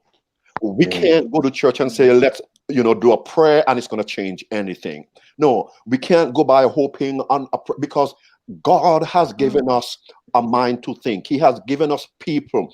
If you, for all the Christians and all the religious fanatics out there, if you read through the Bible, he gave them Moses to lead them. He gave them kings to lead them. And we have governments to serve us, to lead us in the right direction, not in the wrong direction. So we have to be, and I'll say this to you, Lily, when you're having these conversations and you notice it's becoming too much of a religious or Christian thing, you have to be able to direct the focus on what the key issues are. The issue here is not freedom of religion. It's not an inability to go to church, because everybody in Zambia can go to church whenever they want to, but not everybody can wake up the next day and go to work. And you can't, A church can't expect people to throw money in the basket if they don't have jobs. So we have to look at what the factors are here. We can go to church anytime, but not many of the youth can wake up, in the morning and go to work because it does not exist. The opportunity for them is not there. So we have to be able to separate religion and Christianity from what's really happening around us. Stay focused. The focus here is get the change that we need to lead the youth forward. The government is not going to be able to provide jobs for everybody, but the government is in a position to establish policies. The government is in a position to establish policies to create opportunities that will create employment for the youths. If the Chinese are the investors, if the Europeans are the investors, when they come and they invest, then their investment should create opportunities for the youths. If that's not happening, the system is broken. Yeah, Lily, I totally agree with what Ricardo is saying. Yes, yeah, that's true. Because the issue. Thank you so much. Yes, I'll step in the back and give someone else an opportunity to speak. Yeah. Okay, thank you so much, Ricardo. Yeah, thank you so much. You're always contributing. Thank you so much. Thank you. Can I come in, Lily? Somebody saying they took a. Yes, you can. Yeah. Yeah, I totally agree with. You can. Yeah. I totally agree with what Ricardo has said. The issue is in Zambia, there is literally no opposition party that can bring about checks and balances for the country. Because the system of governance, as much as we have a sort of a democracy, but it's not the same as here in the UK, where you have the Conservative in the majority, but also Labour checking on what's happening in the government. So in Zambia, basically, the political party in power, they have the right to do whatever they want to do because they have always silenced the opposition. So the opposition are literally mute. So therefore, there's no checks and balances. For some of us who, as yourself, who have come from Zambia, especially with this pandemic which we're just experiencing, has brought to the fore the dangers what happens if you have a government that doesn't care for its citizens. Can you imagine if we would have viruses coming in the future like the one that we've just had? What sort of lives our people in Zambia are going to have? So, like Ricardo said, it takes the political will to create opportunities for the young people to have jobs, to have proper education. It takes a political will to change the laws. Look at the laws that we have in Zambia. It's very much outdated. It's 1964. It's not catching up to the time where we are living in. That's why you are seeing that they're trying to silence the voice of the young people not to speak, because it's all about intimidation. It's all about fear, and that is the nature of Zambians, But also on the other side that I see is I believe in God as well. But there is a false narrative of Christianity in Zambia which hides behind the Bible. Prayer alone cannot develop a country. Quoting scripture does not bring jobs in the country. It takes getting to the real issues of corruption, creating jobs, giving opportunities to the Zambian, rather than giving more opportunity to the Chinese and the foreigners. That is the cry of the Zambian. We want to be happy Zambian, proud of our country, knowing that our nation is looked after by the leaders that are put in power. So, we say in Zambia, if you have groundnuts, you throw your groundnuts in your mouth, and then you are enjoying that groundnut, and then you take one groundnut which is rotten, you throw it in the mouth. What happens? You vomit everything. You throw everything that you've thrown, which you've eaten in your mouth, and that is the problem which is there. Corruption is the root cause of all the problems that we are facing in Zambia. And I think for us who are in the diaspora, we have the voice because we have nothing to lose. We have nothing to lose. Yeah. You know, we are not, you Lily, you work, I work, we have nothing to lose, so we can. Yeah, we work, we know what it means to work, and you can even stay at home. Yeah. You can even stay at home and be paid. Yeah, absolutely.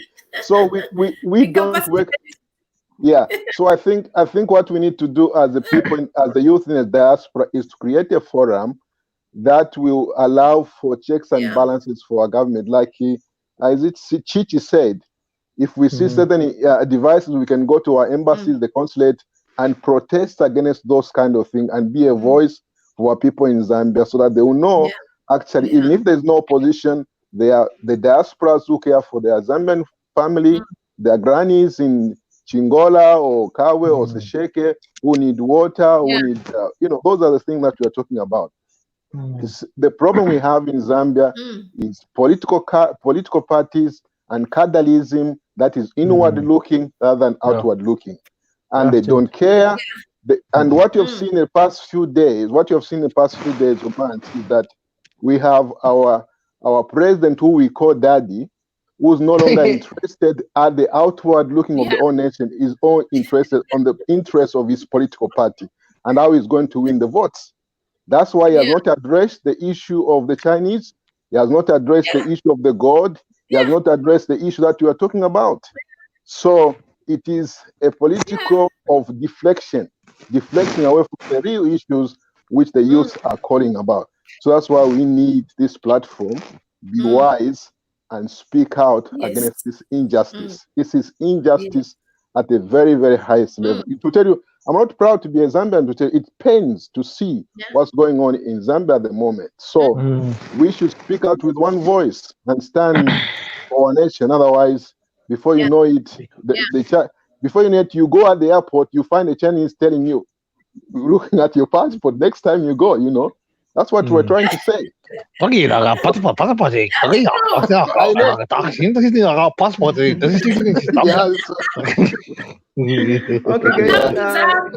Can I just come in before I go?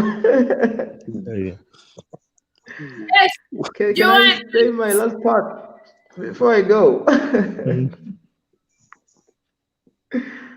Okay. Is it Woods or Joanne? Woods. Okay. Okay, sorry guys. Just my last words.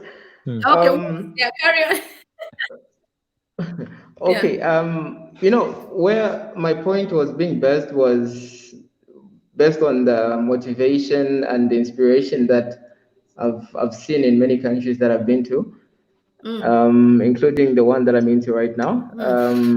I think as youths as well, like our government is failing us. It's been failing us ever since, and we are still not happy. It's our right to come out and talk about it and protest and push for checks and balances, just like Kwacha has been saying as well. And just that Moma is not actually around now, but I felt like apparently now we are moving in a more advanced stage in technology, like we are seeing things happening.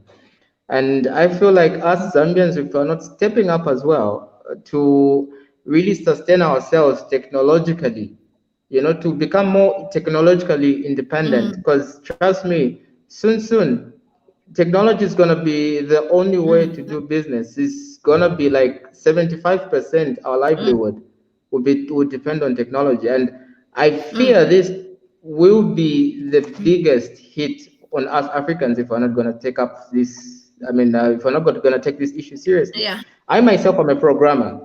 I'm a programmer. I do programming, and I've been in this industry. I've seen a lot of loopholes that Americans and all these countries that are using to really hold us back.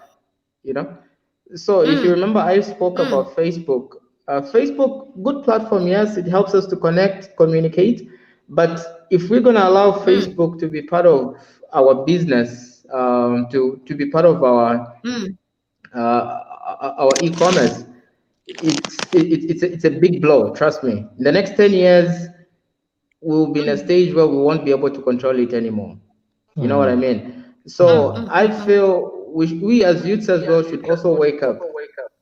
Because if we're not going to wake up technologically, trust me, it's going to be a hit, and we'll no longer, once we get vulnerable, it will be so hard for us to recover, especially social media. I'm talking about especially social media, because I've seen a huge impact coming. I can predict a huge impact coming. So like us Zambians, I feel let's invest much into technology, guys. Technology soon is our only escape solution to what might be a big blow on us, especially Zambians. And I've noticed one thing. Remember when His Excellency, the late Michael Sata, came in power? There was loans introduced, you know, and it's sad to see how many people that were privileged to those loans, if you could check their statuses now, because everybody was so moved about vehicles, cars. So if you look about 80% of the money that was given to us Zambians, we took it to China, Japan. You see what I mean? So instead of really thinking twice on how we're gonna have this money to let our country, we decided to ship our money to another country, which is giving more power to other countries. You see what I mean? So there are a lot of things that we Zambians are not really thinking about, because I feel government really wants us to be in that container that should be fighting against each other, and not really looking at the real issues. The real issues that I feel are affecting us and our progress is the dependency on other countries. Zambians were so dependent on other countries so much, guys. Like it's sad. It's super sad. You know, anything phones. We want to go to South Africa, we want to go to China. Just look at Infinix and all these things. Yes, they're pretty exciting, but what's exciting does not guarantee you your future. You see what I mean? What is it that we are investing? What is it that we can trade with other countries that we can also earn something back into our country? There, if we're not going to work up on that, our government will keep on getting more greedy, and we won't have any reference, or like I would say, like a parent, you know, like we are not, the government does not fully depend on us, the youth, because we've got nothing to show. What is it that we can show up with our country, saying, okay, if us Zambians can do this, we can sell you this. You see what I mean? Other countries this. So I feel us the youths, like Muma said, no, it's funding. Come on, guys. Funding in many countries, all you need is just knowledge, you know? And nowadays is YouTube, thank God. You can learn a lot by YouTube. I'm a programmer. I don't pay a single dime with my apps. And I'm working on a social media app, I would say, that I feel should start from Zambia. Okay? And it's almost to competition and a few more other apps, and I feel they should be the main icon of our country, saying we are able to do this. If look at how much Alibaba and Amazon does, we've got a lot of people in Zambia that buy from those sites, while those guys are based in the European countries. So the commission, we're paying commission, different people. Is what I mean.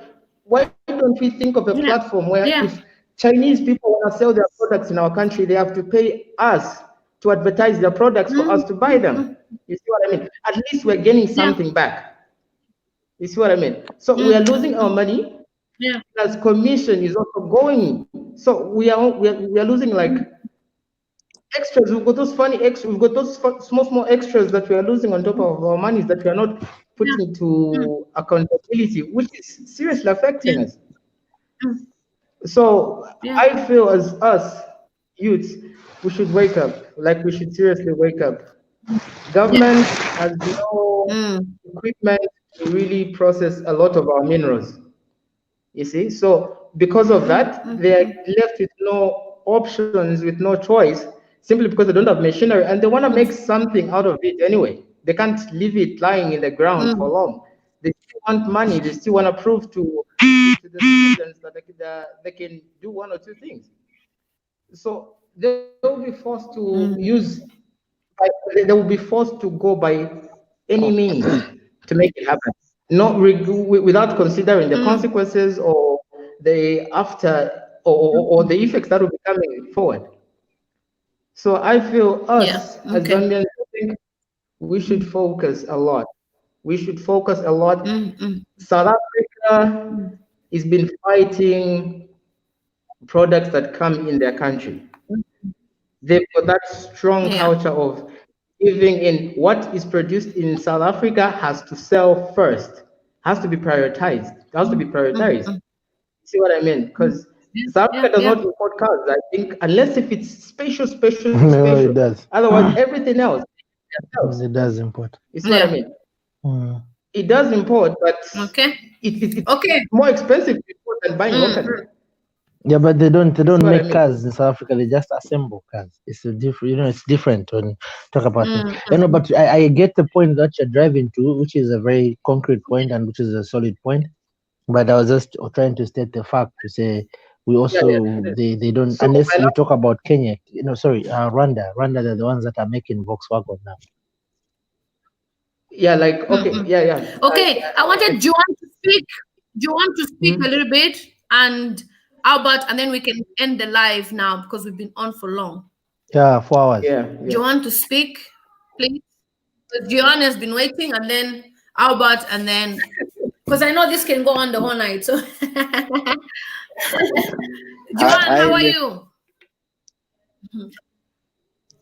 Hi, Lily. Lily. Yes, how are you? Yes, I can hear you.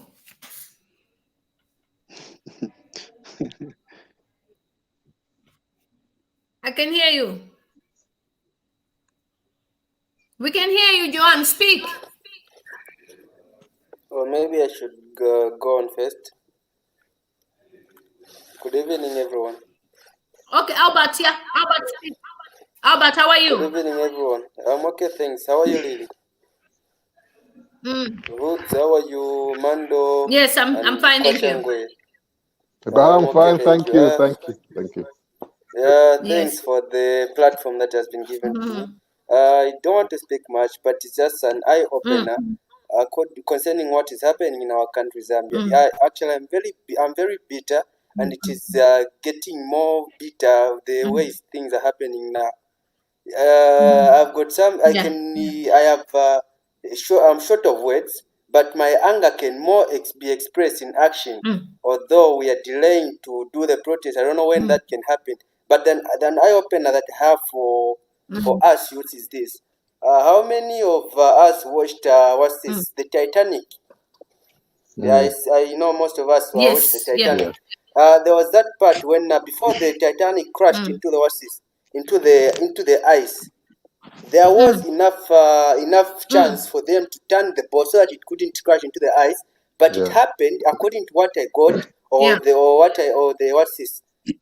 I got from the people and the research, that the captain of that Titanic was paid enough money that could feed him and the generation and his generation to come, the generation of his generation to come.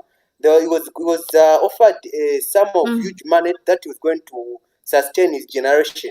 And if we come back to our country, it's like this is what is happening.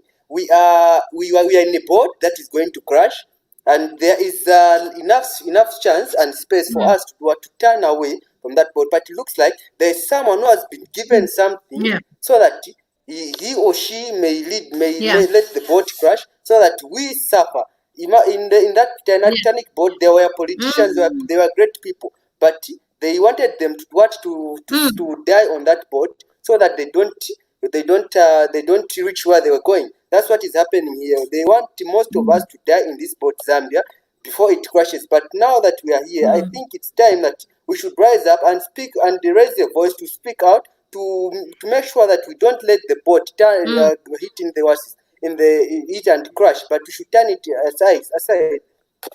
And what I would want to say also is that it's like our government, sorry to mention this, our leader, Mr. Edgar Chaukalongo, with due respect, he has no heart for the young people of this country, including his the people that are surrounding him. Look at what is happening in our country. They are selling everything. I've heard that all the mines have been sold, and we are only remaining with one mine, which is KCM. And if that is gone, given to the Chinese people, it means we are going back to the colonial rule. Now we'll be ruled by China.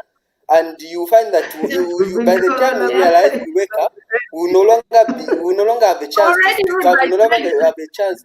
We no longer have a chance to rise up, but we end up being slaved by the Chinese people. It is time that we young people should rise up. Let's show them that if they have failed, we can manage the.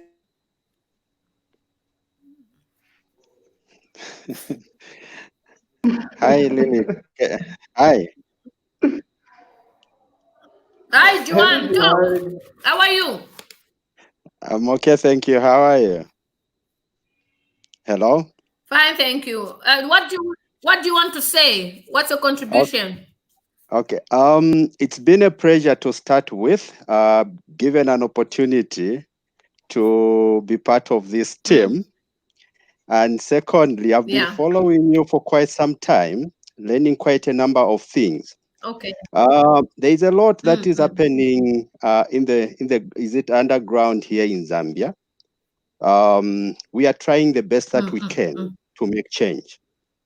First and foremost, when you look at what is happening here, in terms of the youths, opportunities are not given because of greedy people. I'll give you a tabulation of the salary of a Zambian.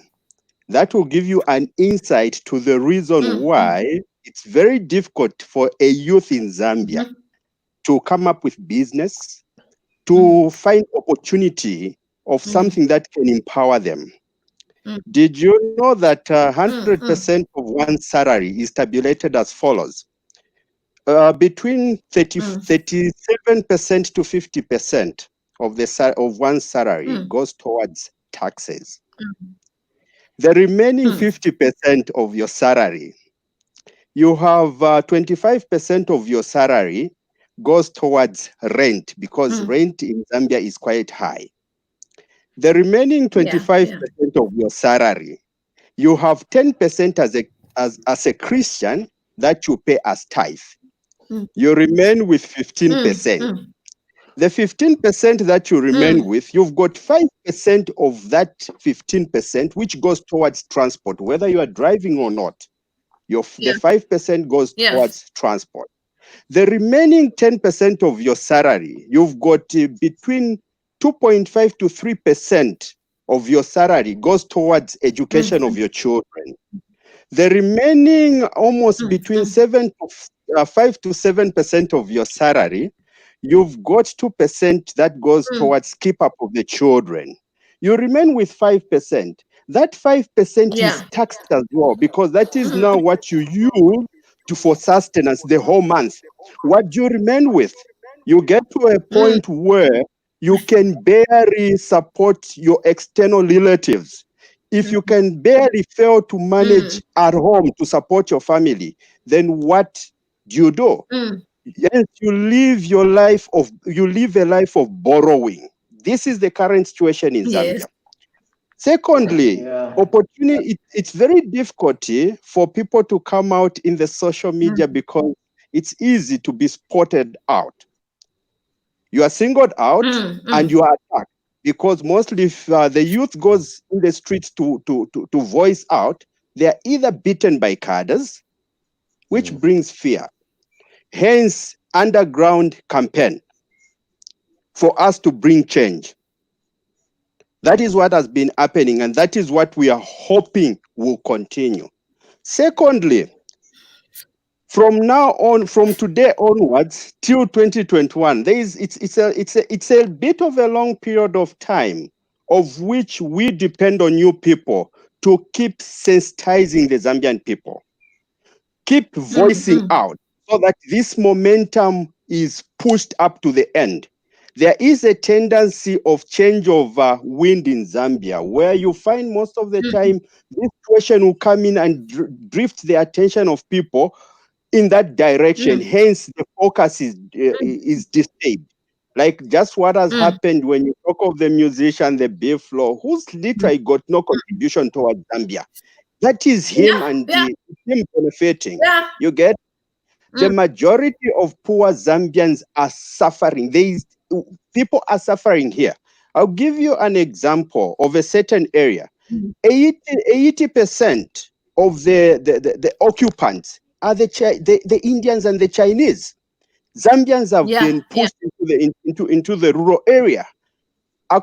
Houses are being bought by foreigners. Why? Because when they come with $1 in Zambia, it makes it makes a difference. But what of a poor Zambian who can barely manage to sustain him or herself throughout the month? It becomes a problem. Hence, there is need of change. There is need of change in a situation where not only should we look at the opposition, I look for a time, which I'm hoping this time is coming, where Zambia will be ruled by the youths. We don't want a situation where we are told that the youths are the future leaders. No, we are the leaders of today. It is today that we can make a change today, and we have to make a change right away. Let's not concentrate and use most of our energies looking at these musicians who literally contribute nothing.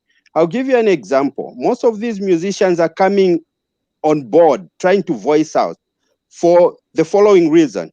Lily spoke. Sia One spoke, condemned the musician that we have, that they are toothless, and they are now coming out. Now, when they come out, they're easily manipulated, for lack of a better term, and they fall off the grid. You see that they leave the poor Zambians hanging. Who will support them? Who will speak on their behalf? No one. These leaders that we have are only looking at their personal interests, personal gratification. If I walk out, if I get up today and say I'm going to see this, is it this minister or whatever, I won't even be given that chance to voice out. You say that. I won't be given that chance to voice out. So we totally need change, and we asking you guys, can we work together? We are doing the best that we can, and we'll continue doing the best that we can right now until change comes. We have a small cartel. I call cartels.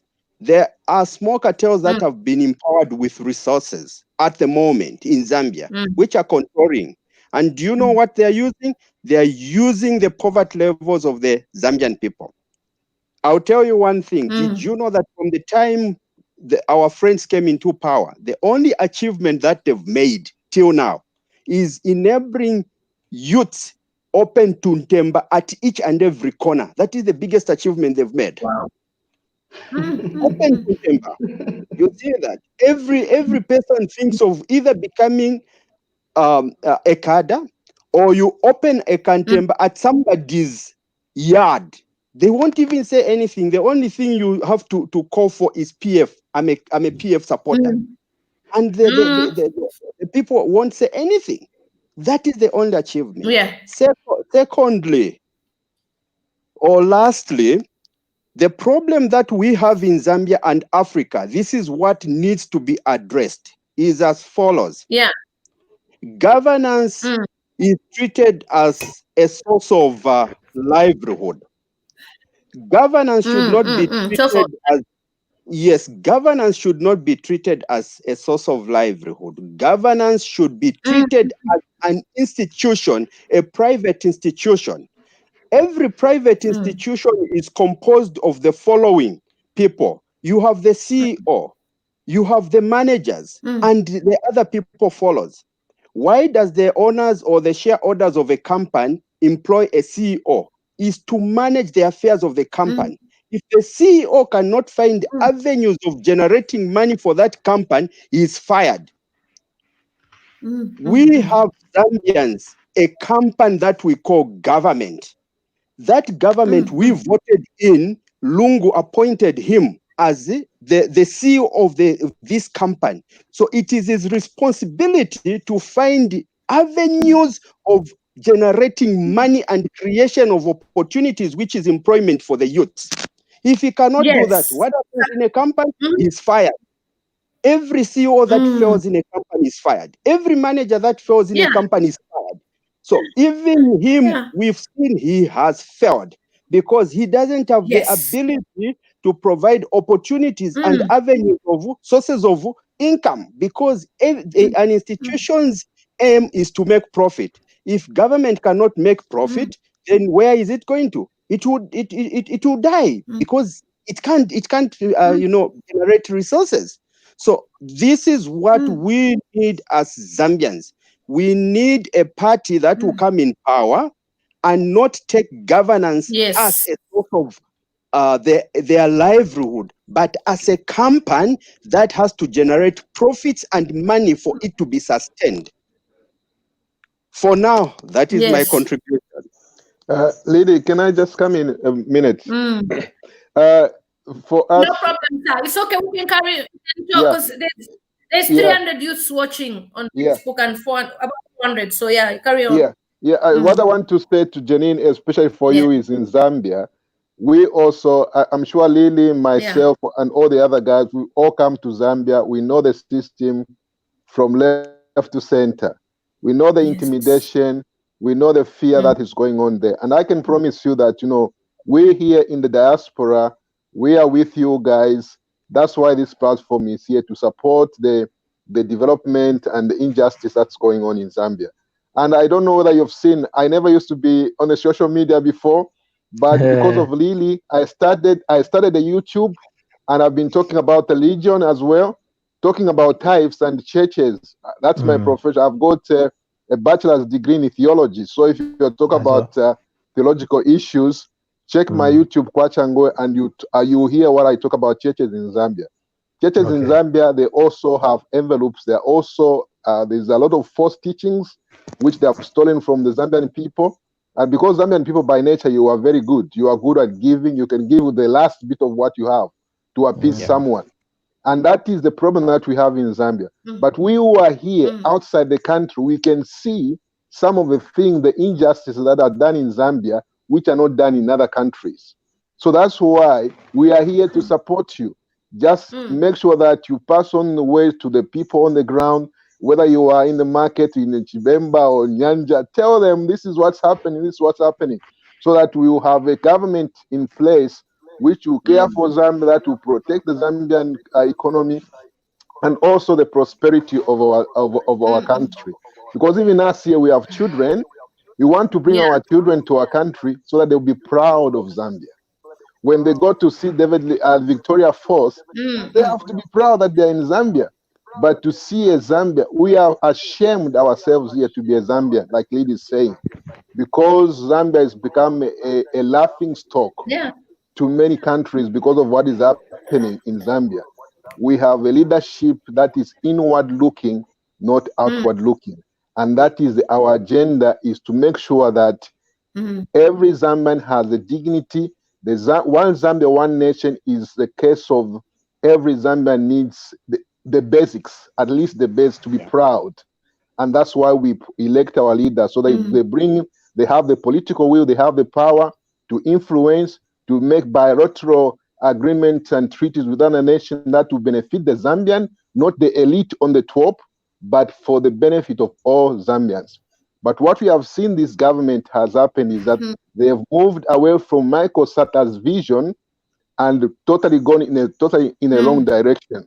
And if a leader loses the vision, everybody perishes. Even the Bible says, where there's no vision, people perish.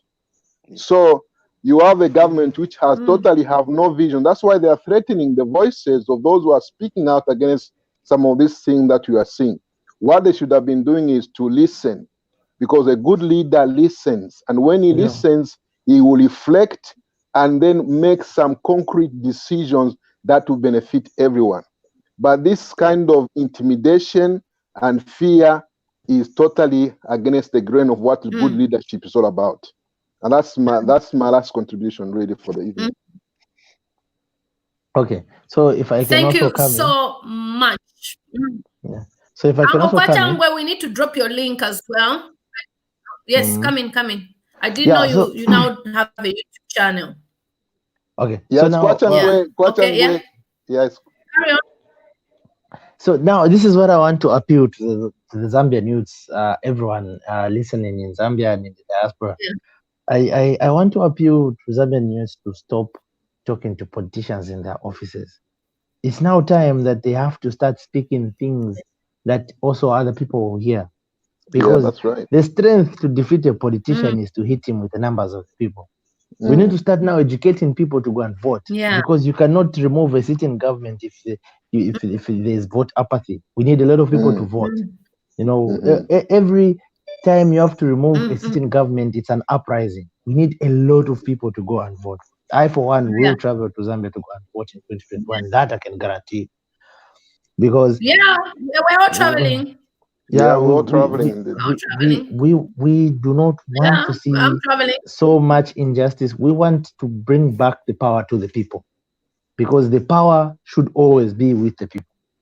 And if the leaders do not realize that they are the plight for the people, then now we are losing it. Because my area member of parliament, he can't be on social media telling the police to break people's bones. What type of a leader is? Did people send you to parliament to institute police to become violent on its own leaders?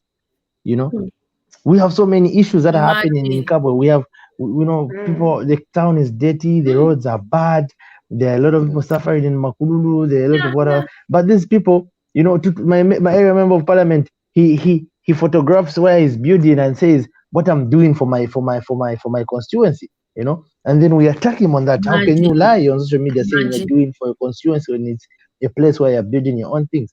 And from there, he starts threatening people. I will send cadres, I can break you, I can do it. But is that the kind of leadership that we need in Zambia? Is that what Zambia stands for? We are only 18, 17 million. And that's why I wanted to appeal to you, lady, to say, can you please reach out to even Julius Malema of South Africa? Can those guys please conscientize? If I tell you to say Julius Malema is #1 person followed in Africa, because he stands for Africa and he stands for us. Yes. He realizes to say, our home is Africa, and we have to take care of everyone, regardless. We are not supposed to benefit a few, but everyone is supposed to benefit. The whole purpose of having a government in place or a government institution is a system where even the poor of the poorest can afford to go to a hospital of government, to a government school, to a government university. That's why we have those things in place, so that some people can have where to run to. But now, if you can have a government high school is more expensive than a private school, then what are you telling us? If you're a government hospital, you go there, you can't find medicine, then what is the government? We have people in Matero, in Matero in Lusaka where there was cholera. The government has got a lot of money to waste buying so expensive fire tenders, the issue of fire tenders, but failing to just put boreholes for clean water and for people in Matero. These are the things that we now should start looking at. What is our government? What is the legacy? Also, I'm also challenging their leaders. What is the legacy they are going to leave? What do they want us to remember them about? Do they want us to remember them as people who just came to loot money, kujera bantu pamasuku, and try to be in power forever and intimidate us? Or they want us to remember them like we remember Levi Patrick Manawasa? He put Abadi Funyenkongole, Shonseba Mdara, may so rest in peace. Zambia had zero debt in the MMD regime time Yaba Manawasa. We didn't have any debt, because Manawasa cleared corruption. He fought for injustice, and we had systems functioning. There was free education. Things were starting to develop, and we were able to say, okay, now Zambia, we're going somewhere. But what is the roadmap of Zambia now? Where are we going? Our leaders are just looting money. When they say Buffalo was given $30,000, trust me when I tell you to say it's not money from a drop in the nation. It's pocket money that they give their children to school. They give their children to school. The minister, You know, but you know, we have to. Africa and Zambia in particular should not be a graveyard where when we die in the diaspora and go there to be buried. It should be our home. It should be sustaining for everyone, everyone in the country. You understand? We should put up. That's why I'm saying the systems is not okay, and that's why we need every young people this time to register as voters and to go and vote. The only problem and my worry that I have at the moment is that we do not have someone we can say this is our next person. At the moment, we are working on systems. Who are we going to put in? You know what I mean? When we had SATA as opposition, we had hope. We had hope. We knew to say, no, it's SATA. He is SATA. You know what I mean? Because he's speaking for us. He's the voice for us. You know what I mean? And we know his agenda to say he was Pan-African and he wanted every Zambian and he wanted to improve these systems. We knew him as a man of action, even in opposition. You know. So I challenge also the opposition leaders to give us a CV that they do even in opposition so that we can entrust them with our country when they come to power. We cannot just give anyone in the country to rule. It's not there. We need to give someone that we can trust even when they're in opposition, even when they come in power, we need to trust them. So I'm challenging the opposition now to show us what can they do. Can they start voicing out? Can they go to court? Can they go to court so that they can allow them to protest? Can they mobilize the young people to protest? Can they be in the forefront to campaign for non-violence? Can they be where? Can they show us to say this is what they want for our country? We don't want an opposition which just comes, an optimistic opposition to come and loot as well when they have a chance. What measures are they going to put in that will curb corruption when they come in power? So those are the questions I'm asking myself. We cannot just allow a situation one thing where... is, these are the things that we've been saying on this platform before we started connecting it to Facebook. And I brought Dr. Mumba before and he promised us, but this youth issue, I will bring him back to speak again because, you know, Dr. Mumba is very keen on the youths. I'm also trying to get the other two big political party leaders. It's just that they had engagements, but they've agreed to be part of our conversations. But because of the type of before I forget my thought, I wanted to say something about that lady.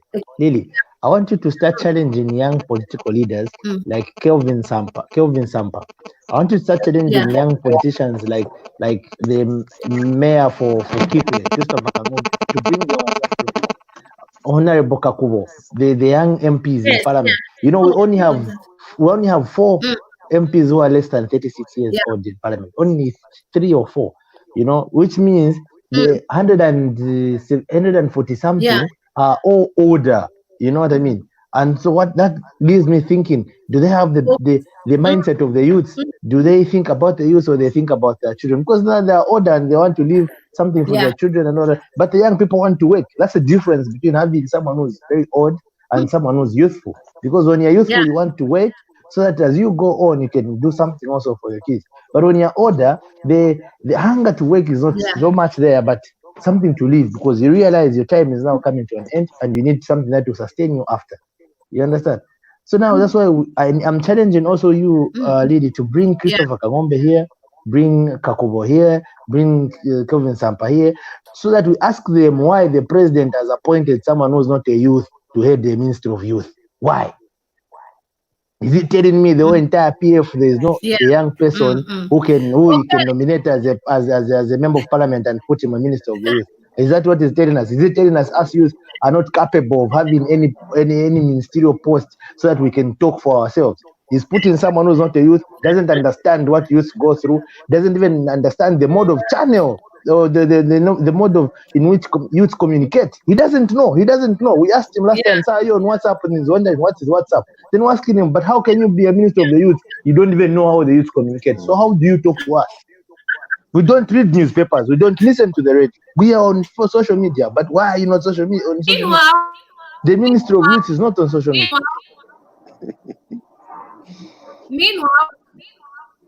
Meanwhile, Nigerian political leaders are on Instagram and Twitter. They rarely use Facebook. Exactly. Oh, but Zambian leaders don't use normally Twitter and they're all on Facebook. But I've been on Facebook, but they are use they live? Instagram and Twitter very Do they well. interact with the people? I brought a millionaire the other day who's a Nigerian who's into politics, and he's on Instagram. He even has a verified badge. He has more than so many followers. No, but so thank you so much for joining us. We'll carry on this conversation. Let's bring Christopher Kangombe. Let's bring Christopher Kangombe. Let's bring Kelvin Sampa. Let's bring the young people, the young leaders that are already in power, and we can fire them so many difficult questions just here so that they can tell us why there's a lot of injustice to the young people when they are actually there to represent the young people. What are they also doing to represent the young people? Because for us to trust a young person also, we need to know what they are doing for them also to represent us. You know what I mean? Yeah, Lily, we also need to have Mando, you should be a YouTuber. No, I am coming. I am coming when I finish the contract that I'm currently having. That deprives me to really be vocal. But when I finish it on the 1st of October, I start my second contract that will now allow me to be flexible and to discuss issues that are affecting everyone. And also reach out to Julius Malema also, please. Those are the people that we need to come in. I did program for young politicians in Zambia. I did yearly training. I've done all these political training. So I'm very, at least I'm conscientized when it really comes to politics. And I have a political will to help the poor because I come from a poor place. And people have helped me for me to be where I am. And I think it's my responsibility and my responsibility. I owe God a responsibility in myself to also help other people, to help my country, to help fellow young people to become better. And how can I do it? I can't do it to help all those youths, but we can help voice out, change the system so that it can be beneficial to everyone and everyone can be sustaining. And that's my dream, and that's what we want, and that's what we need Zambia to. Good on you. Lily, thank you so much. Your last words, Johan and Albert. And yes, thank you so much, Kochangwe. Thank you. It's always a pleasure to have you. I've shared your link as well on Facebook. Thank you. God I didn't know you started a YouTube channel now. Yeah, you inspired me. You inspired me. We'll get to 100. Thank you. God bless. Oh. Okay, take care, sir. And please don't forget to email me. Juan, how are you? Yeah, we're about to close now. And Albert, your last words. Yes. Albert, your last words. My last words, I would like to appreciate the people on the panel.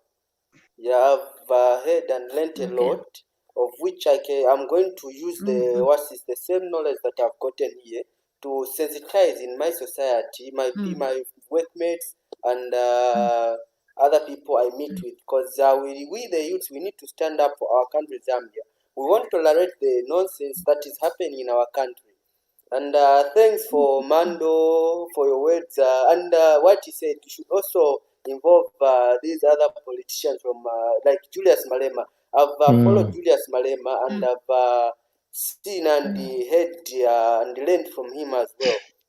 So this is also, I'm sure this is going to help us to stand out loud and speak out. We're going to make sure that we tell these people to, if they can't manage, they let them hand over to us. And like he said, I was surprised last time when it was on Youth Day. I thought that the youth minister was going to be a young person that we can relate with. But it was very unfortunate seeing someone who's addressing the youth as the youth minister. Was a very odd man that you cannot even go to chat with him or maybe relate with him in some ways. You know, the way we use relate to each other, the way we talk and our language, the language that we use. You can't use that language to that big man. Even if you want to tell him something that makes sense, there's a certain language that you may want to use. But you find yourself getting scared or fearing maybe he might do this or do that. But I thank God and I appreciate the platform and the people on the panel today. I've learned a lot. Mando, thanks very much for the knowledge that you have at least issued out. I salute you, my dear. Thanks. And Lee, thanks for this panel, the platform that you have introduced.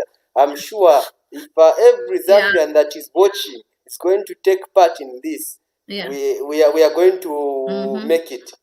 We are going to make it. And I want to say also, if there's any politician that is watching, let them prove to us. Let them show that the one, because we don't have anyone to look up to. Even if we remove the PF government, we don't know which party is going to take. We can put in. But for now, let them show to us. Let us see the oasis, what they can do. Let them do, at least do something.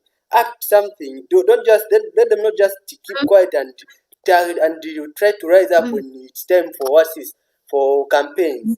Because we are blank. We don't know where to go to. We know where to run to. It's like we are in a tunnel, and the light is not even shown. So let them show us the light, in as much as they might want to lie to us. But let's see the light, and let's if they say something, we're going to hunt them on what they're going to tell us. If they start campaigning. Thanks very much. I'm looking forward for another platform.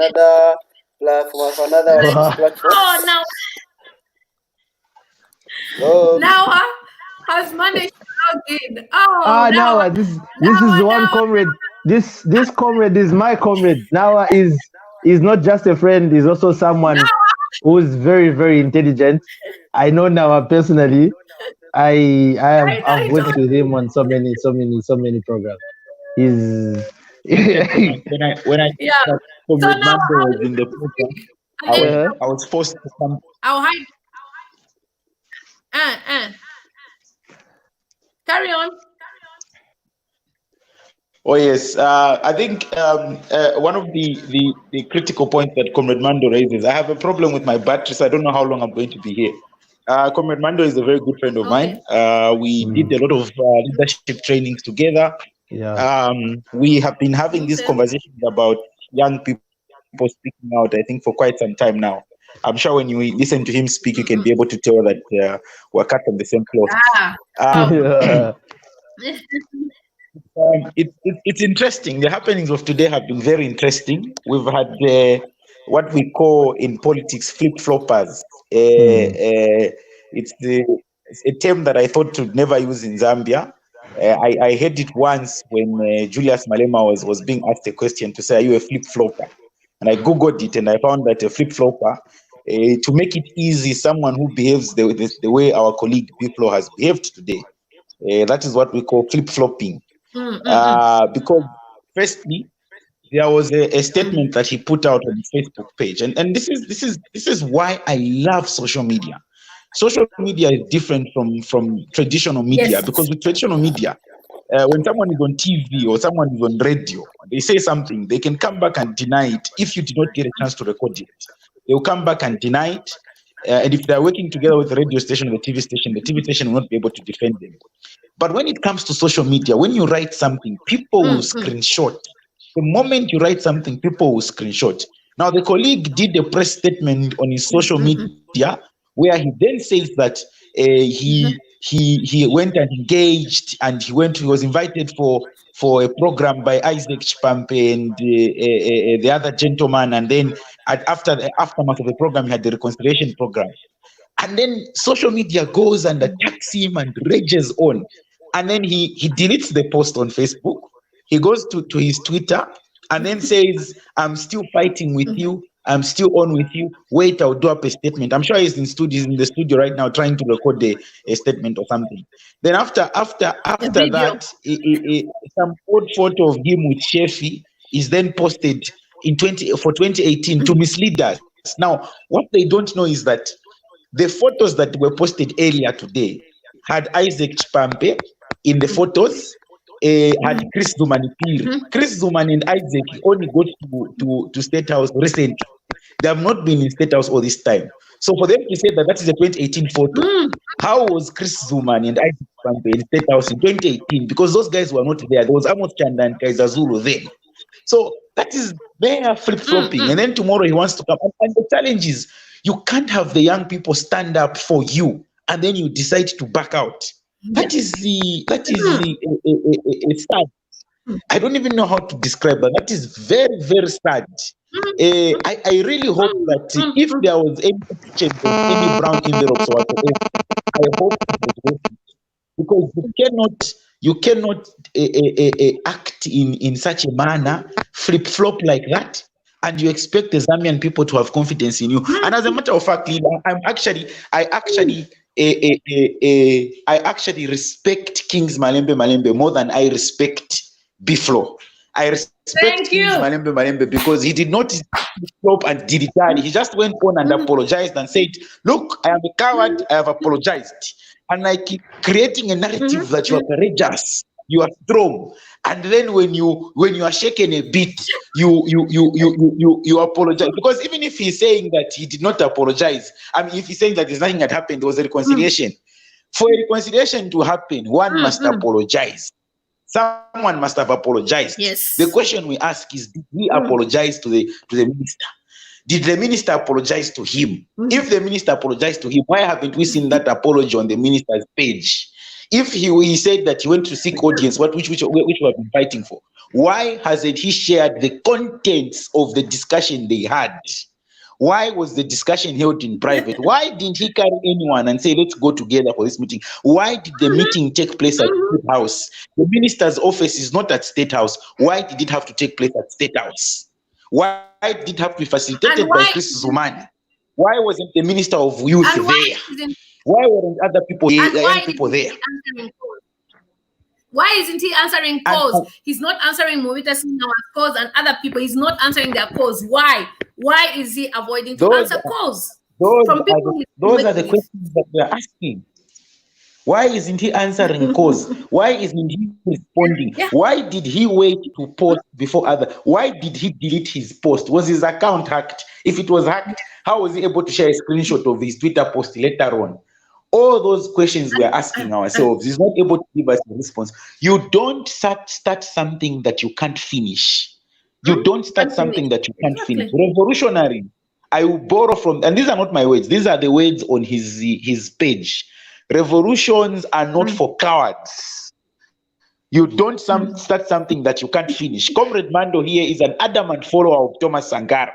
Thomas Sankara emphasizes the point of saying that in a revolution, you must be ready to leave your comfort. You must be ready to avoid all those other issues that may be presented to you to drive you away from the agenda. You must stick to the revolution, because when you are a somewhat face of the revolution, you speak for the thousands that rely on you. And the colleague goes and does the total opposite of a revolution, and today he wants to come out as a revolutionary. These are opportunists, and it's good we have identified them. We now know who is going to sing PF songs in 2021. We know now. We to the list of the we have added one more. Thank you. The word is opportunist. He jumped on the bandwagon. I'm sure you heard when Rachel was saying that I've been talking about these things about the Chinese on my YouTube channel. And Chela also started talking about these things. Then suddenly we just saw Biflo. And then now Biflo took the center stage, like he's the one who brought up. We've been talking about these things on YouTube. That's why some of us we've grown to 64,000 subscribers. Thank you so much. Like honestly, I always tell, I always tell my comrades now, he knows we've had so many discussions, we've worked together in so many programs. I know now he knows me. He knows also to say I'm not rigid, but I'm so serious about integrity. And for me, I don't want to comment about Biflo because I know him from Kawe, because I come from Kawe. And even when I saw those videos, I didn't want to say anything personally, because I know him, and some of these things we might say might not be good and might be good. But for me, I'm trying by all means not to talk about Biflo, but just talk about us as young people. If these things are revealing for themselves, well and good. They're revealing for themselves, and we are seeing, and it's now up to us. It's now up to us to just wake up and just hit the nail on his head. There's no need to beat about the bush. There's no need to what. No, these people are very technical, and now I know as to say the government always prey on the division of the young people, on the youth. You know what I mean? So now if we are not careful, we'll lose focus. Concentrate on Biflo and forget what we are really fighting for. So what we need to do is now continue to know what we are fighting for. And what are we fighting for? For the economic freedom in our lifetime, and for justice to happen. People cannot be telling people are going to break your bones if you protest. Why? We put them in those offices. They are accountable to us. They should not threaten anyone. He is my member of parliament. Imagine we should break their bones. But why? The people are crying to you because you cannot. Zambia is the only country that I have known where the members of parliament, all of them in PF, they vote for their salaries to be increased and do nothing for them. Nothing. But their salaries are exorbitant. You can even be surprised, but nothing for their people. There is no area of parliament as at now that can stand up and say, no, me, I've done this for my constituents and this is what I've represented in my constituents. Nothing. All of them. You know what I mean? Just petty politics of MPs fighting with mayors, doing NDF, just resolutions that are benefiting their stomachs, those MPs, Just Madam always says, always talks about having a proper team. Our president, the people he has in his presidential team, Freedom Skazwe, and all those people that he has to advise him. Is he sure they advise correct things? Is he sure?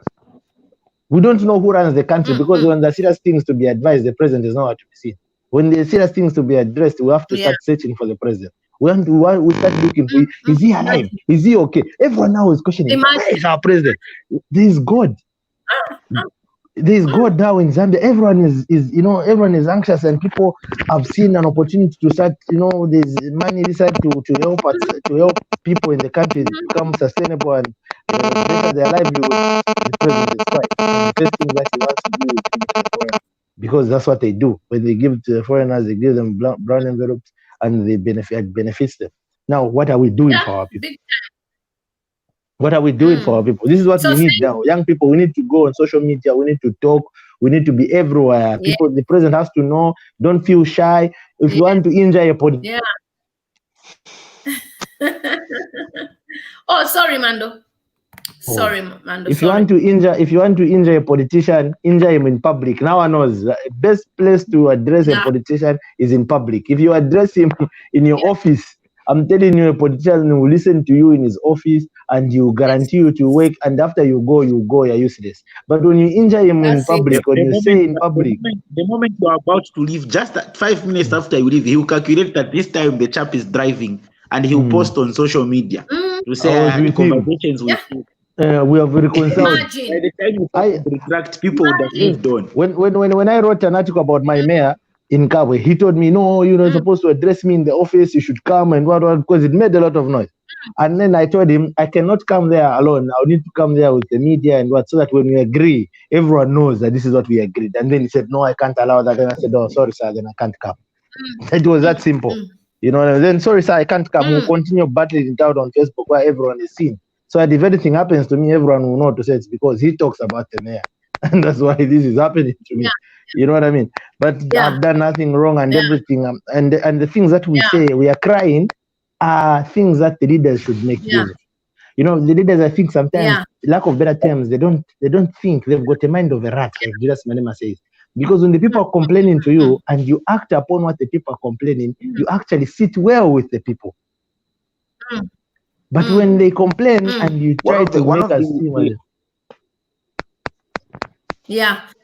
one of the other things that I'd just like to add on quickly is that I think the point that Nando raises to say, as a leader, when people raise complaints, you need to act on the content of the complaints. Sometimes it's not so much about the procedure that we use to air those complaints. It's about the content. What are the merits? You need to be able to investigate as a leader. What are the merits of the issues that they are raising? The colleagues are raising an issue. They're saying that things are bad. Their God has to be given to them.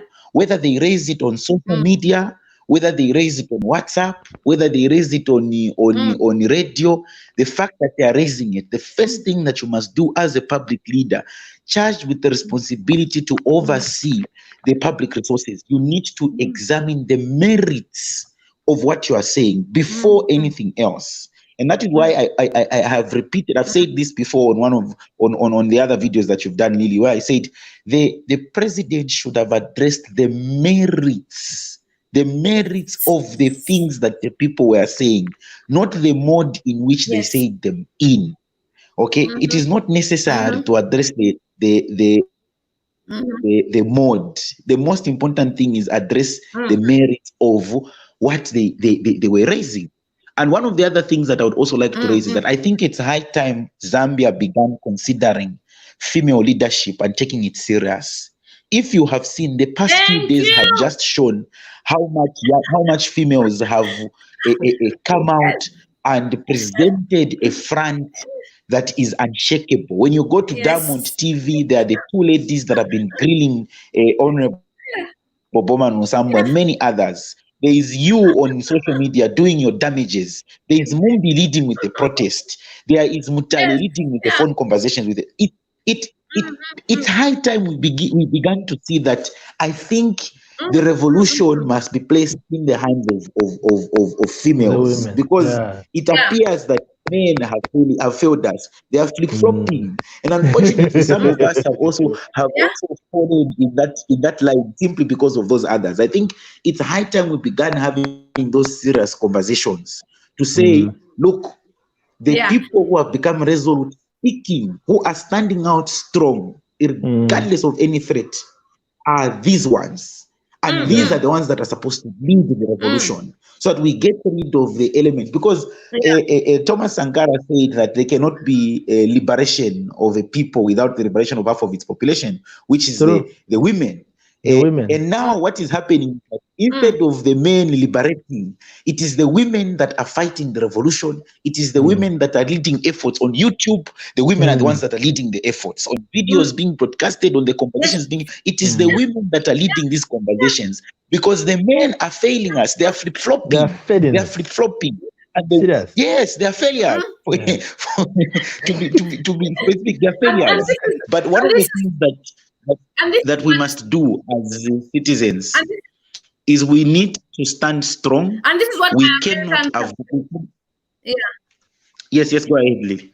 I'll say this is what my American subscribers say, because they were like, they've noticed, if you come even on YouTube, it's women in Nigeria, women in Kenya, women from Cameroon, it's African women. So they were like, it seems African women are stronger than the men. No, it's not necessarily. It's not necessarily that.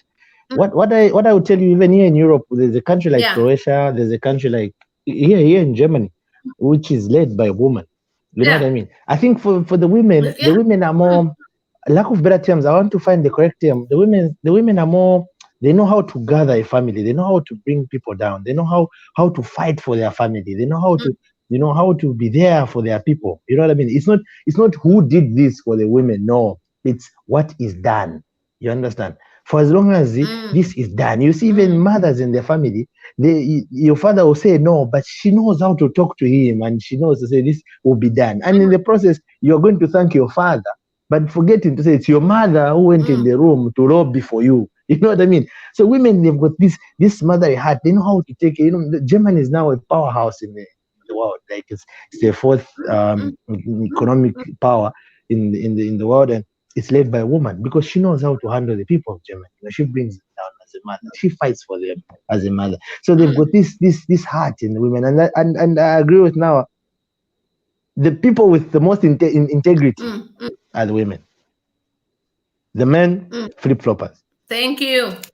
I'm telling you, you want to. That's why Gaddafi had his bodyguards. Gaddafi's bodyguards were all women, because only women are very difficult to buy. You know, women will fight for the idea, and they will fight for you. They will make sure you're safe, and that's why it's true. I agree with now 100%. We need to start considering to say our next leader in Zambia should be a woman. Yeah. Amen. Thank you so 100%. much. How about if you want to say anything and then we go? It's been amazing. 5 hours. I know you I've been here for 4 hours. But we'll come tomorrow. I've just received the confirmation. Tomorrow I'm I having did not know that Dr. you were here, Bowman man. I would have been here early. No, let's do it tomorrow. Are we back tomorrow? Let's do it tomorrow. I'm not working tomorrow, so I can still be here. Tomorrow we're having Dr. Mumba list for 1 hour question and answer, quick one. You type. Dr. Mumba is amazing. I've had him before on my live stream on YouTube. That was before I connected to Facebook, but tomorrow I'll connect. But Lily, like I said, also try to bring in the young leaders. We are so interested in the Kakubos. We're so interested in the Kelvin Sampas. We're so don't bring Tutu Angurove. He wants to break people's bones. Please, we don't want people to break people's bones here. We want so please bring try to the Kangombes, please. We need them. We need young people that we need to know where we ride a meeting, bring all those young women, bring all those people that we can. You need the numbers, yeah? Now, okay. Yes, give me the numbers and I'll talk to them. Yeah. Now is also the best person to ask for the numbers, but we can also look for them. We'll do the due diligence. Thank you so much. Some of you are just knowing me now. Some of us have been vlogging for a long time. We've been talking about these issues, and those who've known me vlogging about these issues, like they've said, others have just jumped on the bandwagon, and people will say, oh, maybe we'll back down. We have been advocating for a long time. We just brought it to Facebook. Now, because there's this streaming, and I was trying to see how I can connect the two, and now I know. So please, we are unstoppable. Our cause is non-political. We're just Zambian citizens that love our Zambian people, and that just wants to bring uniformity and just bridge the gap between a certain socio-economic group of people. And we want to reduce the level of poverty as well in one way or the other. That's our way of giving back. So thank you so much for tuning in, guys. I'll say bye to you. Thank you, Nawa.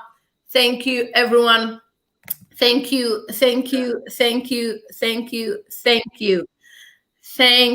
Woods, thank you so much. I know I'll have you again. Dr. Mumba is coming tomorrow. Thank you so much. And definitely I would love to you guys to be here. Just quick questions type and ask Dr. Mumba as well. Thank you so much. Okay, let me hide. Yeah. Okay, so it's been an amazing live stream. 5 hours. Some of us have been talking about issues on YouTube. Actually, say that we discovered that we can connect YouTube and Facebook due to the lockdown, and I'm so grateful for everyone that has joined us. It's a good terms, also known as Zambia. Until next time, and you know the drill. We sing our exit song, which is Nanguvanchi Ukufilwa Nakana. That lukusha paka fenefwa. Meaning I'll carry on pushing and pushing till death. Let's go. Nanguvanchi Ukufilwa Nakana. Paka fenefwa.